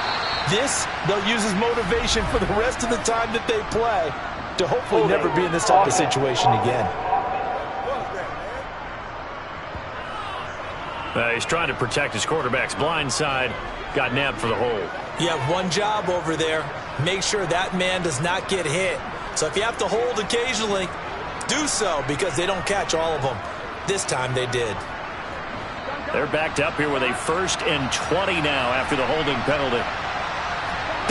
From the shotgun, Joe Burrow to Mixon on the check down. And he lost the football. But fortunately, he's able to recover his own fumble, or that could have been trouble. All I can say about this play is that someone's living. And now, as with every potential turnover, they're going to take a second look at this just to make sure. The previous play is under review. Now the question, was the knee in fact down before this ball comes loose? And is the video convincing enough to overturn it? A lot of factors here. Remember, you also need clear possession of the football afterwards. This is a tough one to overturn.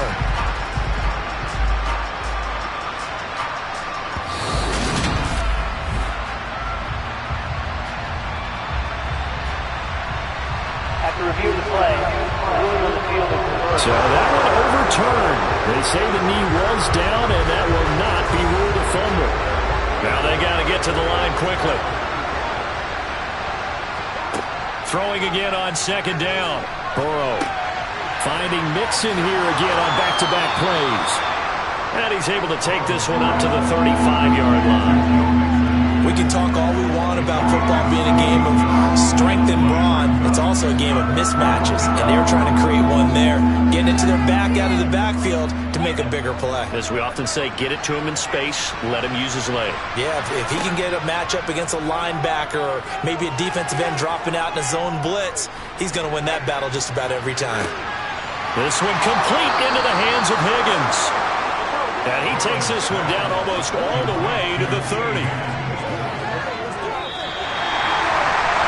And as this defense walks off the field, they can do so with their heads held high. What a performance by the offense, too. I mean, really, Charles, just complete domination on both sides of the football here in this one. Certainly was, and I think both sides compete against each other all the time. You go to each other in practice, obviously your training camps, your off-season. But on game day, you both want to show your best. And I think that's what we saw from both the offense and the defense, a complete team victory.